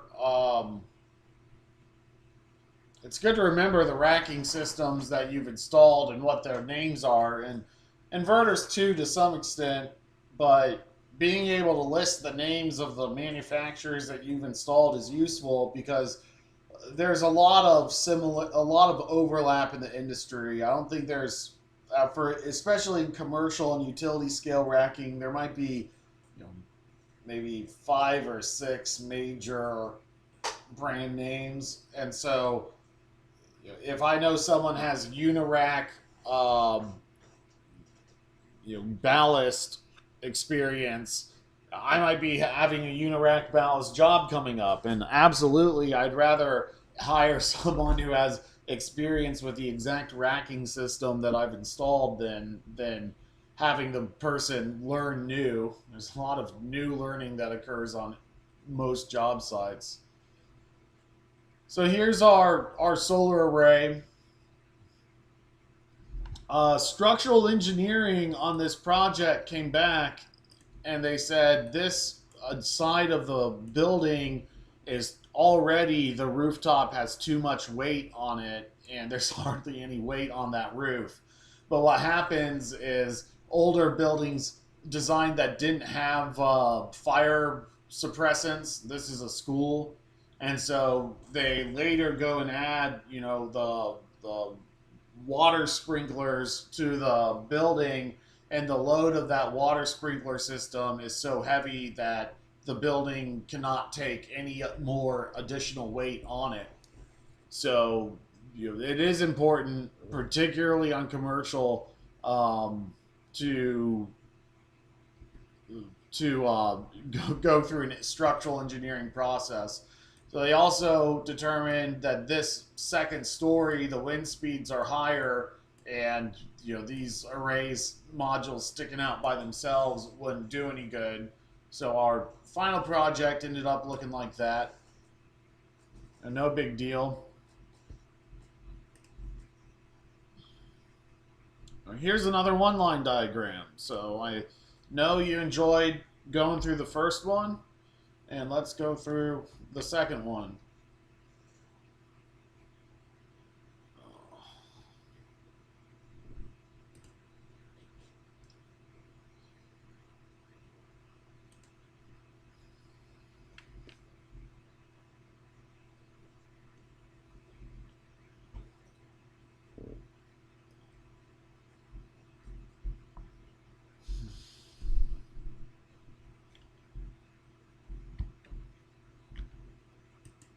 We'll let that load.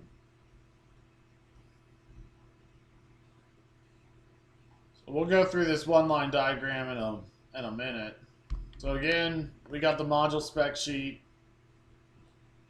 We got the Solar Edge inverter system, which I know Solar Landscape uses on their commercial projects. This is a very common commercial rooftop inverter system. So we got the power optimizers.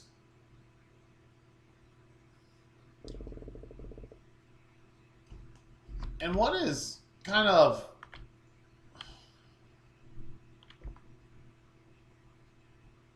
hold on. Sorry, we're jumping around so much.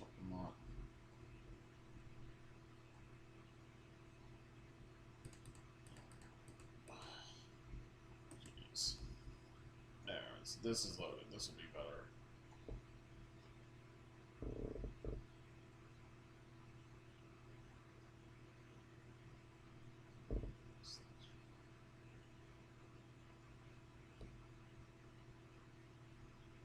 One more. All right. So what is interesting about commercial optimizers? Not that you couldn't have this with residential, but this is more common in commercial. Is that they're lined up to be 2 per solar panel instead of 1 per solar panel. And that is much more complicated than 1 per solar panel. If I have a solar panel and an optimizer and they plug into each other, that's pretty simple. If instead I have a solar panel and an optimizer box, what's going to happen is the optimizer is going to plug into the solar panel, and then the solar panel is going to plug into the solar panel, and then the solar panel is going to plug into the optimizer box, and then the optimizer boxes plug into the optimizer boxes, and that gets complicated.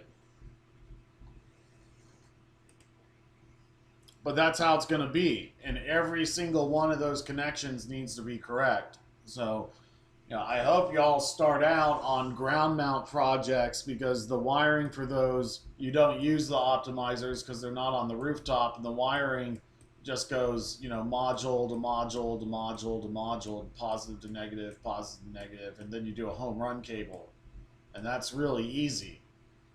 The power optimizers, you have to be even smarter when you're installing them, because the optimizers, instead of the panels, are plugged into each other, but then the optimizers are then plugged into the solar panels, and it becomes more complicated. And so here's so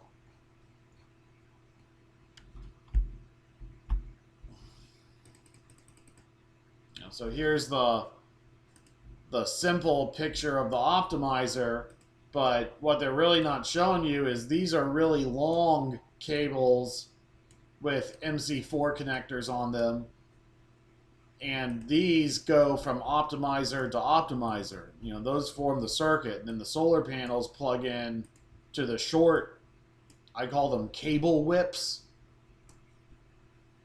So the solar panels plug into the short cable whips. And on a residential system, you would just take, you know, here's a solar panel, and you would just take one of the conductors and it plugs in, and you have another conductor and it plugs in, and you can't make a mistake because you only have 4 connections, and you have a male and a female from the optimizer and a male and a female from the solar panel, so it goes nice and easy.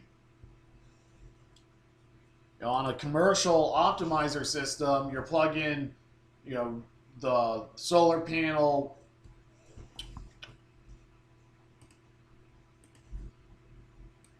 The solar panel has these MC4 connections going off on it, and the other solar panel has an MC4 connection, and so then the solar panels form a larger solar panel effectively that then plugs into the optimizer.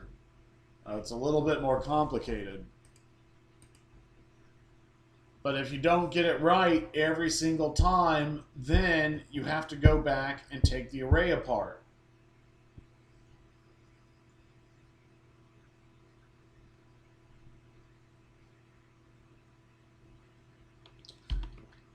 I'm not hearing that question. It's someone trying to ask something. Okay. All right, so let's go through the one-line diagram.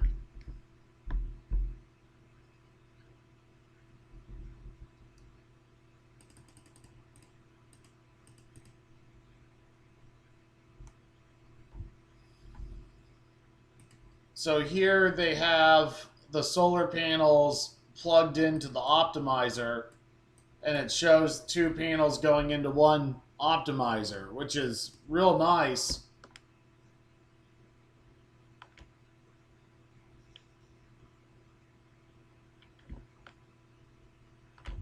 You know, that would be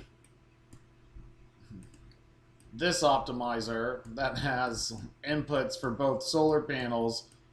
You know, this optimizer is a little bit cheaper and it doesn't have it like that. But furthermore, there's the issue of, can the solar panel cables actually reach that far? And that comes down to optimizer placement. You know, you got to figure out where the optimizer can actually sit on the panel to reach both panels.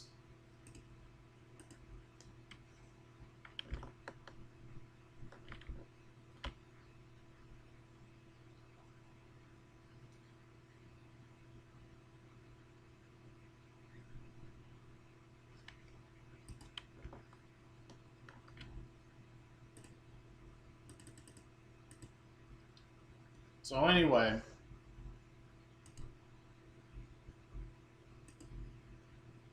so here you have your solar panels being plugged into the optimizer, and it says there's going to be 8 circuits, 8 strings of 17 modules per string, with 2 modules per optimizer.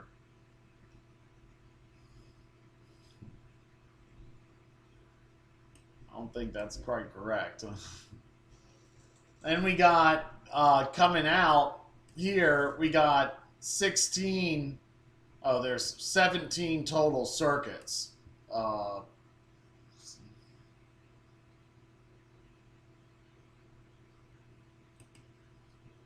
8 strings of 17 modules.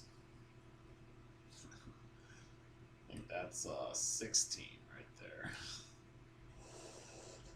So we have 16 solar cables with 8 circuits. So there's 8 positive and 8 negative for 16 solar cable circuits being pulled through that piece of conduit. 16 total, 8 positive and negatives, 16 total. Generally, we'll use colored cable so that you'll have like a black cable and a red cable, or a red cable and a white cable. Number 6, bare copper. It does not have to be bare, but it's perfectly fine if it's bare. There's really no reason for it not to be bare. Sometimes it's green when it gets much larger than that. And it tells us our conduit size. And then it goes from our circuit to land on our inverter. And again, we get our wire sizes. And these wires do slightly different things. One's a ground. The others are the power lines. The other's the neutral line. Now remember that the neutral is the drain for your electricity. When you next time you're in a bathtub, you think about you're filling the bathtub up with water, and it's flowing down the drain. The neutral line is the way that the electricity is supposed to drain from your device back into the tub.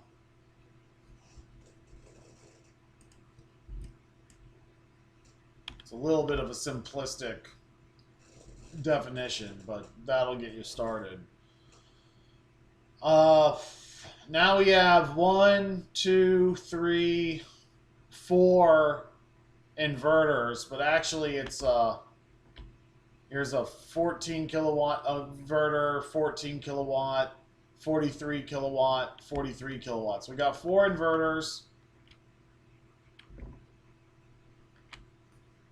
and each inverter is being plugged into this 400 amp service panel. So this is a 43 kilowatt inverter. It's going on a 150 amp breaker. Then we got a 43 kilowatt inverter on another 150 amp breaker. Then we got a 14 kilowatt inverter and a 14 kilowatt inverter. These are smaller, and they're on smaller breakers. So these breakers are 50 amps, 50 amps, 150 amps, 150 amps.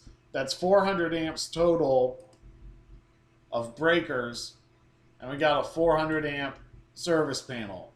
And so what happens is each one of these arrays is outputting their amperage. And if all of them are outputting, their maximum amperage, they should be able to push all of that electricity through without tripping these breakers.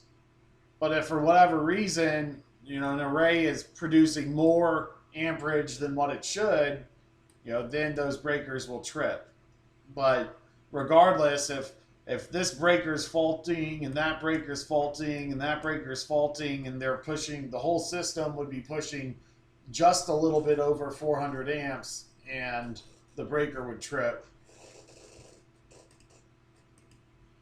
And what's weird about it is that if you go to your electric service panel and you look at that main breaker, and it's 200 amps for you because you're in a home, or if you're in an apartment, it might be 100 or 125 amps. But if you go and you count up the actual breakers on your electric service panel, they will most likely be larger than your main breaker. But there's a difference between loads and power supplies. And solar is a power supply, not really a load. And when you combine power supplies and loads onto the same panel, code gets a lot more restrictive. When power supplies are separate from load panels, then if you have if this is a 200 amp panel and you have 300 amps of breakers, what happens when you're pulling, if you go and turn on all your electrical devices in your house and you end up pulling more amperage than what your service panel is rated for, then the breaker on your service panel trips. And so National Electric Code allows your home to kind of overload your service panel because it knows not all those loads are going to be on at the same time. And so it lets your main breaker, lets you put 300 amps of load on a 200 amp panel, provided that that panel is protected with a 200 amp breaker. Or if it was a 400 amp panel, you would protect it with a 400 amp breaker. And you might have way more loads in terms of breaker capacity than what is that main. It's common to have 300 amps of breakers on a 200 amp panel. But that's because those loads are not supposed to all be on at the same time. And if they were all on at the same time, your breaker would trip. Your solar arrays are designed to all be on at the same time. And so we have 400 amps of breaker capacity feeding a 400 amp panel and going out to the grid.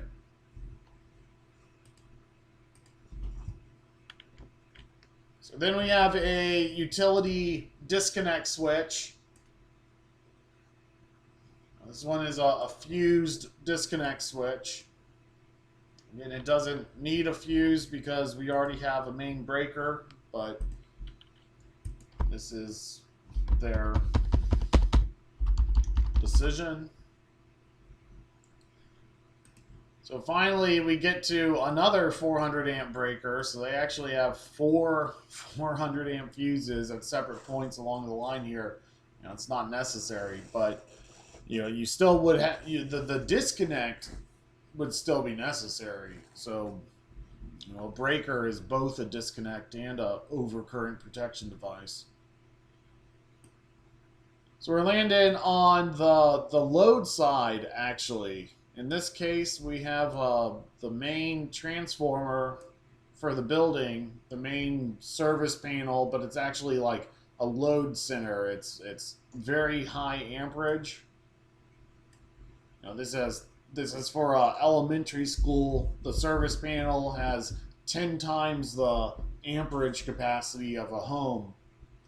And so whereas a home, you have a 200 amp service panel and you have like 20 amp and you have 40 amp breakers on it. This big industrial service panel is 2000 amps and you have 200 amp and 400 amp and even 800 amp big giant breakers on it.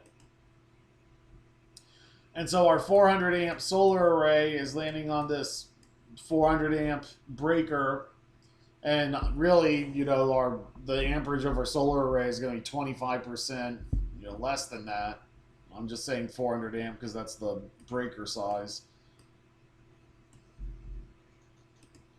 And so instead of tapping onto the conductors, instead of cutting the conductors and then buying a thing that has 3 terminal ports and it's tapped underneath and they call them ILSCO tap connectors, and your cables just plug into them.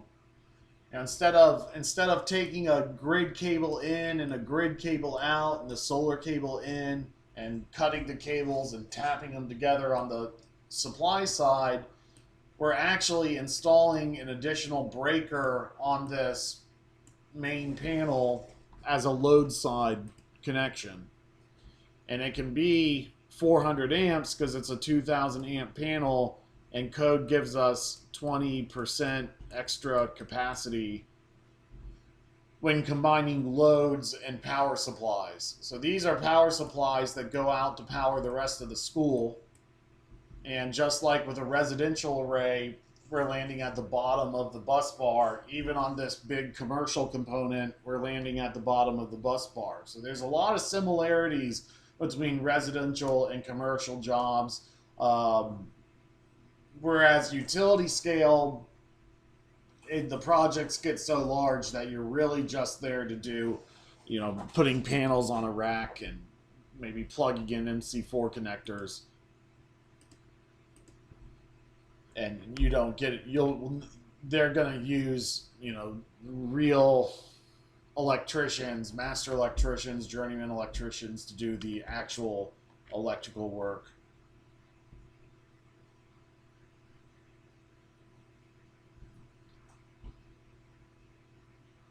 And there's some electrical work that's hard, but electrical work requires a lot of hand strength.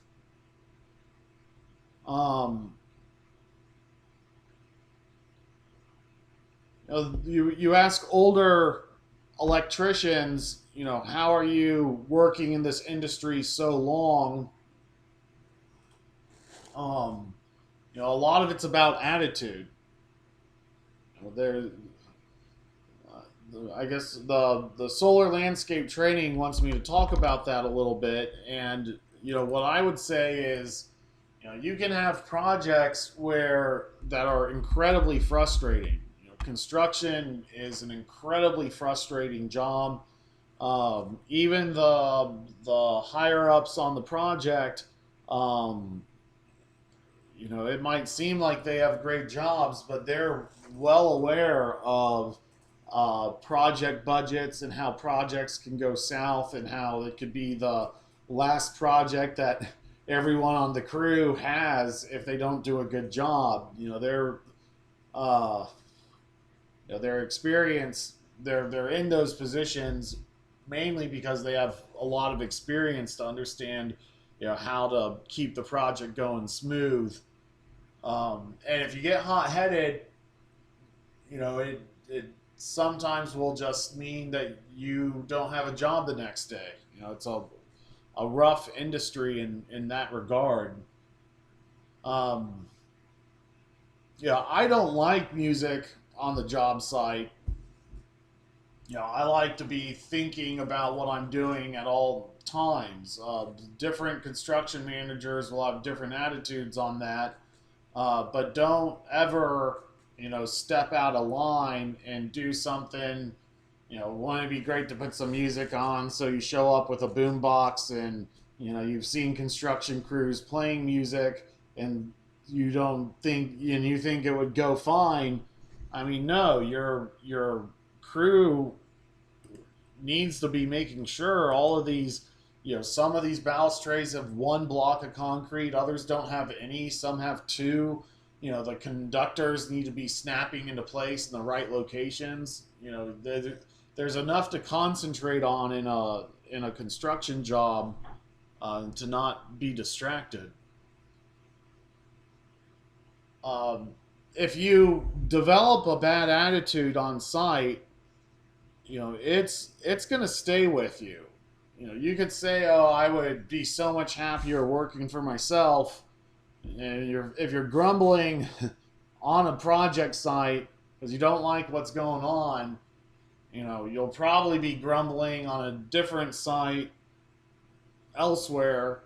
You'll probably be grumbling to yourself when you're working for yourself. It's not,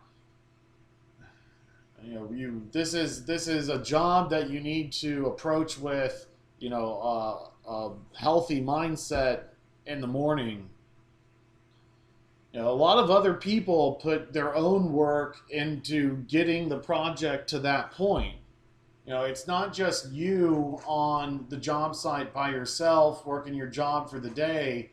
These big construction projects are a team effort from, the guy who sold the project to the guy who developed it to the guy who financed it to the guy who designed it to the end user to the workers. Everyone plays a role, and if things aren't going well, they're not going well for a lot of people, not just, the what makes it uncomfortable from the get-go. If you don't like your job on a particular project, then you might need to think about not working in that particular aspect of the industry, um, because it's a tough job. That's in part why it has some opportunity to work in this industry. It's a You know, it's easy to get the job, to work the industry day in and day out. You have to be smart. You know, you have to stay hydrated. You have to do a clean and accurate job. You know, what takes the most amount of time is making mistakes and having to go back and correct them. So you have to be aware of what you're doing. Um,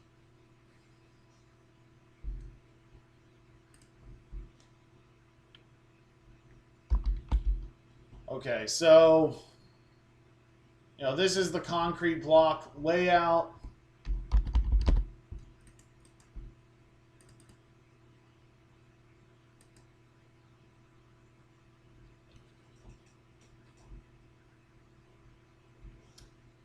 You know, here they are, you know, giving you some dimensions, but it would, you know, this isn't really much of a construction manual.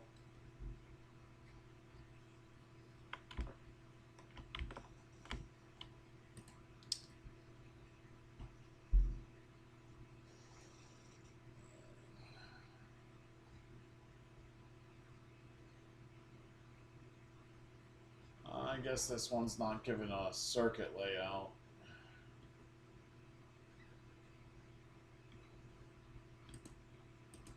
So that's all kind of the design instruction we've gotten. So what we're going to do is figure out what the racking system is, and then we're going to go see if we can't find the installation manual online.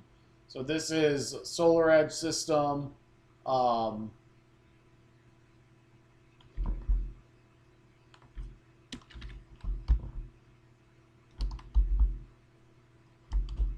yeah, I don't think he he left a few critical. You know, he left the circuit layout out of this design, and he also left the racking specification. But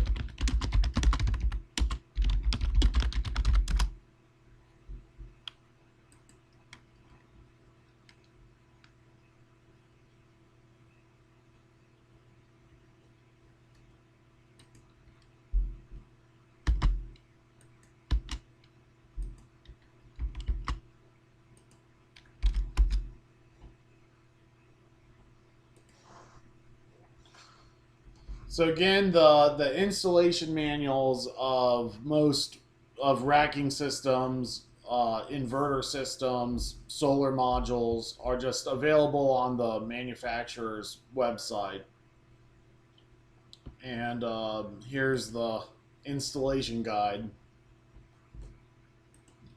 You know, these manufacturers don't want you to install the system wrong. You know, they have to deal with you know, debates over whether or not the system was installed correctly, or if the error was because the installer didn't read the installation guide and just thought they could put it together on their own. Um, but this is a nice kind of system to know how to install. It's making a TP, the ballast pans. This is still a railless racking system. The module, these are the end clips that keep the modules in place. These are the mid clips.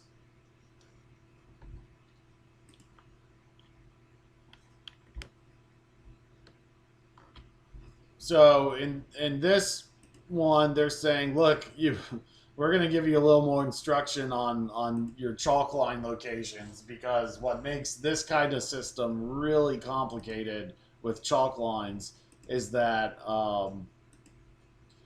the sizes of the ballast pans are different.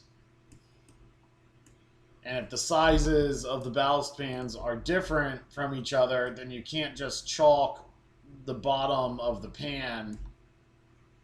And so what they're telling you is get your we'll see that, we'll see it in a minute. So you're putting in whatever module length you have and module width you have, and the gap between the solar modules that you have, and it's telling you the valley north-south column spacing. So in this dual tilt racking system, you got mountains and valleys. So here's the valley, and here's the top of the mountain. And what you can see here is this ballast pan for the top of the mountain is a little bit taller, and the ballast pan for the valley is a little bit shorter, and that gives you that up and down configuration.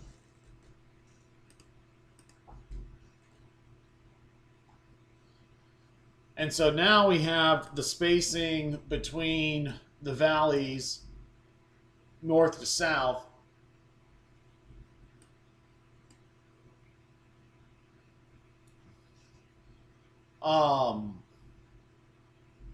Then we have the edge of the valley of the edge valley north-south column spacing. So what's that is sometimes, in this case, the edge of the pan, the edge of the array has a little bit of a different dimension than the middle. And so what it's saying is, here we're doing the north-south spacing, but the very bottom, instead of chalk lining the middle of the pan, you're chalk lining the very bottom, because normally these different pans are lining are centered, but here we're taking the pans and lining them up along the very bottom row. Otherwise, you would get this lower pan sticking out, and that could be a trip hazard. So where the very last row on both sides, this larger pan is lining up with all of the pans. Otherwise, they're centered.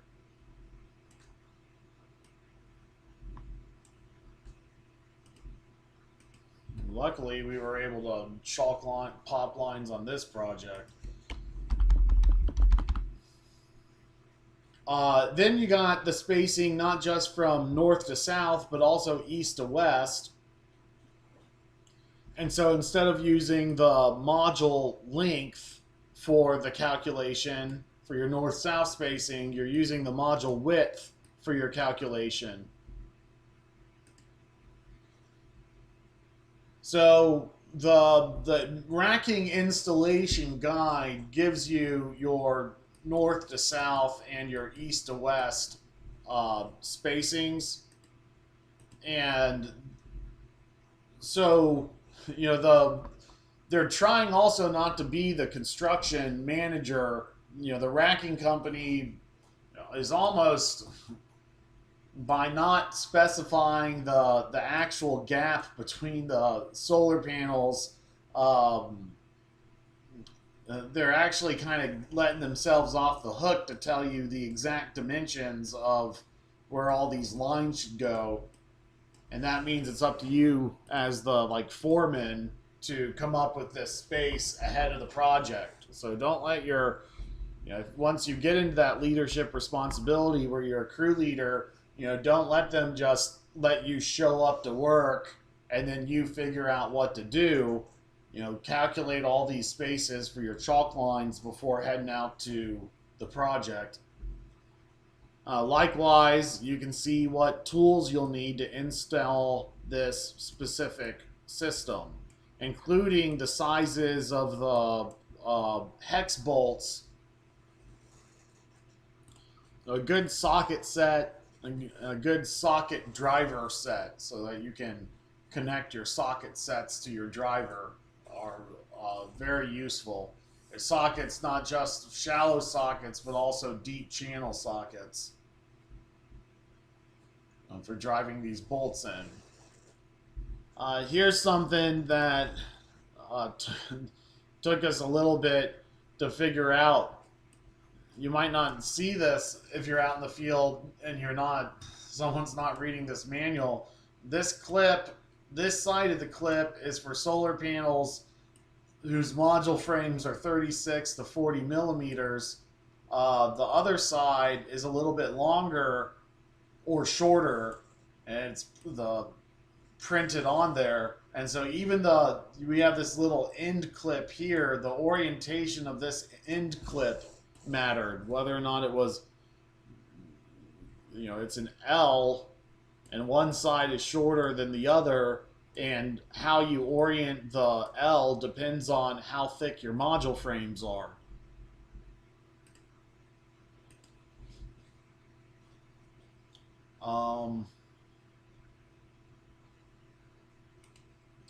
These were real stupid. These wire cable clips, and they clip onto this part of the system, and the wires just drag right on the roof deck. This system was very difficult to wire.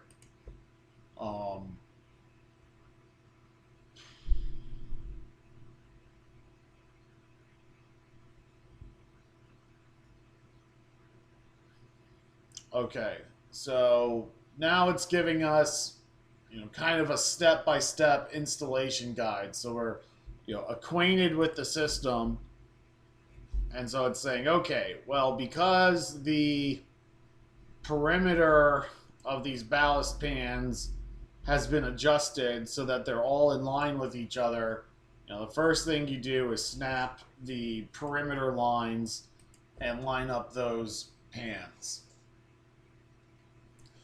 You might not do it all the way across the roof. You might do it in sections to get started.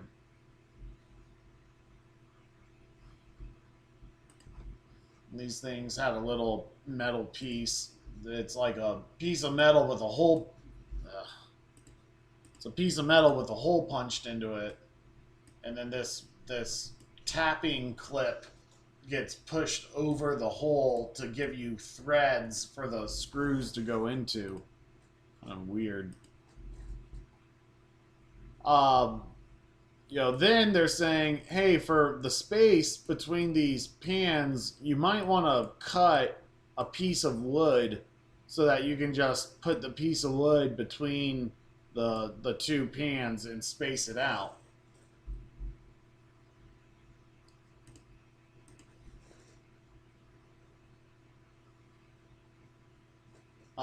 Here's your ballast pan block layouts.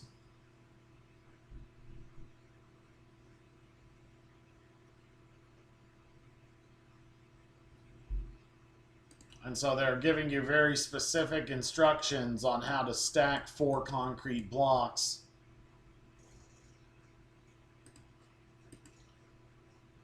If there were to be an earthquake, the blocks stacked this way might shake out, or in high winds over a long time, these blocks could shake out a little bit better than these blocks that are secured in place along with their bottom lip.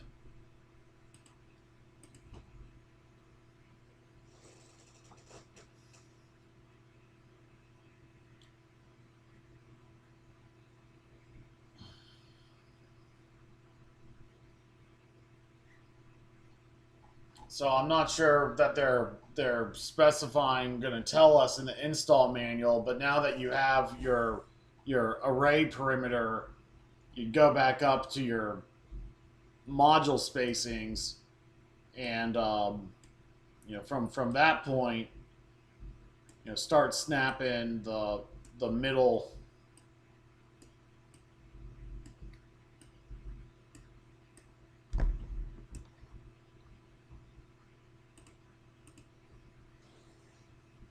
So again, what's easiest on this is to have a long tape measure and to pull it tight and square and start marking off where your chalk line needs to be on the outside, and pull across and do the same, and then pull across on your markings and pop your chalk lines straight across.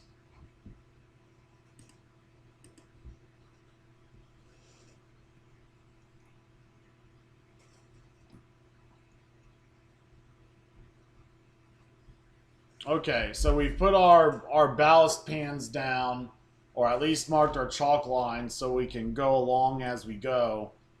And then what it's saying is when you're installing east to west, the rows of modules must be kind of wired together as you go.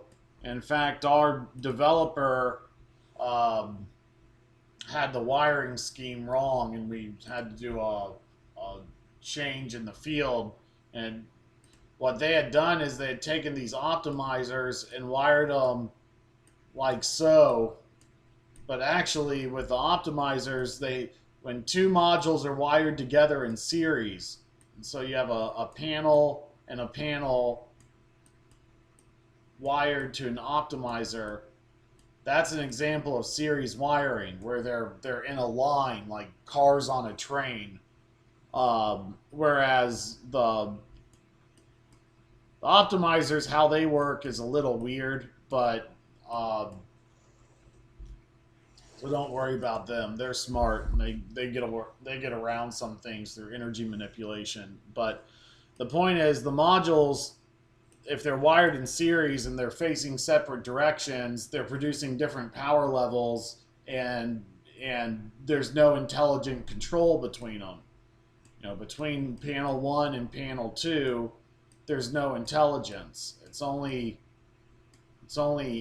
the combined total of their power that gets managed by the optimizer. So right here in between, that part doesn't matter.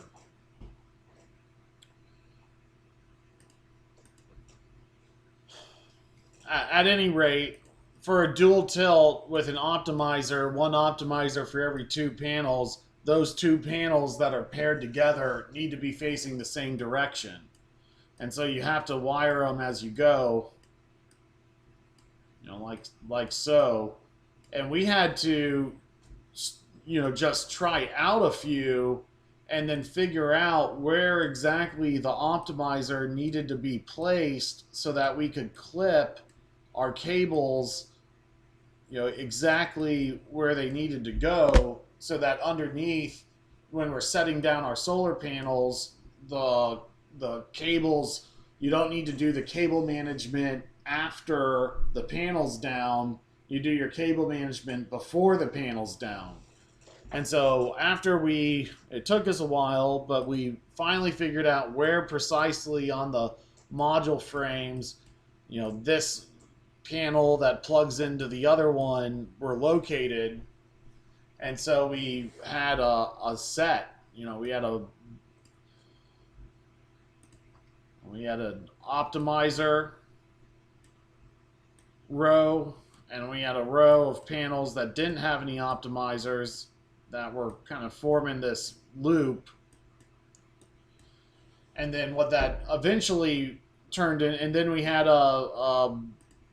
another set that looked exactly like the other one, except it was reversed. It faced the other direction. So ultimately, for this grouping of panels, how each of these panels to fit in the system needed its cable management done in a precise location, we went and we took these panels and we put them up against the wall and basically had our workers making up each panel with, to match whatever was on the wall. Whatever was on the wall is how they were doing the cable management, out of their pallet stack. And then when they were done and they would just make the same panel over and over and over again, because the nuances and cable clip dimensions between, panel 1, panel 2, panel 3, and panel 4, it all required different cable management wiring configurations. That's where the complication gets in. That's where the the the starting point to figure stuff like that out is to know the basics, to know that you should not have cables drooping onto the surface of the roof, because there will be water underneath the array at some point in time. And these are high voltage power lines, and so you cannot have drooping cables that hit the roof surface, because those cables could be in water. That water could work through the cable jacket. It could climb the cable jacket. Um, a cable jacket that's rated for direct burial, wet conditions, sunlight, in some water should be all right.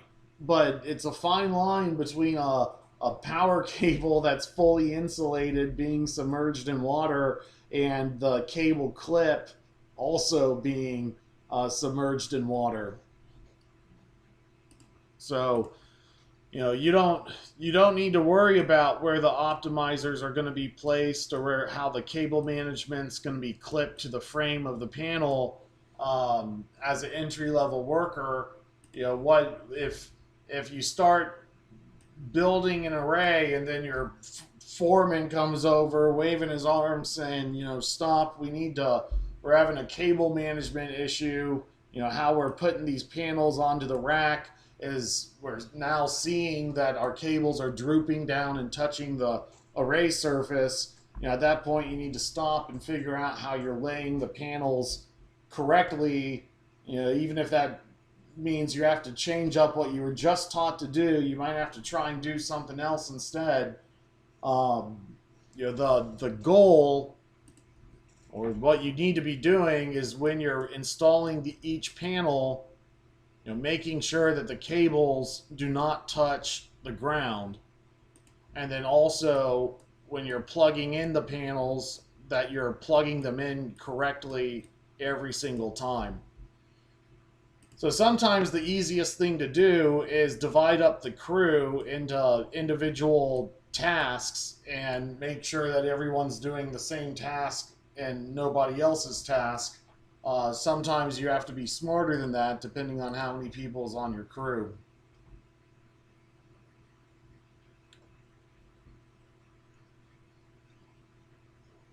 So let's see. Any other things that were particularly, I don't know, so right here, you have to be precise to get these racking systems to square up and be perfect. So they're helping you here. There's a little mounting tab that the edge of the solar panel has to contact in order for the clamp to tighten up properly. But just like on the other racking system, if there's a little gap there, if you set the module down and then maybe you found that if you set the module down and you shove it, it adjusts the tray and you don't put it back properly. Or maybe because you don't want to shove the tray, you're being too dainty, and when you're setting the module down, it doesn't all the way butt up against that tab. So just because there's a tab there, you need to always have it be precise.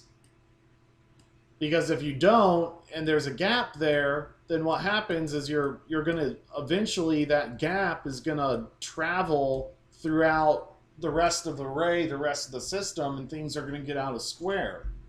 And so your clips, whether they're the solar array butting up against the clip and the side of the clip being flush, regardless of that is at the residential level or commercial level or utility scale level, the way you make very rigid rectangles keep them square is being precise and square and accurate all the way through.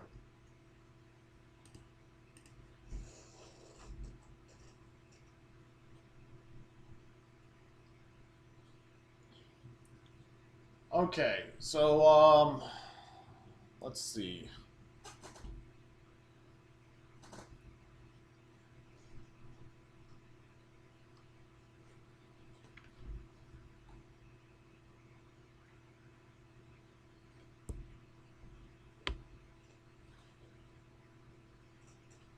We'll take a break in 20 minutes.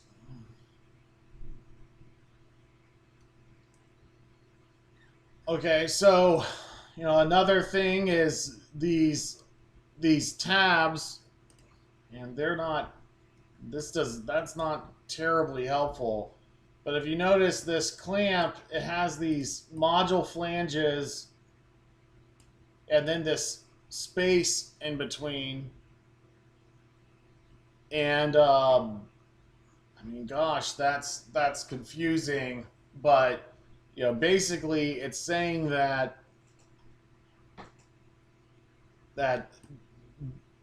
this big, um, that it's hard to see because they of these side views, but right here this is going down, and this clip right here corresponds to that right there. And so it's saying it's this thing is what needs to go between the two panels and not rotated 90 degrees.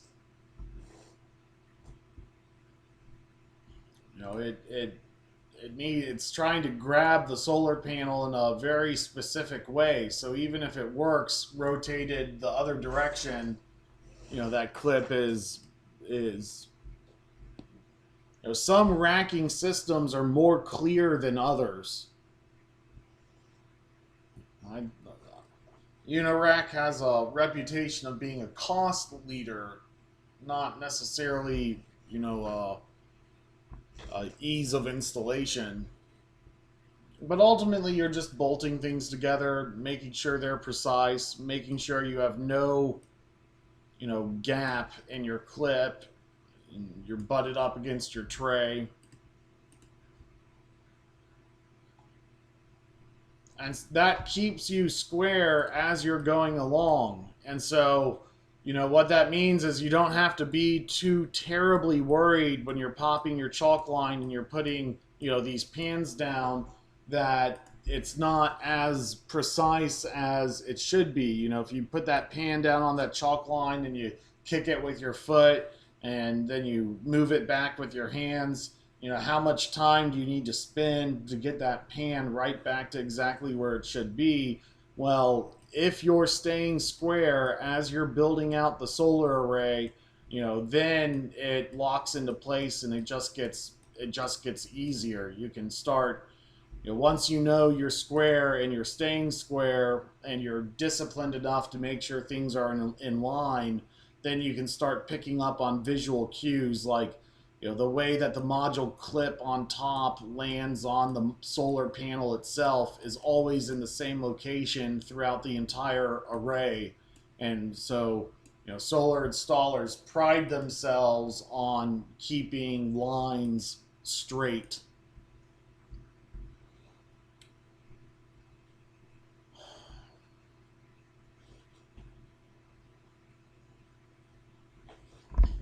And so, it's telling you some wire management options here, but it's not telling you wire management options for DC optimizer systems, that's for sure.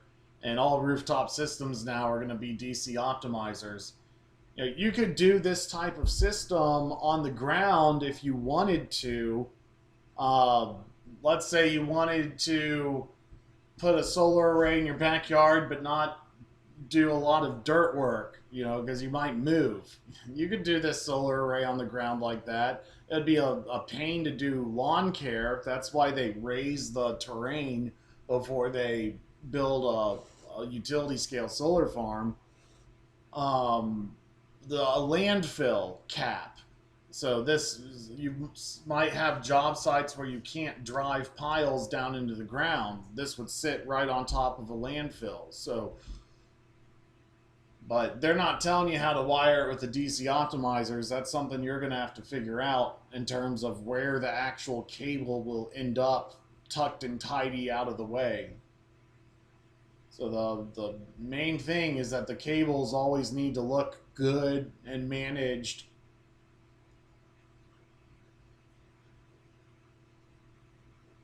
Well, it's just telling you that it's showing you how to connect a grounding system. So in addition to the solar array, you're going to have a ground wire coming up and landing on the racking system.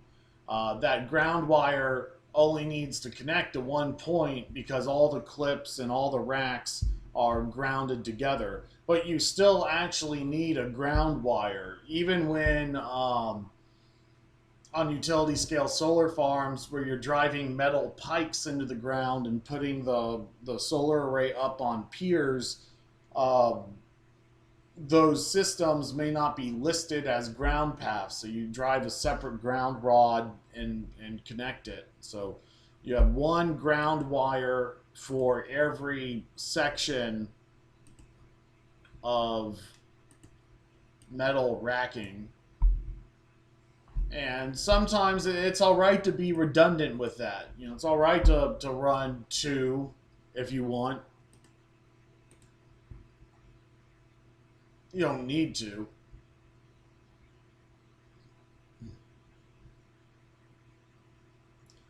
So they're showing how to make the penetration.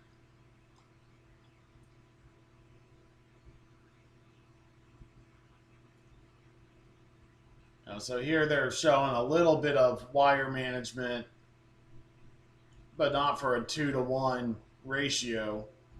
Really, the designer kind of screwed us over, and that would be, but you still bid on the project. It's still, if you're on this project, that's your job.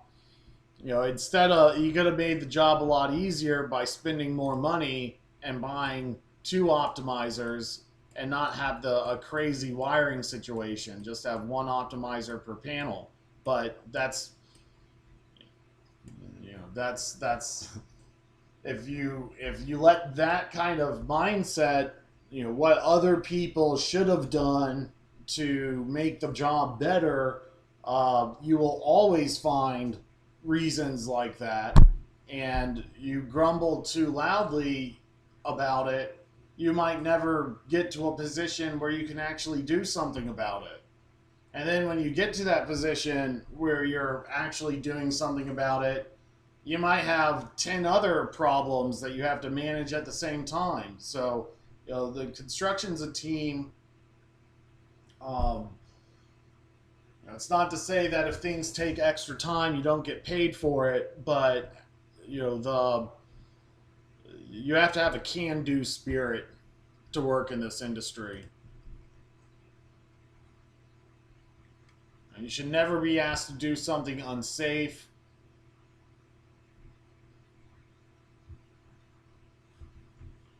But normal complaining about, well, we didn't install this right, we need to do it correct. Hey, if you're out there and you're getting paid by the hour to work, then you should be happy to put the array apart, and if to put the array together, and if it didn't work out, take it apart and then put it back together.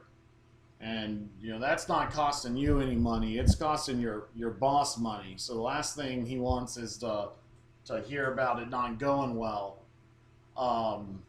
That said, you start doing that too many times, and it becomes, because you're not doing it correctly, um, then you need to be aware. You need to start looking for other companies to work with, because if they're not knowing what they're doing and you're going into a job site that's just a complete abysmal project, go work for a different company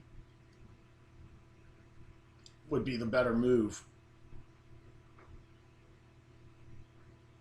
Don't wait for your that's I guess that would be another kind of career thing, is don't wait for your if in construction, sometimes when the job ends, the project ends, and that's it. So it's sometimes there's a comfort in working for larger companies because the projects are more steady. But it's not to say you should always be looking out to take the next project or go work for someone else for 50 cents an hour more. I'm not saying be like a, Wall Street level aggressiveness and job advancement isn't necessarily appropriate. Sometimes it's nice to work for. There's other ways that one company can treat you better than just pay. Good safety equipment, clear jobs that make sense, being smart about things, renting the right tools. Um, uh, but if you're working for a company that doesn't have a lot of work lined up ahead, firmly committed, like you're the only crew and they're the only team, and that's it, you know just be ready when the project is over to immediately start looking for other jobs and other work opportunities. If you're working a project and your job is over when it's over, and you need to go, network, bug people in the solar industry until they tell you who they can talk to someone else about getting a job and be aggressive about it.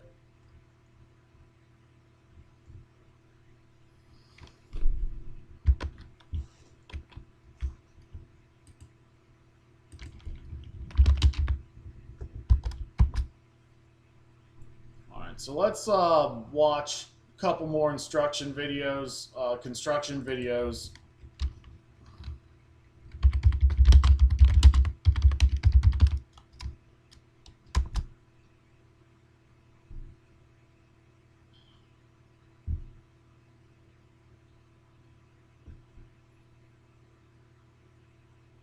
And then we'll take a break.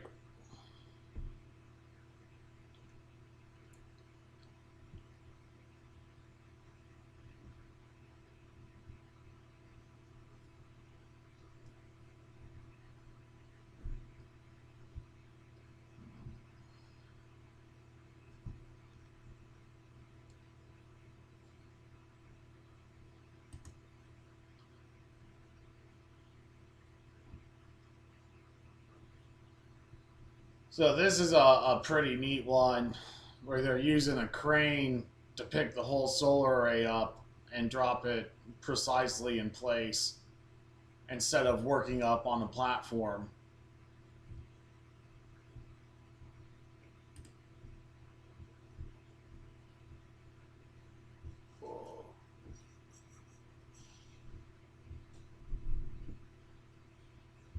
Yeah, this is a really, I'm not sure if this is, I, I guess it is. I've seen this design or similar design to this in a couple of different projects.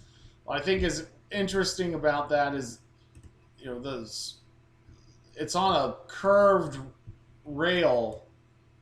And so even though the solar panels are rectangle, if the curvature is shallow enough, the panels can kind of form a, don't just have to be a rigid rectangle. You just have to have a very shallow curve. You can get metal shops can bend metal into curves for you. I think curved solar is architecturally it's very interesting because it's not what is typical.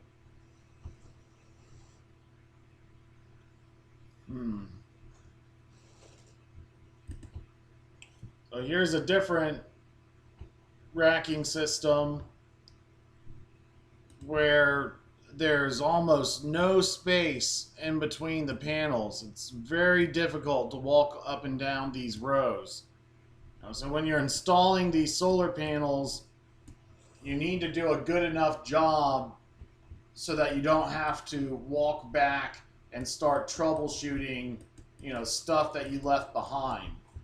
If you're stripping wires and generating some trash, if you're putting in cable ties for cable management and you're snipping those cable ties, you should not leave trash on the ground. You should pick it up as you go. These MC4 connectors, and this is a good company, and you can pick through my project photos too. But things like these MC4 connectors being left on the roof deck to be snapped into each other, what can happen in that circumstance? It's probably a muddy job site because there's a lot of mud, on this rooftop that might be blowing up from this. It looks like the parking lot's mud. That might be their staging area, and this is after the whole, a lot of work's been done, and maybe they've brought it up there, maybe not. I don't know how that much mud gets up on the rooftop, but if these connectors are down in mud and they're down in puddles, they can short out and corrode. And so that is something where you can help out as an entry level worker is, if it looks like a big storm's brewing, or it looks like it's not going to be just completely sunny and clear that night, you might have to go and plug these connectors in to each other, and just right into each other, and then unplug them when you get back. I will often, instead of plugging them into each other, I'll often just kind of get them up and hang them, downward. So that the main thing is not that the water never touches them, it's that if any water splashes up or gets into them, you've given it a pathway to drip down rather than into it. So hanging these MC4 connectors in a way that they will drip dry. The optimizers, should the manufacturer says no, just go ahead and plug the optimizers into themselves rather than leave them exposed to the rainstorm if they're not in yet.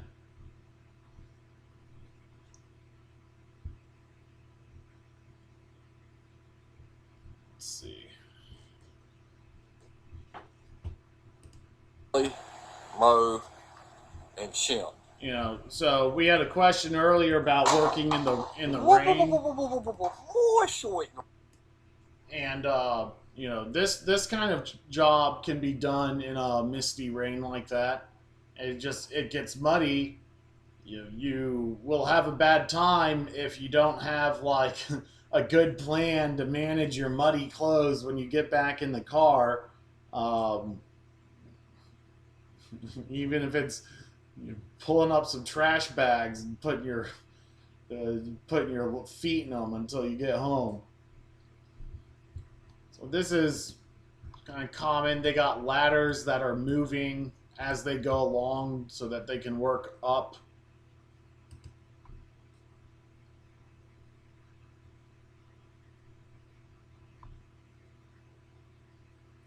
A lot of large projects can be built with small teams.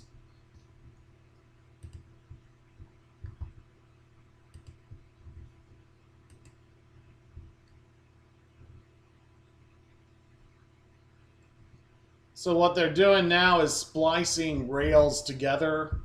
So the racking systems, you got a bar of rail, and then there's going to be a splice kit to keep these rails straight. I suspect if you measure that distance, you get right around 120 feet.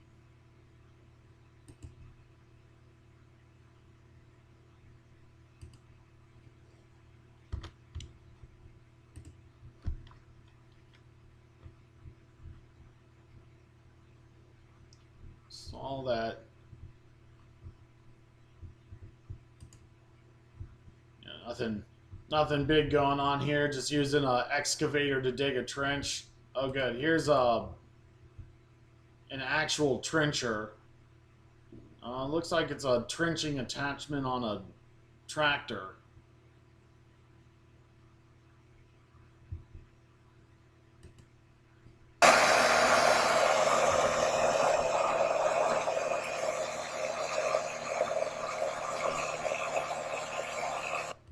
So, I guess it's kind of hard to see, but it's just, it's like a big chainsaw for the ground. This is augering. So you might drill out foundational piers for ground mounts and pour concrete. Sometimes it depends on the soil, what type of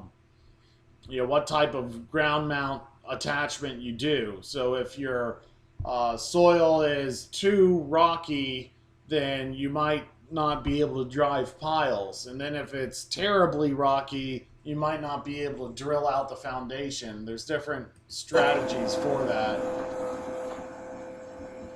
But like a tried and true way to do ground mounting, if you're a residential ground mount, is to drill a big hole in the ground, throw a post in, and sometimes these foundations can be 6 feet, 6.5 feet deep or more.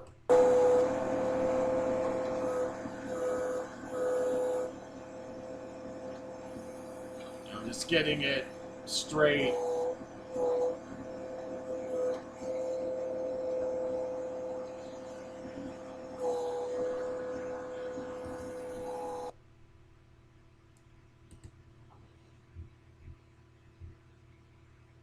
Let's see.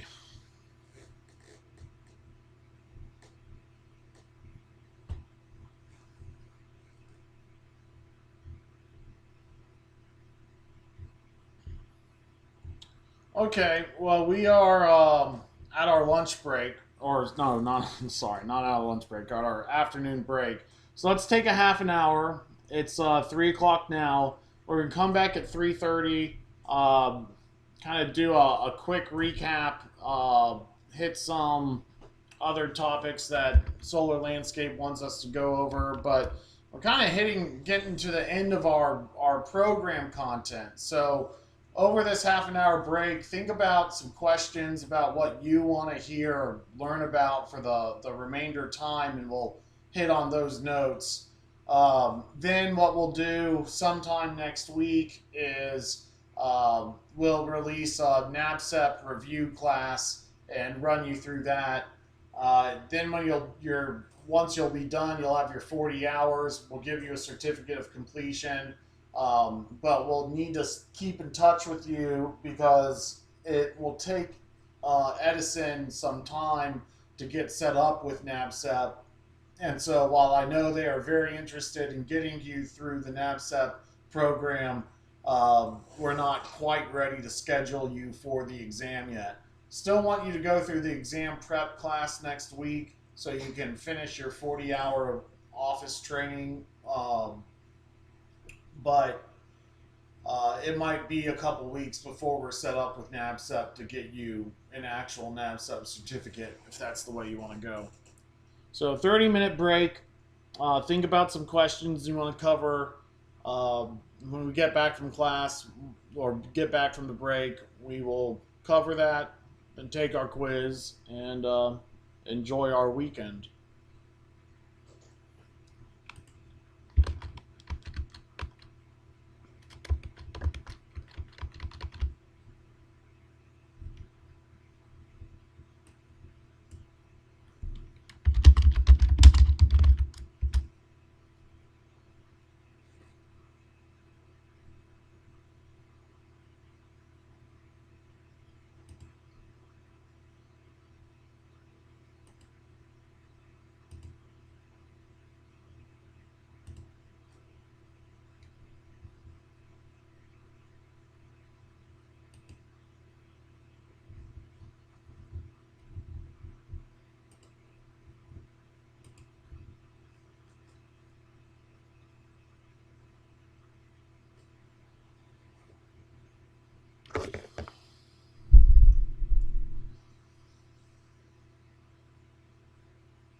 Dang it.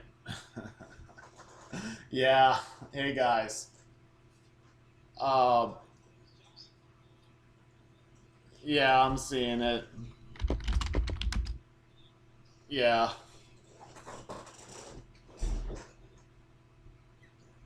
Sorry about that. Okay, so shoot. So Ricky was asking, what do I think is the most important thing about being a good worker to being a good what tells a good solar installer apart from a bad one? And basically, cable management is the thing for me. I pride myself and my installers on um, this wire that comes out the back of the box. Immediately, you get it into the module frame. And so, what I was drawing earlier is that you can, with these cable clips, they hook onto the module frame right here, right here, and then the cable goes inside. And so if you have a solar module frame, looks kind of like that, the cable clip can go like that, or you can flip it around and kind of feel it out with your hands and get it on the other side. And then with your hands again, you can kind of push the cable into the clip. So, that's how the difference is, on this clip, the cable gets to stay kind of behind the frame until it's time for it to come out. Whereas if you put the clip the other direction, the cable that gets clipped is now on the outside of the frame. And so the nuances like that, making sure when you're putting the cable clips that you're tucking them away and taking that extra step to feel it out with your finger. What that means is the cable, instead of drooping underneath here, it's going to be tucked up out of the way along the module frame. There's a time and a place for the cable clip to go on the underside of the panel. Like if the wire, because of just out of physical necessity, is going to have to go from one, eventually this cable to go from the module frame to the other module frame is going to have to come out of the panel. And so here we're seeing the wire go from one panel to the next panel down, and then into this box, and from the other side as well. So eventually the cable needs to come out, but then it's immediately going back underneath. Actually, I don't like this. This can be a little too tight. You don't want a tight cable rubbing up against a metal edge either. So you don't want to overdo it. You don't want to be too tight with these cables. But for the most part, you want your electric cables to be out of sight and out of mind. And that means you use a lot of cable clips on the project. And you want the underside, a clean undercarriage. The underside of your solar array, you want someone to be able to look at, even if they're just getting down right at the roof and sticking their head on and seeing straight across the rooftop. Or on a utility scale project, you want to keep the underside of these modules well managed. So cable management is a big quality differentiator. Being on time is a big quality differentiator. I mean, shoot, man, it's construction. Having a valid driver's license and being able to pass a drug test is important too. I mean, that's just those things can get you an entry level job. What gets you to the next level is being able to read these block diagrams, being able to supervise good management. You take your job seriously, and then think about at least how you would tell others to do what you're currently doing in an accurate manner, and then you'll find yourself put in charge of things. Also making sure that the rails are square. Just stuff we've been covering in class, but having respect for straight lines, having respect for the solar panels themselves, so you don't break them, and good cable management is enough to get you to earn your keep on the job site. In the hiring process, when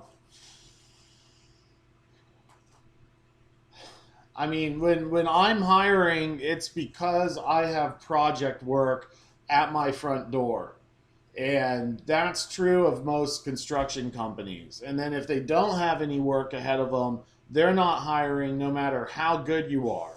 And so it can be a little bit of a frustrating process, because a lot of getting the job is just being in the right place at the right time, and making it easy on the person to hire you. So, when you reach out to them, make sure your email is professional.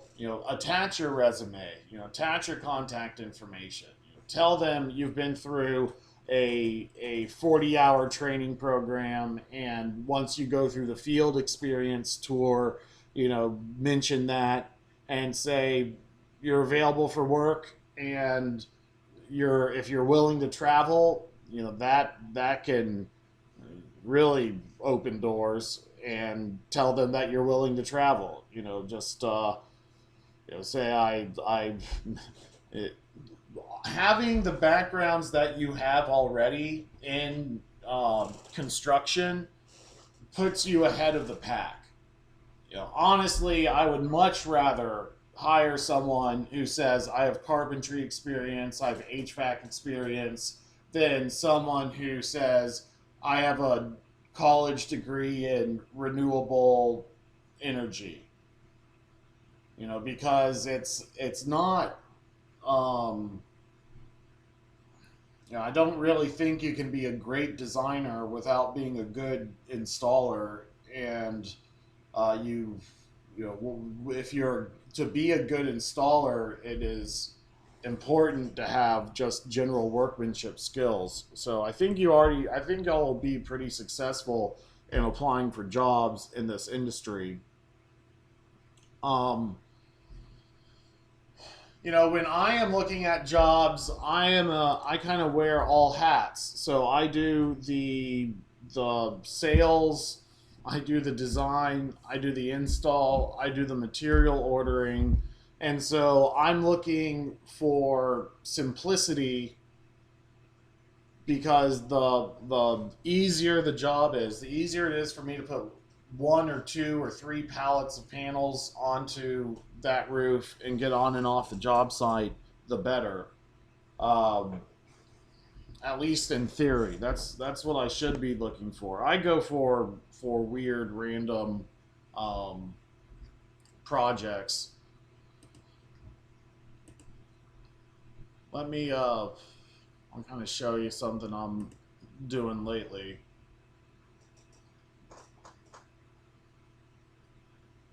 What I really like doing is reading the electric bills, finding great opportunities to do large projects, and then going to, large,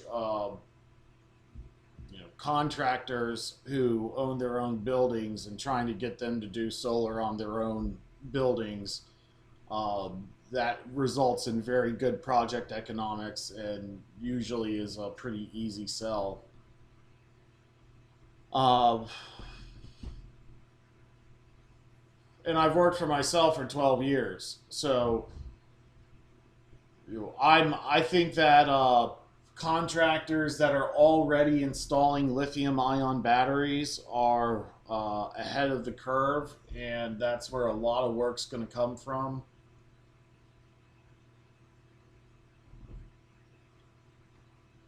Let's see here. There's mine. Feel free to ask more questions. I'm really interested in off-grid design too, because I've done so many programs and so many solar arrays that are driven by subsidies and governmental programs. And when you get off grid, you uh, you don't have to deal with anyone other than yourself. But it's a very expensive market. Lately, I've been doing some smart home scope, and some of you have HVAC industry experience. And at first, when I was approaching my first kind of luxury smart home design, I had visions of the Jetsons, and I was thinking, oh, this stuff should go everywhere. And then, kind of in my um, it was a lot more. I had to learn everything. I had to learn how to wire light bulb switches and make Ethernet connections and cables and do a whole bunch of stuff, and it was way too complicated. But I think doing a small smart home system, starting really small and growing, just getting some smart home stuff working and moving a step beyond is actually pretty valuable. So there's like running internet through the home is going to be real important. Putting internet patch cables into the walls. Down the road, all of our lighting and stuff is going to come in through internet cable. And what's interesting is like the more, if you focus on say residential batteries, eventually you'll start finding products like how to put cheap inverters and batteries inside a home and build a server cabinet and run all the lights into an Ethernet switch. And eventually I think the storage side of the industry is going to make it kind of impossible for the power company to really oppose uh, batteryless renewable, because I do think that in your lifetimes we're going to get to the majority of renewable energy on the grid, and a lot of that will come from rooftop solar inevitably. So I really like rooftop solar, and I'm not certain that utility scale solar is a 50-year, 60-year industry. It's certainly the industry that's growing right now. Um, if you know how to wire light switches, then there's smart home light switch replacements. And I don't want to. I have this class that tells you how to set this stuff up, but you can, and it's in the Discord. But you can build a smart home off like a this is like a $40 computer, without the case or anything, but just to play around with. It's a nice starting point. And what I have found now is that it works really well with solar and is improving my solar game. This is like a smart thermostat. Um, Basically, it's a thermostat you can load other people's software onto, or at least connect to and communicate with in some way. This is a software that's free for home automation. You don't have to do Google and Amazon. You can use software, and this software is so good it spoils me how easy it makes to automate things. Like there's a setting in the software that's like at 6 a.m. I can turn the thermostat off, and then at 8 a.m. I can turn the thermostat back on. And so some of the smart home stuff, you really don't need to know computer programming anymore, because they're just taking common options and putting it in. I mean, Google and Amazon have apps that make this stuff pretty user friendly. And so for a long time, I've been looking at solutions for doing better energy management on site. It's like, man, it would be great to be able to turn like a dehumidifier or a refrigerator off for a few minutes and then have it click right back on, so that instead of having spiky and shallow energy loads, you could have smoother energy loads. And that making your energy load smoother, or being able to control and push your electricity around, allows you to get more of the energy into your solar production window, or put any wasted energy to use. It's very cost effective for commercial energy management. And so the way that I do this is there's a energy meter that's just generic energy. It's kind of a generic product. It's weird. It doesn't do anything by itself. It's just hardware, and you have to connect it to one of these smart home systems. Or there's a 40 amp switch that you could wire an electric tank to this and turn the electric tank water heater on and off and control it with 40 amps. And so like for HVAC, you're doing the thermostat stuff. You can probably get away with throwing one of these things inside an electric service panel. You might be wiring the HVAC unit up and doing a 40 amp breaker. And so for very little money, you can start doing energy monitoring and electric load control. And just with that, you can start fine-tuning like a home's electric use to the solar array, preventing less outflow. Not in all alarm systems. Sometimes you need licenses to do that stuff, but I am just fascinated with how easy, and it's not easy, but you don't need to. Some of these smart home systems used to cost tens of thousands of dollars to install, and now are becoming things that everyday consumers can afford. So I don't know. I like exciting industries. I like growing markets.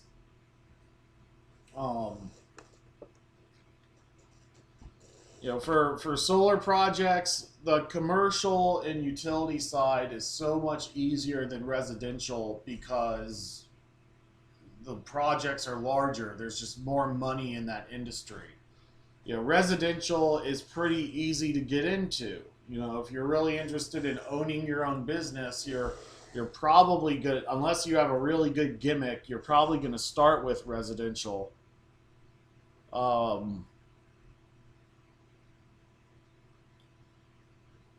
So here's my energy meter, and it's pulling in voltage and amperage information as inputs.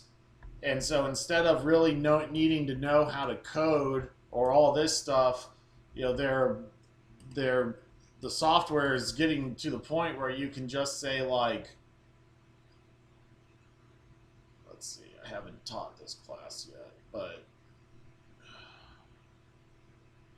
sure, I set up an example. So my power company. So I was reading my electric bill, and my power company says, we have a different rate structure where instead of having an electric rate that is 11 cents a kilowatt hour,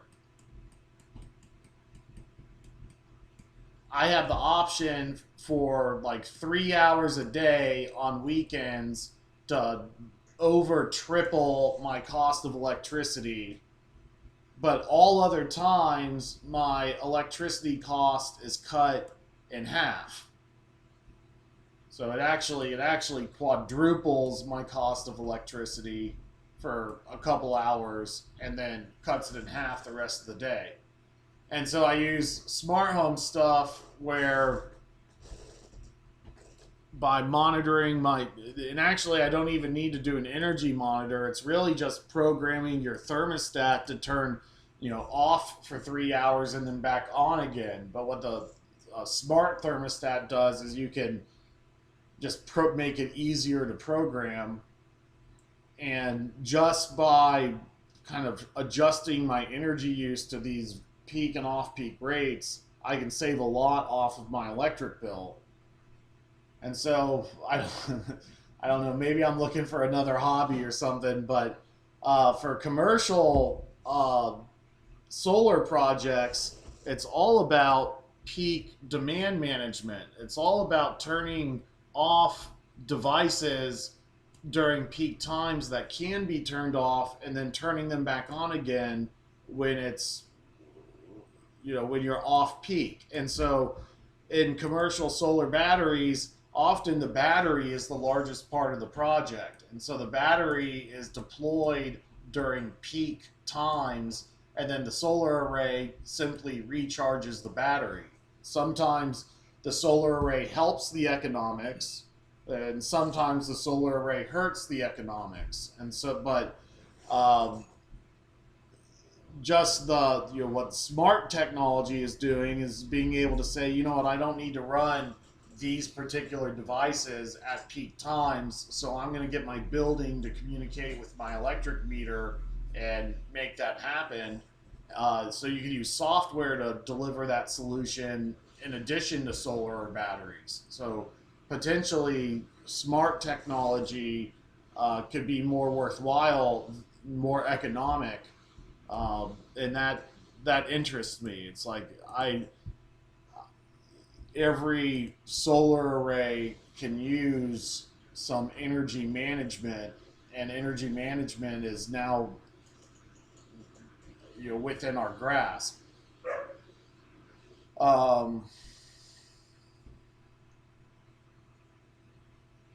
So if you're like a hotel owner, for instance, and you have all of your wall air conditioners running all at once, by putting them on smarter controls, by having certain rooms where the air conditioners turn off for 15 minutes or just take turns, running 15 minutes at a time in shifts, is better than leaving it unmanaged, which inevitably gets you a spike. And so shifting the electric load to off-peak times provides tremendous savings. Most of a commercial electric bill comes from how many devices are being used at the same time, instantly, in kilowatts. Whereas most of a residential electric bill is over time in kilowatt hours. So, commercial businesses actually get to buy very cheap energy, very, very cheap electricity. What they pay for their electricity is half or less of what a homeowner pays. But the other half of their bill is how much power is being used all at once. And so being able to reduce that power is quite valuable. The question is just, how do you do it? And we put a monitor inside the electric service panel. So here's the monitor. Sometimes it's Wi-Fi, sometimes it's its own thing. And it's connected to these meters that read the amperage that go through the electric service panel, and it broadcasts that data to the smart home system. And you can have power outlets and switches that go behind your walls, and heavy duty 40 amp switches that could manage a hotel's air conditioning system.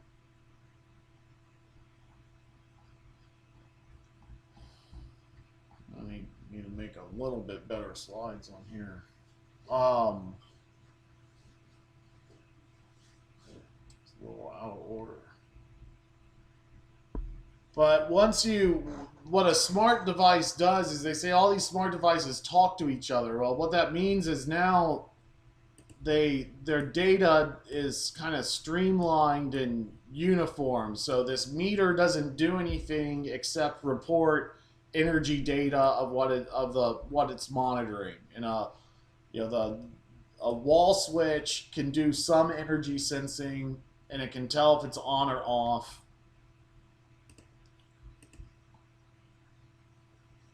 And so while it all of this data, you don't have to actually, like a computer programmer would be typing all this stuff into a system, and whereas the smart home stuff, this stuff kind of automatically populates and then you modify it.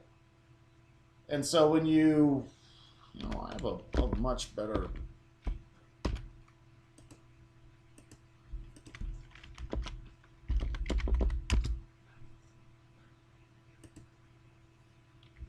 So I've kind of created a choose your own adventure style slideshow inside home automation. Welcome to the Level Smart Home Tour. And I need to Today we will show you the soft that off. Hold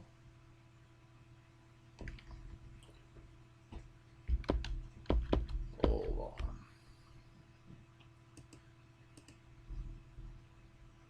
Okay. This tour is interactive, so feel free. So inside the home automation software, how you actually program your own home automation is it's pretty easy. You go to there's a home automation menu, and this automation is for users with winter. And so we're trying to turn our dehumidifier off during our peak hours and turn it back on again. My time of use rate from November to March. And instead of needing to know how to program it, you're really like, okay, what do you want to do? You want to do a time-based event. So in this menu, it says time, and you put in the time, and then the workday, and then it says the workday condition, and then it says which sensor do you want to use, and there's a sensor for is it a workday or a holiday. Actions describe the automation. So normally to program a thermostat, you're programming it by day of the week and maybe by hour of the day, but then it's weekends versus weeks, and then there's holidays too that are sometimes treated by the utility as weekends.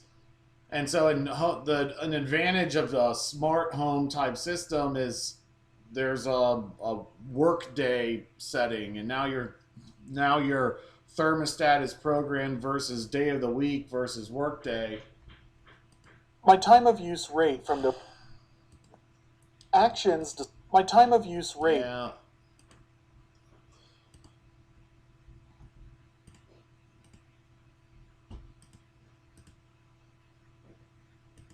And automation exists that already. Okay, so now I'm trying to control my tankless water heater or my dehumidifier or my hotel air conditioning system as a function of my building electric load.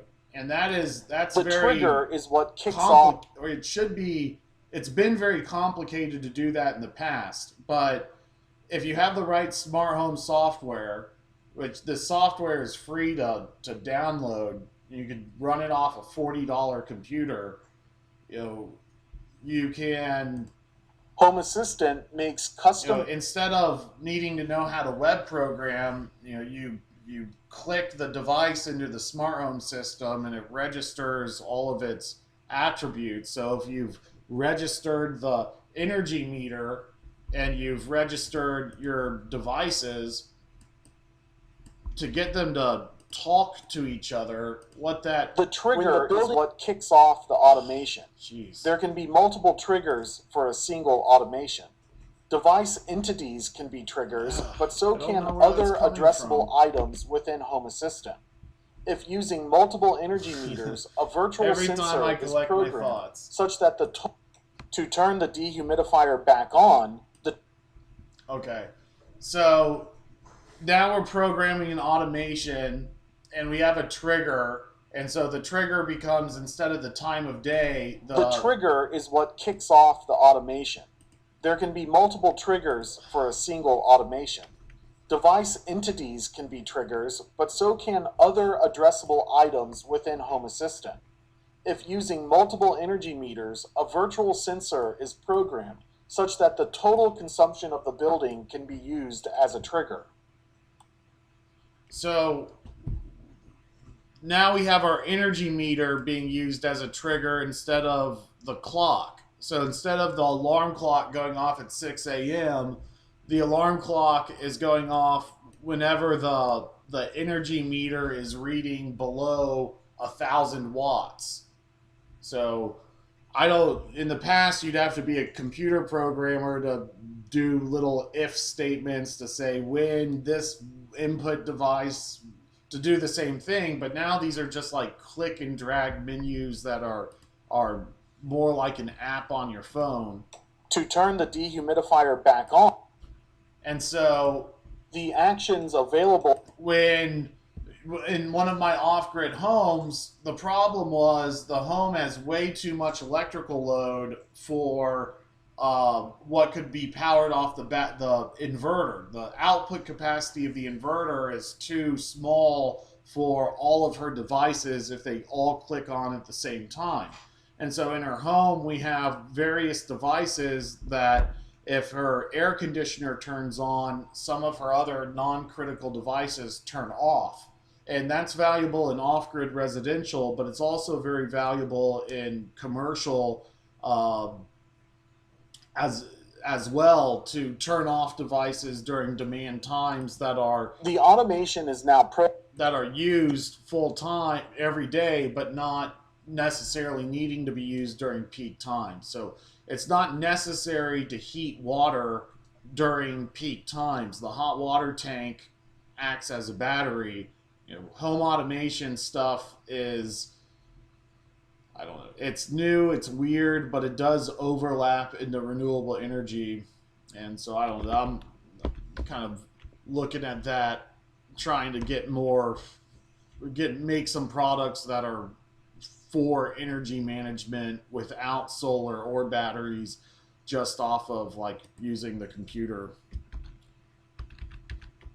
It's kind of complex. Yeah. Let's see. Other questions about solar or batteries or the Discord?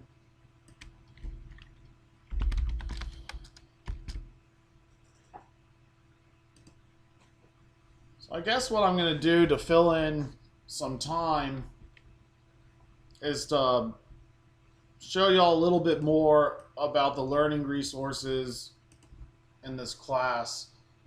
I got a rooftop. Well, no, we haven't done solar design software. So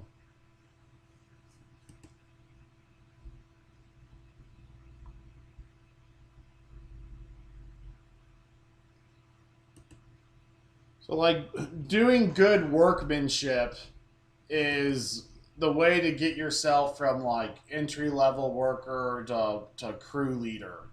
Doing good cable management, making sure your clips don't have any spaces in them, making sure they're square, and then the ability to make sure that your peers who aren't doing as good of a job as you, they're on your team too. And if you're doing the best job, then your job will be to watch them do their job and make sure it's being done correctly.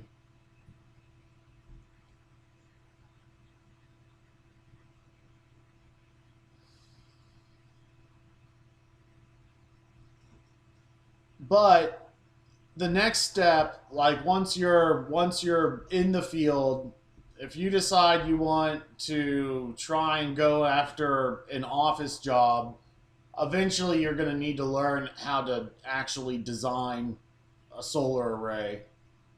kind of the stuff that we were talking about in previous days.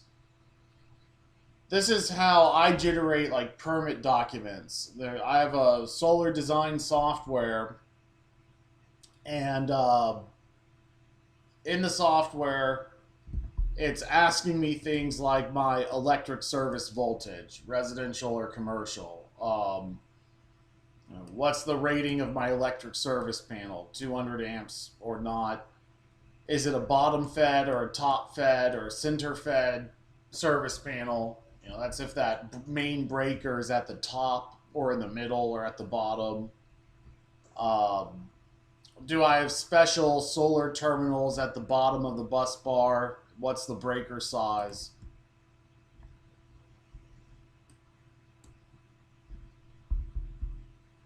It asks me a few more project questions, and I think a good way to learn solar design is simply to sign up for some software trials and try and go through a full design with it.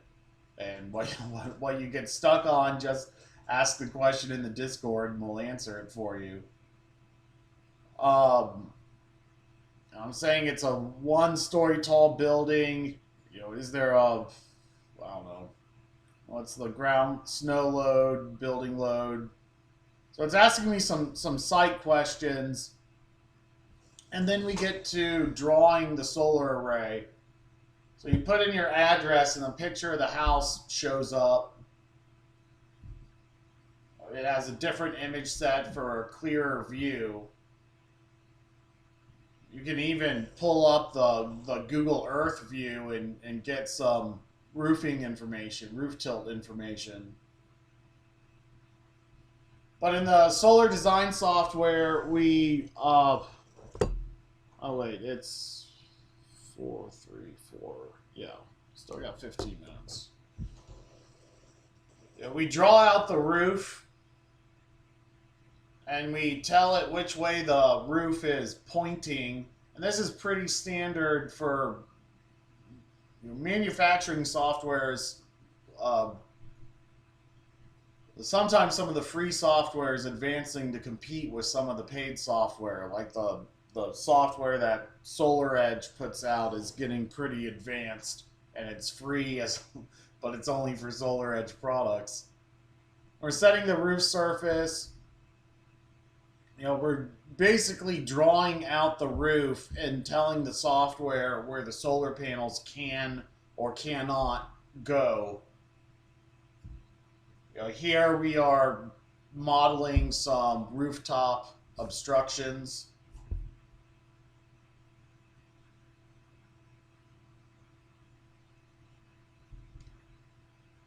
Here we're even telling it where the meter is on the property. So here's another job in the solar industry, is just showing up on site and doing a site evaluation.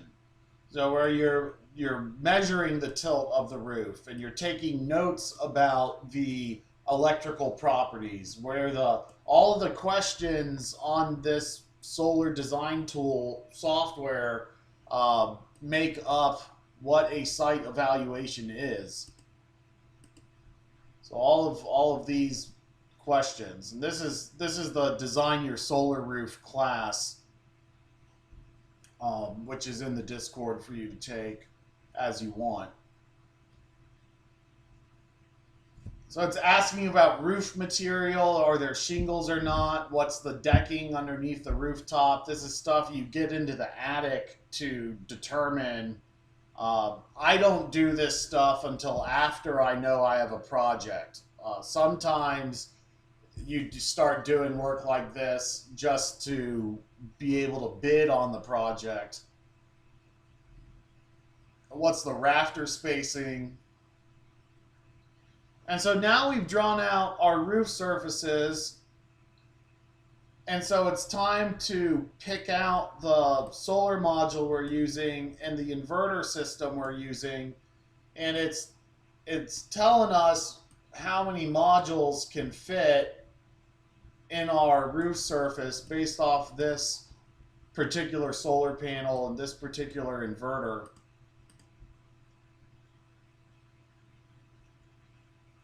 There's different array layouts.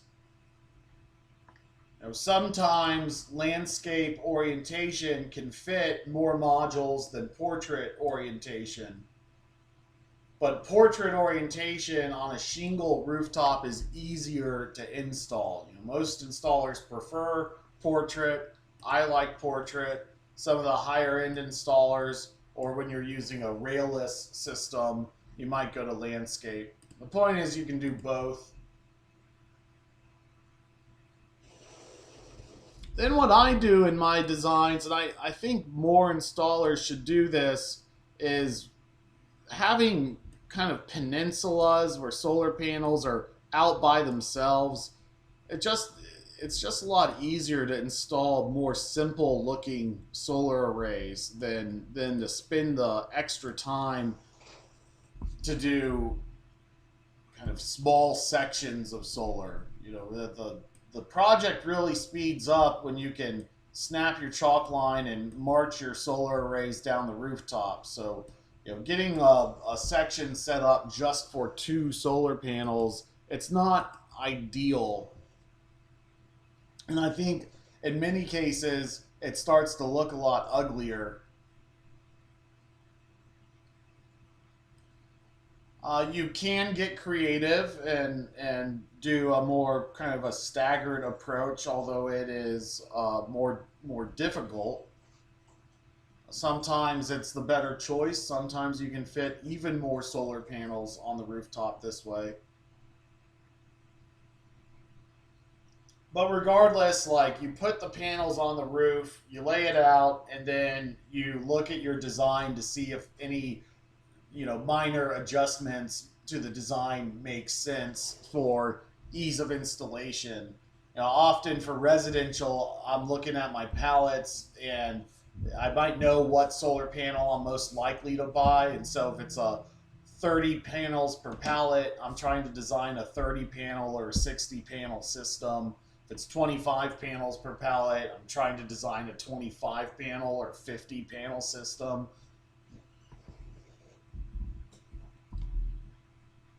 And then the shade analysis, there's a couple of shade analysis softwares out there, Helioscope and Aurora.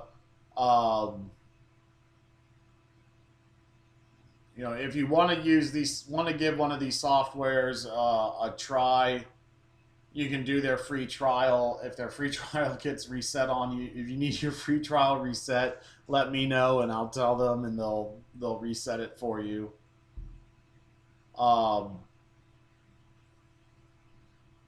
And a lot of this stuff we talked about already.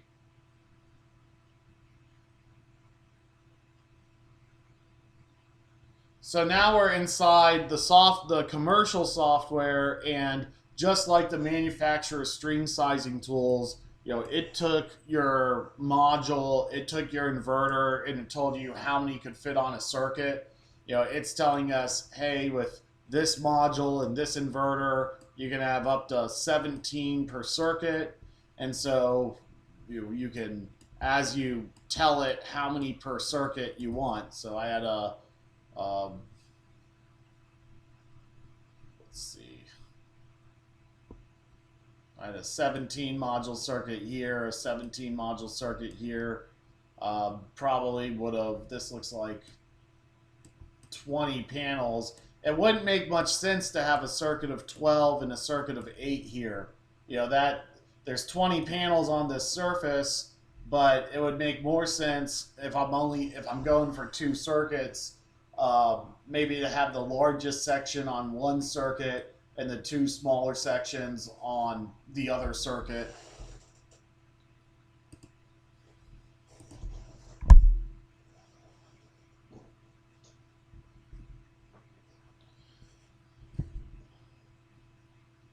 So now our array layout is inputted into the software. We know our inverter, we know our modules, we even know how many modules are going onto which circuit. What Solar Design Tool says is, are you going to do a load side connection or a supply side connection? So are you going to go on the breakers side of the panel, or are you going to tap in between the main panel and the meter? are you going to have a standard disconnect or a fuse disconnect? Um,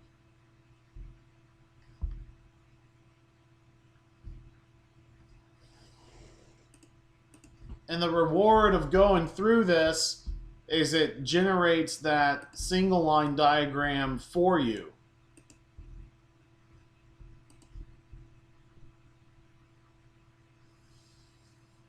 And so this Design Your Solar Roof class will kind of identify the things you need to look out for when designing a solar array. The distance between the conduit above the rooftop,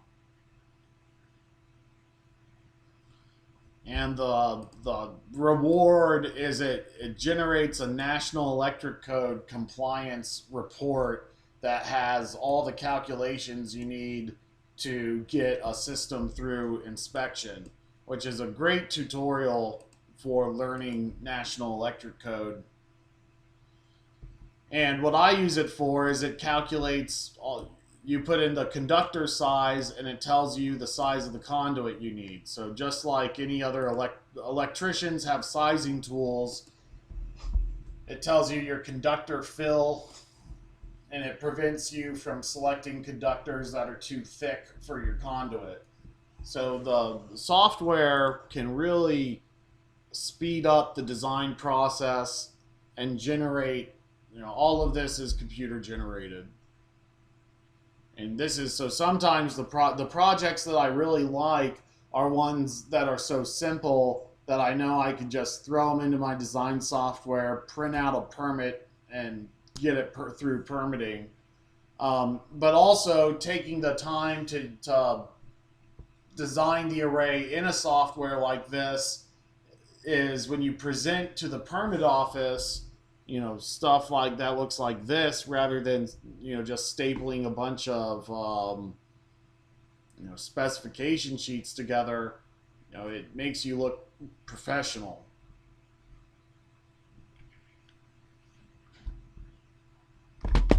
So in the actual Design Your Solar Roof class, so here's sometimes on the Community.Solar website, I post my classes outside of Discord, but you don't get the interaction. But on a lot of these classes, in addition to the videos,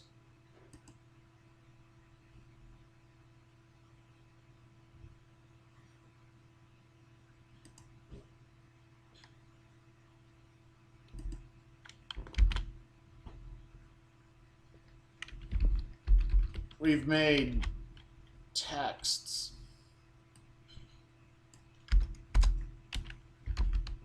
Like we've taken the transcripts of the videos and put them into text form. So if you would like, maybe it would better reinforce the material from this class to, rather than watch the videos all over again, to read through the text. So, a lot of the concepts that we've talked about in class are we've captured as kind of text documents. So if you just go to the Community.Solar website and poke around, you can get access to it. Okay, real quick, because when we come back for our on-demand class for NABCEP review, I'm going to focus really on topics that are needed for industry examination. So there's no other general questions about the solar industry. I'm pulling up Solar Landscape's syllabus to make sure we've covered all the topics.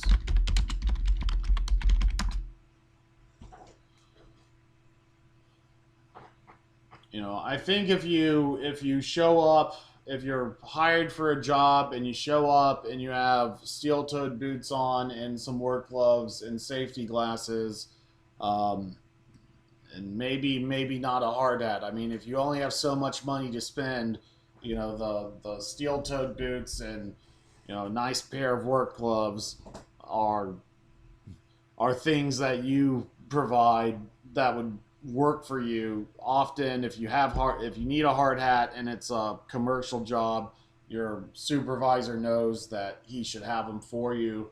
Um, Often the safety glasses, they'll have a cheap pair, but you can get your own $2 cheap pair of safety glasses too. Just looking the part is uh, is perfectly fine. You're not trying to bluff your way into a job of critical importance. That's for your foreman and supervisor. Looking the part is a lot of it when it comes to safety equipment.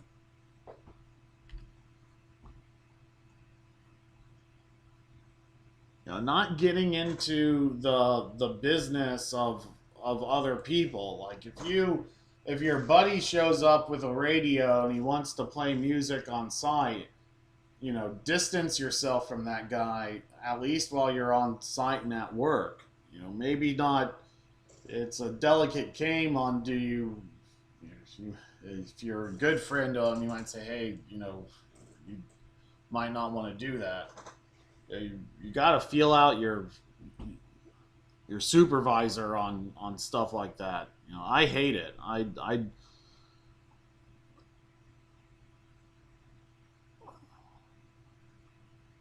I'm getting along on the site. As long as you're doing a professional job and there's other trades doing their jobs, you should be able to get along. If you're standing around on a job site with nothing to do and there's other trades around, that's already looking bad on you and your team.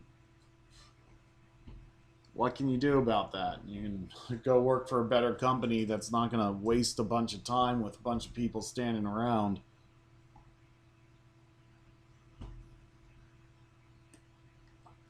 So what it takes to start your own business and succeed, you need to know your contractor laws. If we just go to New Jersey,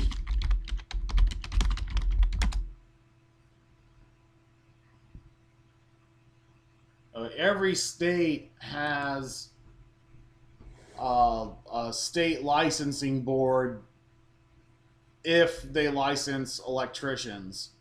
So this looks like New Jersey. Looks like application and forms.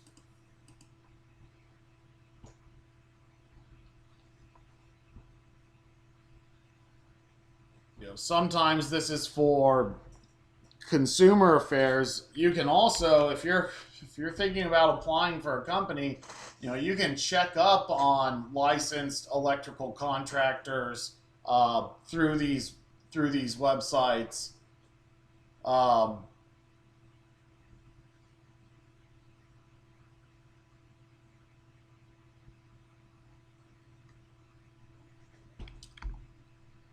So here it's like, does New Jersey offer a low voltage electrical license? Sometimes fiber optic contractors are given, they don't operate at lethal voltages, but New Jersey says no. We're considering every work, and it says anyone interested in performing electrical work says,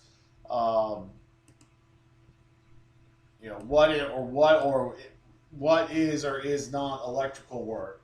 So they're saying if you're over 10 volts, that's going to be electrical work in New Jersey.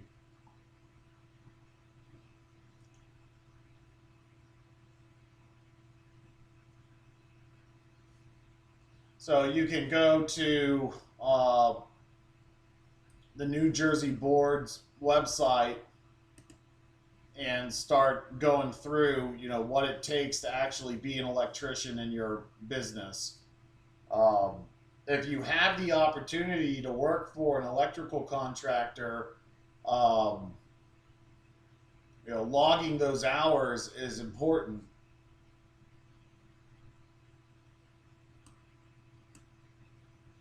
go ahead and see what it takes to become a journeyman electrician in New Jersey.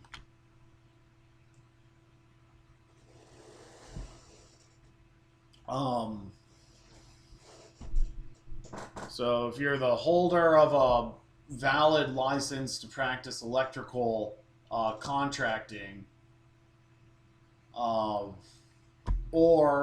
a person who has acquired 8,000 hours of practical experience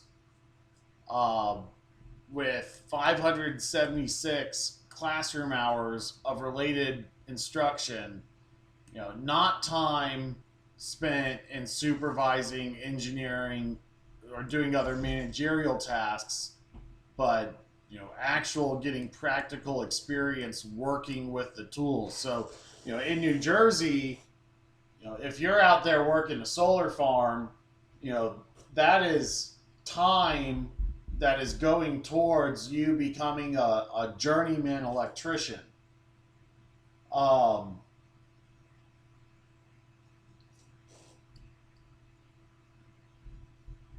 4,000 hours within 5 years, or anyone who can demonstrate to the satisfaction of the board you've gotten the required experience through alternate means.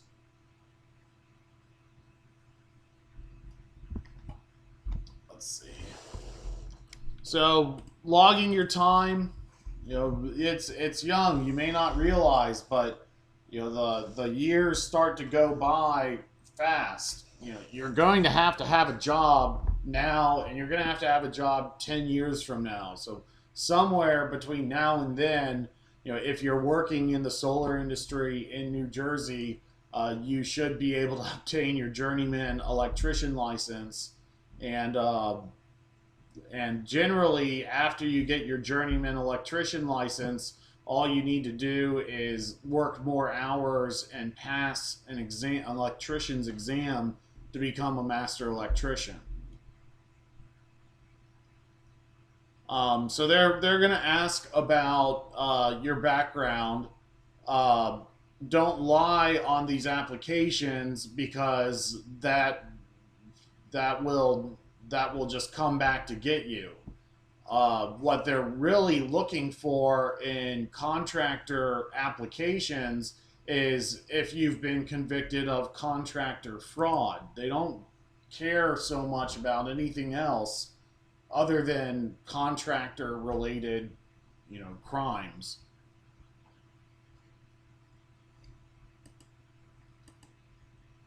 I didn't feel like that really told us very much.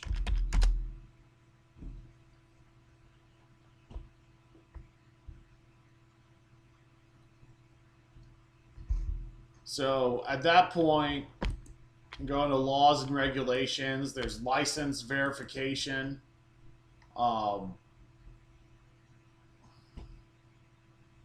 So you can, this is kind of interesting, I think. You can, the state licensing websites, and you can look up and see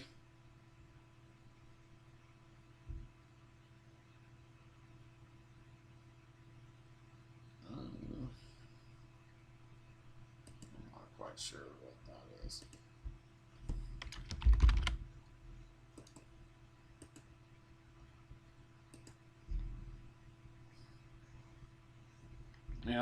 We just use the New Jersey website to identify 10 solar companies in the New Jersey area. So we got Solar Landscape, great company to work for, eligible to do work.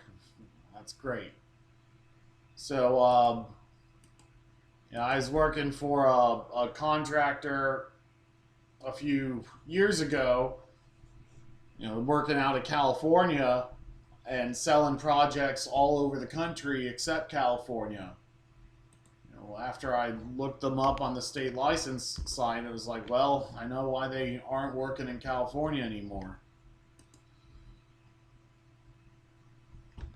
I guess what I was trying to look for is a better description of the laws and regulations for becoming a.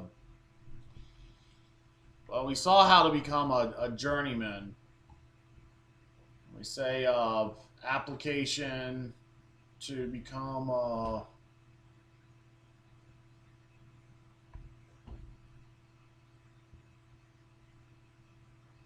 duplicate license.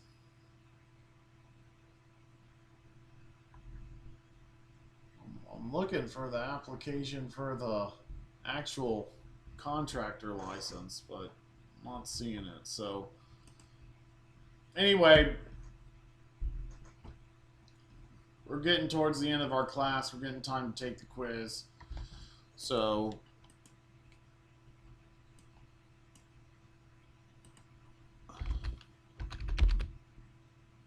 if you were to work independently, how would you go about getting your supply of panels at wholesale? Since the company won't provide, being that you're independent. Yeah, so most online solar distributors are going to sell to you. So I have called solar distributors, and on their message machine they say, we do not sell to individual sales to one-off customers. If you need that, then please go to this other group. And that was a really large distributor, but I was doing a project where we were expanding an old solar array, and old solar panels are usually cheap, but if you're trying to get exactly the same solar panel, that can get pricey. And I knew from being on email lists that this company had exactly the solar panel that I needed at a good price, and I couldn't get it anywhere else. So I had to get over this installer barrier, and approaching those like prime time distributors. Either they're going to ask for your contractor license, but if they don't, you just being able to give them a material list to say, look, I need exactly these items, and show them that you've done your design work. Showing them a complete design is going to open a lot of doors, because normally, what they don't like about the residential customer market is the residential customers call them and need all the design work done in addition to the material. And so over the years, here's an example of a company I buy through, which is Community.Solar, and they're just like a big inventory management company, and they buy material for projects that don't make, and do liquidating solar. And to get set up with them, I had to get a sales tax license, and that's essentially it. Or you can just, online distributors, they might say that they have a contractor program, but most online distributors are going to sell to you. Okay, please. All right, so I'm going to send the quiz out because it's time to take the quiz. I need to send a review form to y'all, but I have all your email addresses.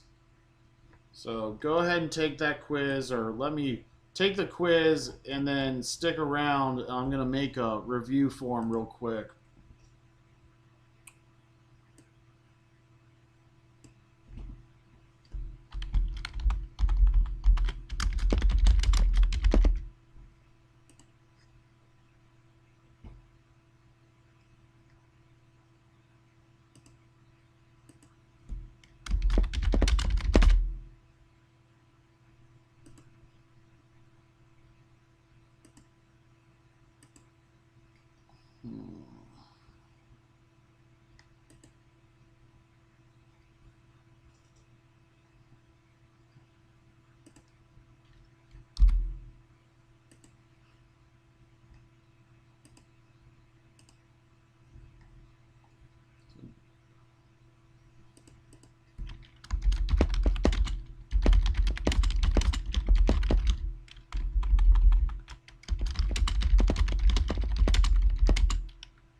So let me know when you're done. Don't just leave, because I have another short survey for you to answer.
Don't worry about that question. Let me get you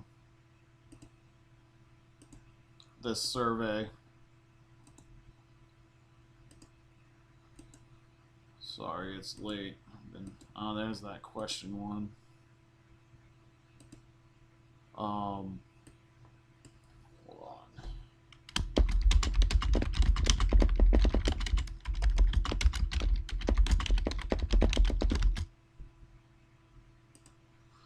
Okay, so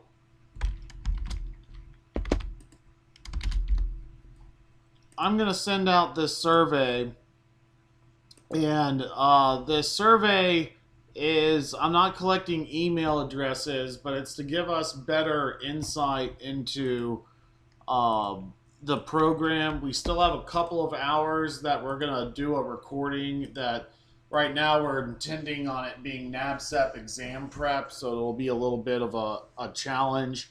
And then we'll take the questions you've already had before and we've gone over in class, and then we'll add some challenging questions, and that'll be kind of the final quiz, and you'll get a certificate for it. So you have a few more hours to do. It'll kind of be at your own pace. We'll keep in touch probably on Monday with an email on further instructions. But we're not going to meet. We're not going to have class on Monday. Basically, we want to know like what topics you don't feel very comfortable in, like what you would want to know more about. So this is a new quiz right here, or questionnaire. You know, what topics do you want to know more about? Your confidence level about showing up on a job site. Like, do you feel like with what you learned, you will not be lost when you show up on a job site, or do you feel like you need, more instruction in certain areas? It's a little bit of an open question. We're kind of just gathering some information at this point.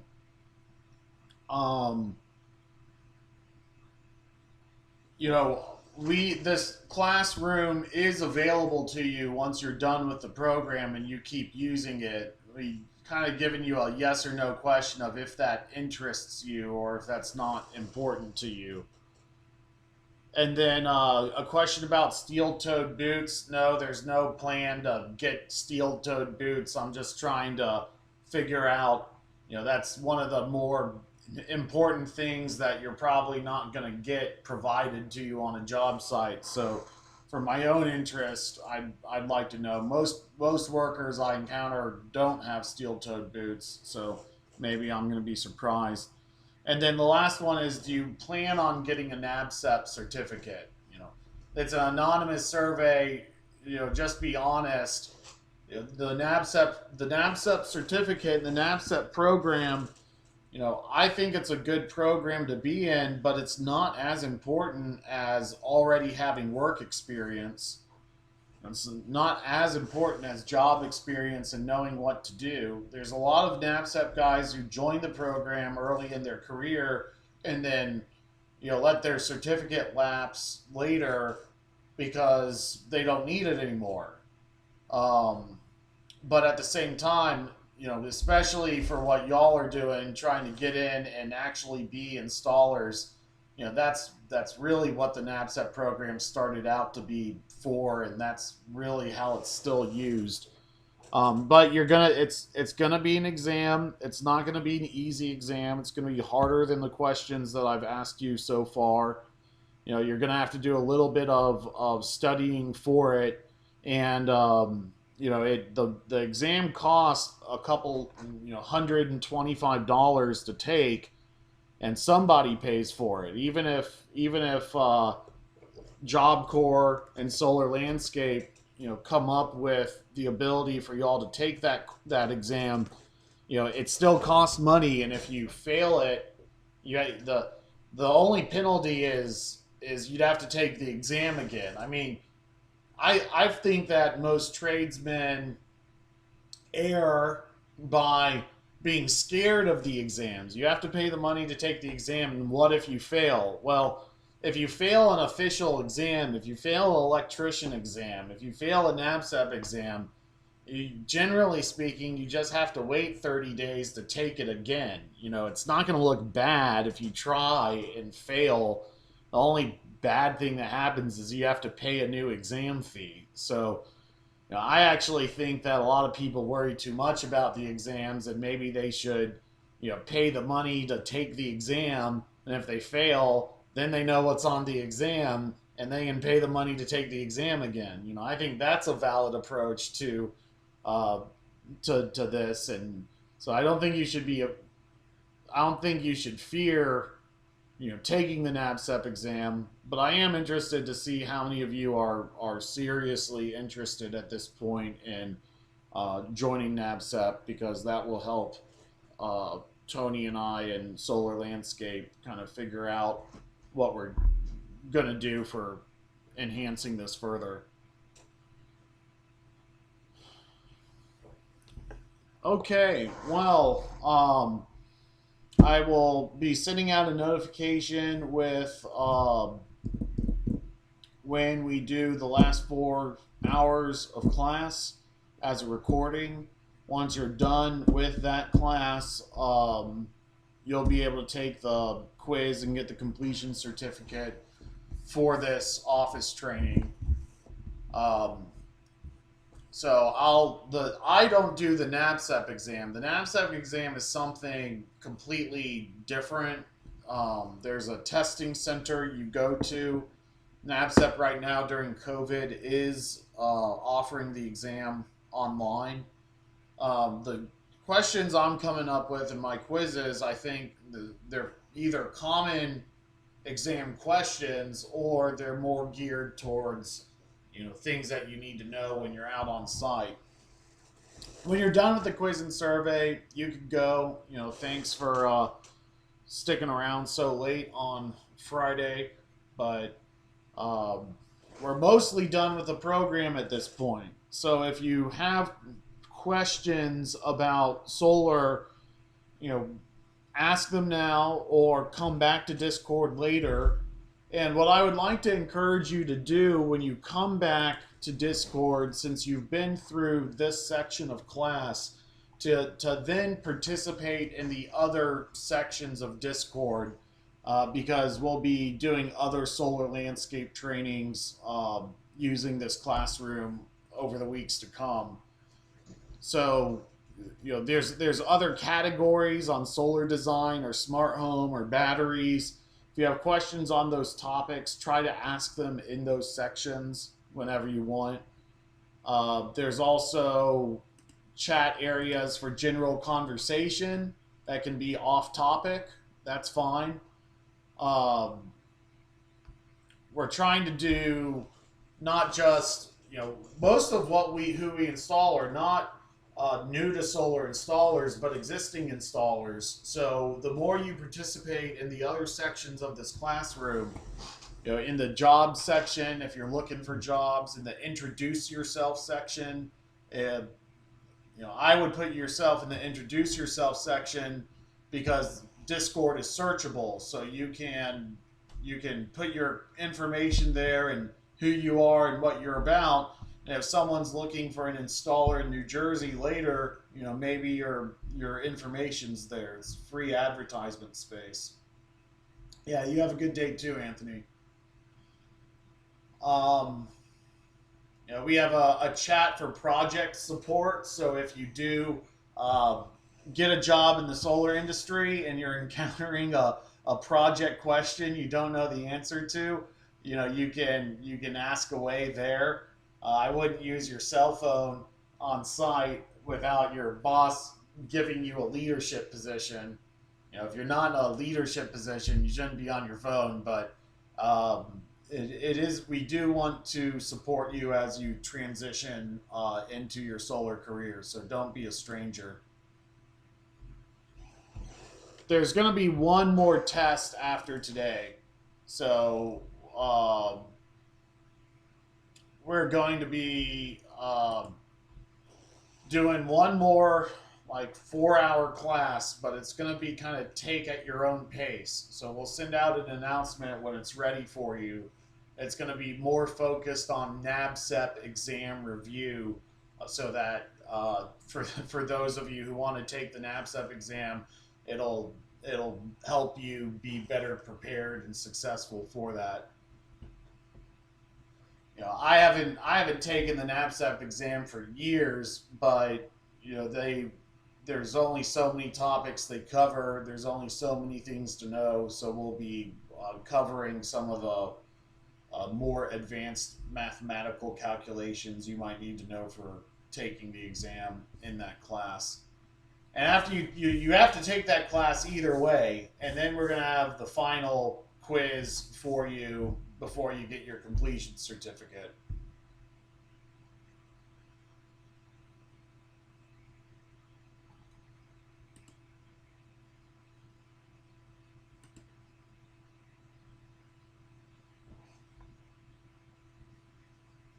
So y'all have a good weekend, and check your emails on Monday for an update.